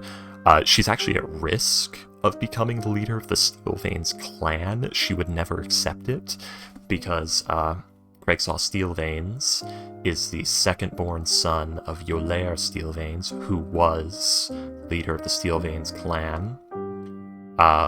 He died recently, and Dalkir Steelvanes, the older brother of Craigsaw, is currently slotted to replace him. And if something happens to Dalkir, Craigsaw would replace him. If something were to happen to Craigsaw, Fortune would be next in line because she's the adoptive daughter of Craigsaw. She would immediately refuse it. She dares not do that to the Steelvanes clan. That would be such a fucking huge scandal. It would ruin them. She would immediately fucking refuse it. Yeah, being a Hellspawn is bad. It's not good. It's a curse. Anyway. But Doros Garrison. Doros Garrison, the giant fucking crab mech of doom. This thing is huge. It's like 4 stories tall and 10 stories long. It's fucking huge. It's massive. It's beyond gargantuan. The cult had commandeered it and used it to attack the city of Galthira, which is the capital city of Gisni, one of the countries that my brain will not remember the name of, and I can't access the map right now. They attacked the capital city. The party was able to teleport on board by stealing information for the teleportation circle. And we mounted an assault to try and take it. It had a self-destruct measure, and the leader of the air cult Volman Landris. He caught us, he knew we were on board, and he knew that if we weren't stopped, we'd fight our way to him, take the garrison, probably use it against him, so he activated the self-destruct. Then he sent out a message saying, self-destruct's been activated, you have 10 seconds to get out of here, dumbasses. Ha ha ha. We actually had a full minute, but we didn't really have time to question if he was lying or not, and it was over a speaker system, so insight checks were not going to be very effective. So Fortune hatched a plan. We can't disable it in time. We have to get out. We have to fight another day. Come up with a new plan. She didn't know how big the blast was going to be. She didn't even know where the garrison was at the time. It was attacking the city at the time, but we didn't know that was happening. We had no way of knowing, and we couldn't see outside. So he activates self-destruct, we get the message, Fortune hatches the plan. We have several bags of holding, we have a portable hull. Some of you have divine protection, some of you have tickets to a plane of pleasure called the Spirit Train. 2 of our party members activated their Spirit Train tickets, and they were whisked away to a pleasure domain in the Feywild where they had the best vacation possible in all of existence. One of us, Auron, had a favor from, I believe, the dwarven goddess of home and comfort, it was, that if he was in danger and about to die, she would whisk him away. No, he earned that. Like, we all earned that stuff. This is stuff we got earlier as rewards for things. And that kicked in, and for Fortune and Duran, portable hull, bag, literally anything you can imagine. Anything you want, ever, that kind of pleasure. Anything. Ghost character Salem gambled a lot, because that's what he likes. But yes, Fortune, Duran, it was mostly Duran. Fortune came up with a plan, she discussed it with everyone, she started to doubt herself. Duran, her brother, he liked the plan, he threw down the portable hole, he grabbed the bag of holding out of her hands, wrapped his arm, like, under one armpit, and over the neck, get that full, like, fireman grasp, so that, he's not gonna drop her. Jumped into the hole with the bag, and through the graces of the fact that the astral plane is the plane of thought and cognition and perception, and because he honestly thought it would work, they were not separated. They were placed in the same spot in the plane. And for about a week, they were stranded in the astral plane, floating around, looking for color pools. A color pool is basically a place where the astral plane overlaps with the curtain of vaporous color in the ethereal plane, which then bleeds into another plane, or at least that's the gist of it. It's where other planes overlap with the astral plane, and if you go to a color pool, the color pool has a specific color to it, and the color tells you what plane it'll go through. They found several of them because it's very easy. It's actually very easy to get out of the astral plane. It's hard to get somewhere if you don't know how to get there. It's pretty hard to get in, but getting out is actually really easy because if you just want to leave and go in a direction, the plane will dump you near a color pool after like between 5 and 50 hours. Time doesn't pass normally, though, and you don't age or get hungry or anything, so it was about a week for them. The first color pool they found went to Guiana, which is a lower plane. It's a hellish plane, so hell the fuck no, not going through that. So they kept going, and they found one that led to Arcadia, the peaceable kingdoms, a neutral good plane, one of the upper planes, and they decided we could float for a year's eternity, or we could take this risk. And they chose, go to Arcadia, ask the angels for help. And they were able to get help. and the angels helped them. And they received a plane shift, not just from... It's actually not lucky. The astral plane is actually very good at spitting you out places. If with a little bit of patience, you'll end up somewhere that's okay, and possibly even where you want to go. It's very easy to leave the astral plane. It just requires patience.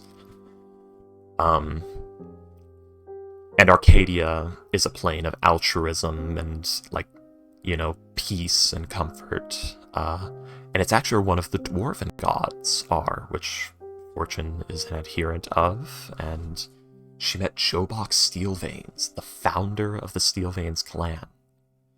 Fangirled so fucking hard. Like, so hard. Almost passed out, frothing at the mouth, squealing and screaming with joy. She will never, ever let anyone forget that happened. She will brag about it for the rest of existence. I even have it in her to-do list. Brag about Arcadia forever.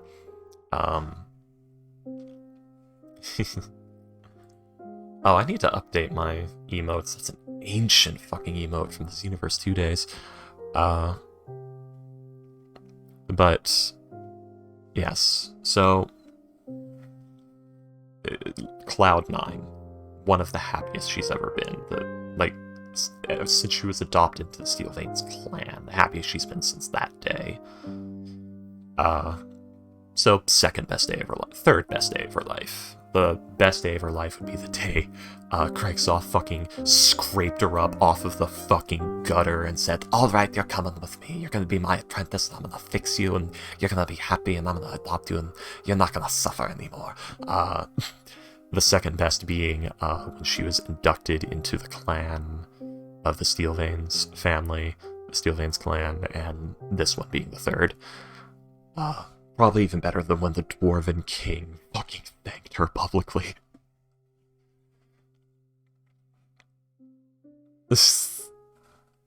So, yeah, just gushing with joy. Then, you know, the dwarves, an ancient fucking dwarven wizard that was there, or petitioner of one, plane shifts them home. And, they're back to the material plane. They appear back in Seagog, luckily. They get a teleportation circle from there to the IHE headquarters in Foveros. And they're called into a meeting with Lady Alice, who's the overseer of the cult proceedings, you know, making sure that the problem gets solved. Stressed beyond that woman does not sleep. She's dying. That poor thing. And this session, the news of what happened after they left the garrison was dropped on Fortune and Duran. And that's why she was so devastated, because over 12,000 people were killed because she failed. Because she got scared, because she ran away. Again. Because when Craigsaw picked her up, she didn't go home and say she was leaving. She didn't pack anything. She left Duran behind. This is Fortune's character sheet right here. It's this one. But, yeah, Duran was actually good to her. Because Duran's basically the... I think he's the... Oh god, what have I done? No, fix that, thank you. No, Duran's the older brother. So, you know, he got to suffer and see the abuse firsthand. So, he didn't much like their father to begin with. So, whatever dad's trying to beat to death must not be that bad. Was basically the logic of the young child Duran, seeing what the fuck was happening to his poor sister. So, he was much nicer. He, you know, actually tried to care for her, closest thing she had to anyone. Well, was the only person that gave a fuck about her for the start of their life, and she more or less left him behind. Craigsaw took her in, and she just tried to forget what happened. What her life was before. She didn't want to think about it. It was too painful. And Duran was left behind. Happy New Year. And Duran was left behind. And she blames herself for that. She abandoned him, left him to suffer. He ran away from home about a year later, when he was about, 16. A year after that, their mother threw herself off the roof of the house. Kids were gone, still getting beaten, didn't have anything left to live for anyway. Marco, for a currently indeterminate amount of time, just continued his wallowing. Alcohol, bitterness. Oh yeah, revenge is being plotted. Duran and Fortune are currently plotting his assassination because he made a deal with like a jinn, not a jinn, with an ifrit. We don't know if it's tied to the cult of fire or not, or if it's just a different ifrit, but he made a deal and he made some wishes and he rewrote his history. Marco Calastant is now a noble in Pordeaux, the homeland of Fortune and Duran. He's rich, he's powerful, he has everything he ever wanted. And all memory of him being some urchin from the poor districts erased. We don't know what the deal was yet, that's an ongoing plot point. But yeah, Duran and Fortune are outraged by this, and are plotting his assassination, and Duran might claim his title and everything. We don't know where that's going yet, though, because we're basically working with someone in Pordeaux to mount an investigation on Marco Calastant, to see if he made these wishes, to try and prove it. To see if they can, have him dethroned and shamed before he's killed. Not sure if it was a good idea or not, because if they don't find anything and then he gets killed, they're gonna know who fucking did it. Yeah, we don't know what the deal was for. We'll have to figure that out. But, so yeah, that's where we are. Fortune is a character I wrote to embody hope in the face of absolute hopelessness, reclaiming lost hope and clinging to it as all you have. Duran is a bit of that. He's sort of a separate take on it. He's on, finding a way to do it on your own merit to persevere. He's a tale of perseverance. And Fortune is a tale of, finding happiness in hopelessness and refinding hope again and things like that. These are the themes of these characters. So yeah. That's these two. I've put a lot of time and effort into these characters, into making them happen. If Fortune dies, I will be distraught IRL, but it can happen. It could happen. It's D&D. So yeah, that's Fortune, Duran, the suffering siblings, as I call them, the Calastant siblings. I've told you about the Curse of Despater and the Faceless. As it stands, they don't really have a way to deal with the Curse of Despater. Right now, Duran is focused on getting rid of the Faceless and killing Marco. And the way he plans to do that is we have so many warlocks in this party. Our psionics warlock, which is a subclass of warlock I made, that instead of spellcasting, you get new psionics mechanics that I painstakingly built.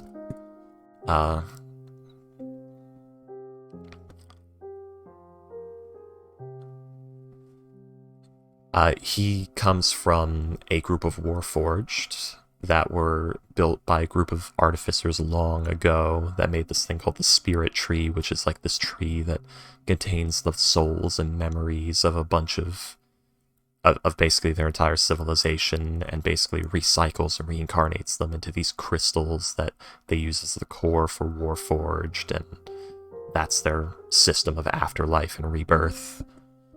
And the Spirit Tree can be used to basically, supposedly, Salim promises this, but we'll see if he can deliver.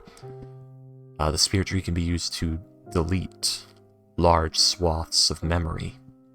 And that's what Duran is hoping on, because he's hoping that he's going to help Salim And Salem, once he has taken over his order, and has full access to the spirit tree and its abilities, is going to have it delete all memories of the Faceless from Duran's memory to free him from the Faceless, which is a memory-based psionic disease, more or less. It's a living phantasm. And by deleting all the memories of it, it will disappear. He will no longer be able to perceive it. It will no longer be able to hurt him. He'll be free of it. And that's the goal. That's how he plans to get rid of the Faceless. And that's why Duran's in the party right now. It's like a mechanical, artificial tree. Think like the Hist trees from Elder Scrolls, but like artificial. I don't know the full mechanics of the tree. Ghost wrote that. That's Ghost and Williams' writings. So yeah, that's how he plans to do that. They also plan to assassinate Marco. Fortune's a bit busy. So much is happening in Fortune's life that it's sort of gone the back burner. Duran, it's a much more immediate thing, you know, murder Marco Calistan. And he has a few plans as to how he wants to do it. And he's just, you know, picking his moment.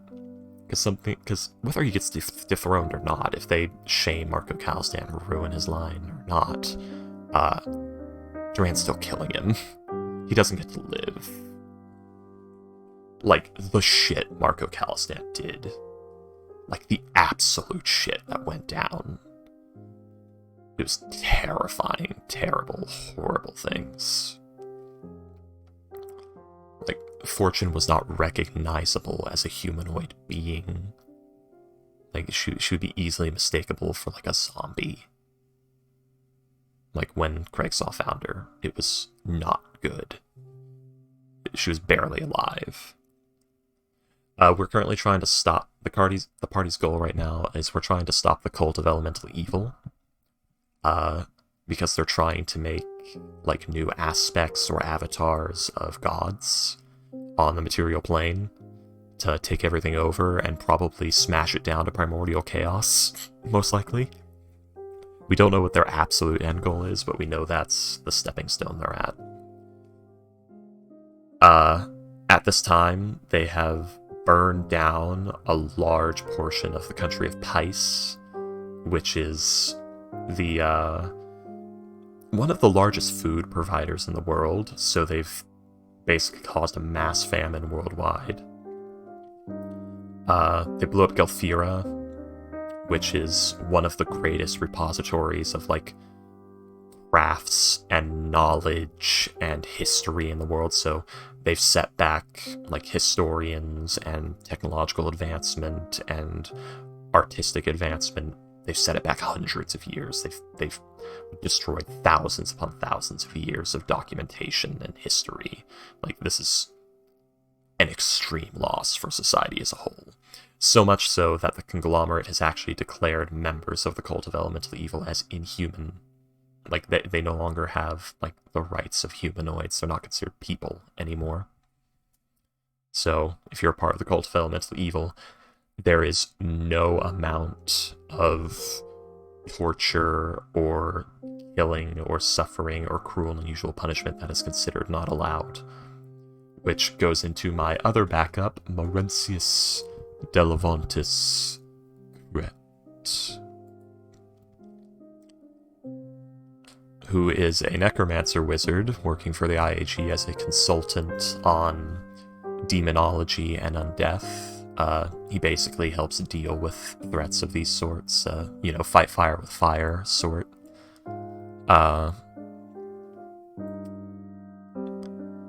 And he's currently campaigning to... There's an entire area, an entire, like, set of islands, an entire continent that the cult controls. And he's currently campaigning to basically use undead warfare against them, to just cause outbreaks of ghouls and specters and wraiths and other undead to just slaughter everything living there and have the entire place overrun with undeath, to cause immense amounts of desecrated land and shadow wells so that Sorrowsworn cross into the plane. It just horrifying things, like an indiscriminate, like basically a nuclear option. The cult has already used nuclear options, by the way. They had destroyed the city of Icenorth using Orbs of Devastation, which is basically a magical nuke from base D&D that they were mass producing, by the way. They had stolen a storm giant artifact called the Something Eye, the Father's Eye, I think. And they were siphoning elemental power off of that to make Orbs of Devastation. And they made 30 of the fuckers and destroyed 2 cities, and it was fucking horrible. And they had an aboleth, and so much shit happened.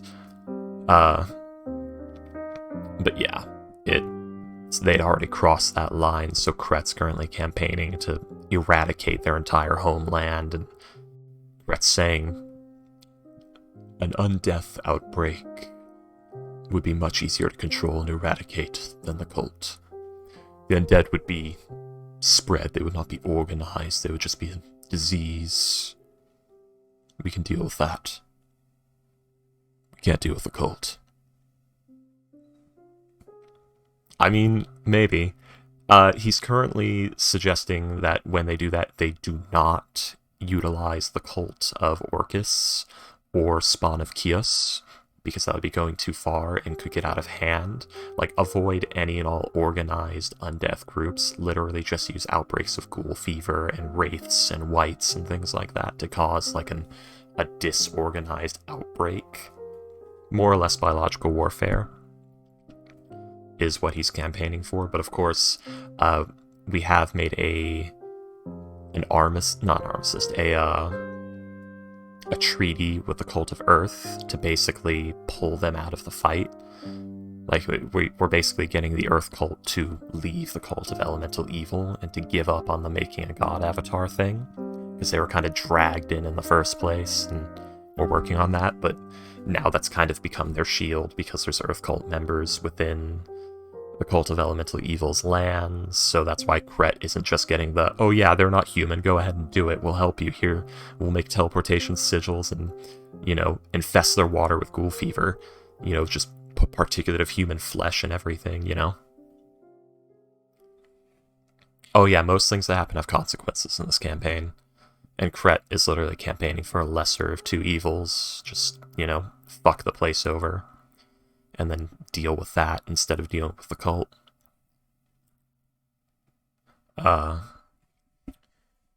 So yeah, a lot of shit's happened. That's what Kret's campaigning for. Kret himself, he's an outcast of the Kret, Maurentius Delvantis Kret. He is the middle child of the Kret family, which owns Kret Goods and Trade, which is the 3rd largest trade networking company in Pice. Incredibly corrupt, incredibly shitty. Basically, the trade network, the Black Sands of trade networking. These are people that, basically do indentured servitude. Evil mega corporation. Kret, abused by them. He was the middle child. His younger sister was trying to kill him to take his place in the inheritance. His older brother was trying to stomp him down to keep him from getting any of the inheritance.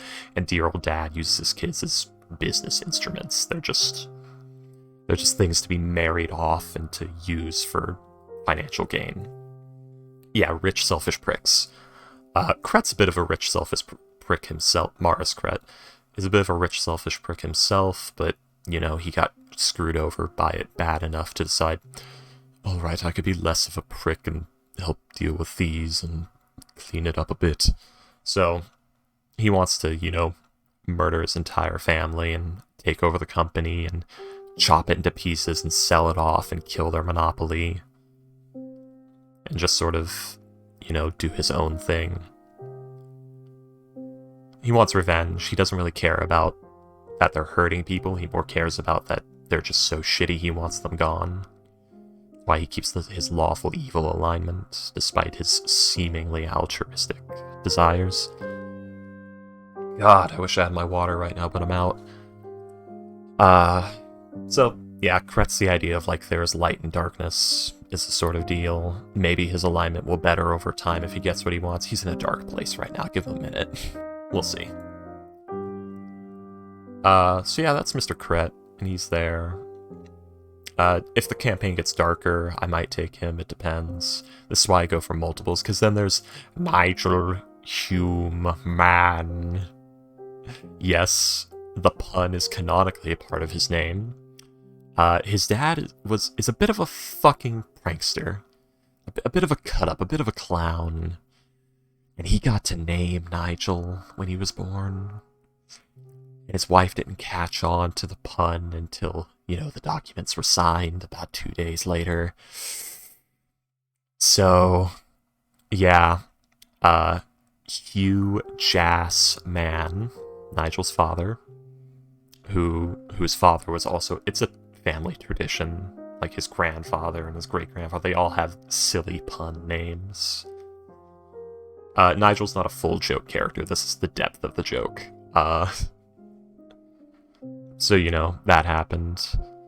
Human Battlemaster Fighter with the folk hero background, the most boring possible D&D character. Everybody loves him. It turns out a sassy attitude, a potty mouth, and a Texan accent are all you need to make the most boring D&D character concept a party favorite. No, he's not a clown. His dad's a full-on clown. Nigel's actually very serious, very no-nonsense, very clean-cut. You know, it's just, hello, good to meet you. Name's Nigel. Worked as a man-at-arms for a good few years, worked under the Python military. Didn't really like it. Too many armchair commanders, having men march off to die. You know, he's that sort of character. So he's become like this mercenary with a heart. You know, he doesn't work for... He doesn't want to do exclusivity contracts or do anything fucked up or fight for anything he doesn't believe in. Basically, he's on his way out of the mercenary business, is the best way to put it. So yeah, very straightforward character. Your cowboy impression. Well, I live in Texas, you know. So yeah, Nigel's a much more simplistic, soft character. I literally made him because I brought a heavier character to a lighter campaign. They asked if I could shift, and I said sure, and I made Nigel and brought him, and I try to keep him light. I don't want to give him too much dark shit in his backstory. So he's very milquetoast. He's very basic. And, that, I think, is it. The rest of the party there's Auron, he's a cleric of, I believe, who was he a cleric of? We don't know, I think he keeps that a secret. Or maybe we just haven't heard enough times. He's a high-ranking IAG member. He's been a member of the IAG longer than any of us. He's basically Lady Alisaie's right hand at this point, and was assigned to our group to, you know, guide us and make sure we do everything well, and he's our liaison. We're all IAG members of the same rank, but, you know, he has seniority. Then there's Fortune. You know, I told you about Fortune. There's Orion, which is a human gunslinger. He is Astro's character. Tinkerer type, more curious than is good for a human being to be. Knows fuck all about magic. He's been learning more as the campaign goes on. Knows fuck all about magic. Pisces military. So Pice would be like your Central Europe kind of area, your Eurocentric theme nation. Yeah, and he was a sniper. I believe he's a lieutenant now. And he was basically sent by the Pisces military as like a good faith soldier to the IAG to assist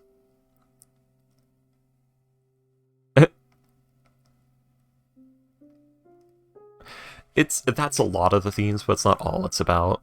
To be fair, we don't know if the cult's trying to take over the world or destroy it. Could be either, really. Heck, there's probably people within the cult that are trying to do either, and they'll start infighting if they win. So yes. Orion, you know, he's a very fun character. He's a fun character to play off of. He is Fortune's closest friend in the party. He's Fortune's favorite, because Artificer Buddy, well, he's an Artificer Gunslinger multi-class now. He used to just be Gunslinger, but he's been learning magic from Fortune. So yeah, they're the dynamic duo, the gun duo. You know, the Gunmancers. Let's see, who else? Then there's Awen, that's Payday's character. Awen is a 16-year-old posing as a 19-year-old to basically get in on the battle. She claims her reason is she wants to gather money for her family, but she's been becoming more and more invested in fighting this war and trying to save the world as time has passed.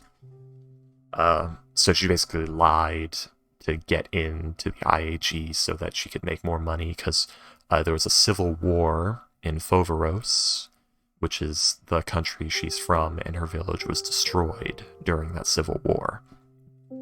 And she left it to try and gather funds to help rebuild and to keep her family alive and, you know, to stop them from becoming casualties of war. She, you know, folk hero background as well, strongest in the village, gifted, prodigy. Absolute Labrador puppy kind of person. Like, very loyal, very naive, very sweet. That's Awen. That's Payday's character. Very fun character. She's a new addition to the party, so everyone doesn't know her very well yet, and we're starting to suspect her age. Wait a second, how old are you? I'm 19! No, you're not. Don't lie to me. But anyway, she's currently terrified of Duran, because Duran made an accidental assumption. She's not trying to get herself killed, but she might at this rate, by accident. Duran accidentally... He misread a situation, because she said she was hearing voices, and she didn't know what a sending spell was. And Duran panicked and thought she was having hallucinations, and that, like, she read his journals, or he went into a dissociative fugue and said something, and she learned about the Faceless, and he, like, freaked out, and he, like, grabbed her by the shoulders and looked her in the eye. What did you learn? What did you see? What did you read? Did you go through my things? You know, he fucking terrified her, and now she's horrified of him. He was just worried. He panicked. They haven't reconciled about that yet. Duran's under a lot of stress. He's not okay. So we're currently working on patching that. What did you see? Do not lie to me. Yeah, she's like 16, and if the party finds out, she'll probably be kicked out of the party. So she's trying to hide that. You know, it's the idea of, like, child soldiers happening as a result of strife and things like that. Very brave. Ewen's inspirational. Inspirational character, risking everything at such a young age, taking on the problems of adults because no one else in her village can. It's that kind of character. It's the martyr, the person making the great personal sacrifice for the greater good, that sort of thing. You know, it's become a child soldier, risk everyone starving to death, watching your loved ones wither away before your very eyes, before you go yourself, that sort of deal. So yeah, and Awen's been great. Payday's poured everything into Awen, or she's trying to, because Payday's been fighting sickness and scheduling conflicts, but the good, like, 3 sessions where we got full experience Awen have been great. I've told you a bit about Salem already, Ghost character. Warforged, Psionics Warlock. I say Warlock. It's technically Warlock. It's only Warlock due for the mechanics. Because making a full new class, there was no point in making a full new class. Awen's relationship with the party.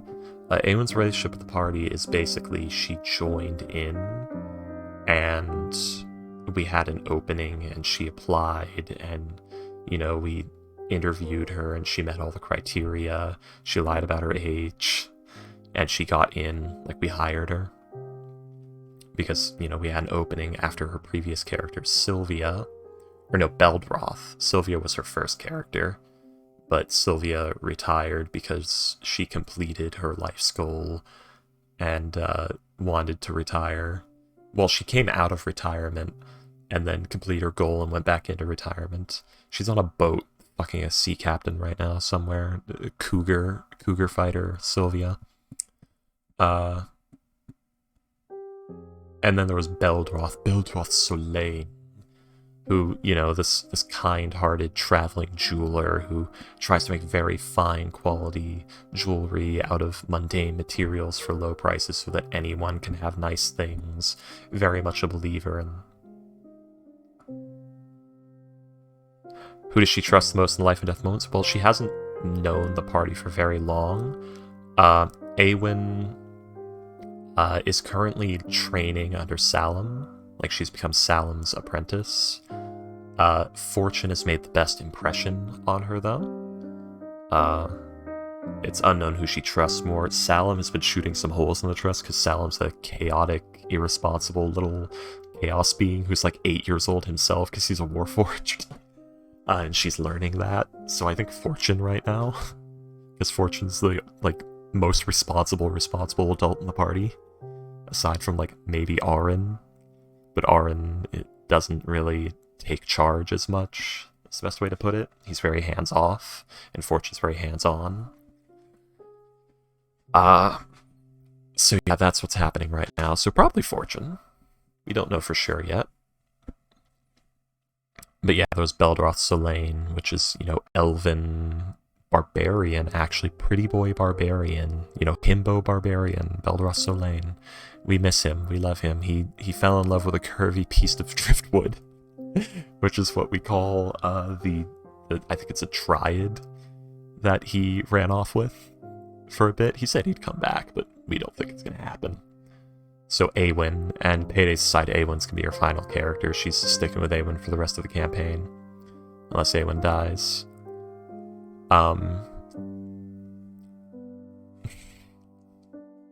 So yeah, I think that's the whole party. We used to have Thumper. We used to have Boxtross in this game, and Thumper was this adorable little Kenku druid who, like, he had, like, a game show announcer voice that he mimicked most of the time, and, like, the voices of small children the rest of the time. Very cute. He was basically the party mascot. We loved him. Boxtross had to leave the session, though, the campaign. My favorite character... I mean, Fortune, but I'm gonna assume you mean of the rest of the group. Maybe Orion, maybe Salem. Either Orion or Salem. Orion for the sheer dynamic with Fortune, just the dynamic duo of gun-toting, picey weirdos. Or Salem for his sheer chaotic dumbassery. But, like, Ghost's characters are always a treat. Ghost makes wonderful little chaos demon, not demons, but you know what I mean, little chaos characters. He perpetuates plot with just doing silly things. He's the heart of the group. He keeps things light. He keeps us focused on not making things too serious. We love Ghost. We need him. He's the hero we deserve.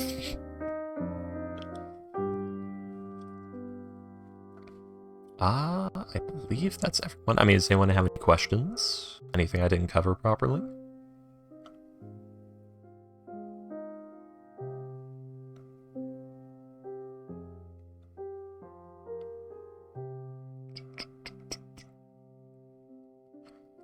Man. That was a long recap I just gave.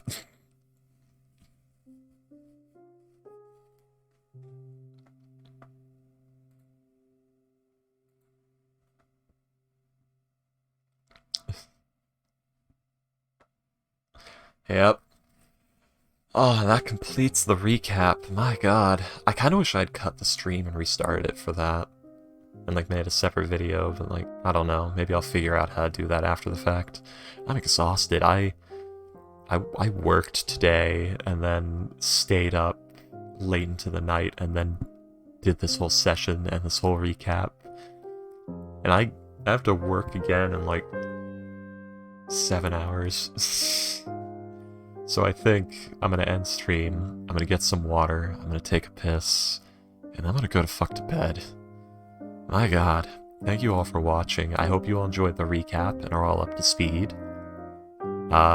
And I'm sorry today's session was kind of slow. We play every week on Saturdays at midnight CST, Central Time. So 12 o'clock midnight CST is when the session starts. The VODs will be uploaded on my YouTube channel, which you can reach by going down the description. Or down below the stream itself, which I hope is there properly. I can't scroll down to it because I'm on the stream manager right now. I'll have to check. Trying to think who else do I want to plug. Miss Payday also has a Twitch TV and is Twitch TV/Miss Payday. William, I believe his is Some Guy is what it's called. It's on my follow list. You should be able to find it. Some Ordinary Guy, Some Ordinary Gamer. I don't remember off the top of my head. That's not good. I'll have to ask him next session. Oh yes, I do have a Discord, which is down there as well. That's for, I believe, the D&D pit, where we talk about it, and I do post an announcement every week of like when session starts. So you'll get a nice, like, you know, session starting. Here's the link every week, in case, you know, you don't want to do the time zone conversions, because I know I fucking hate doing those. And thank you all for watching. God, I'm tired.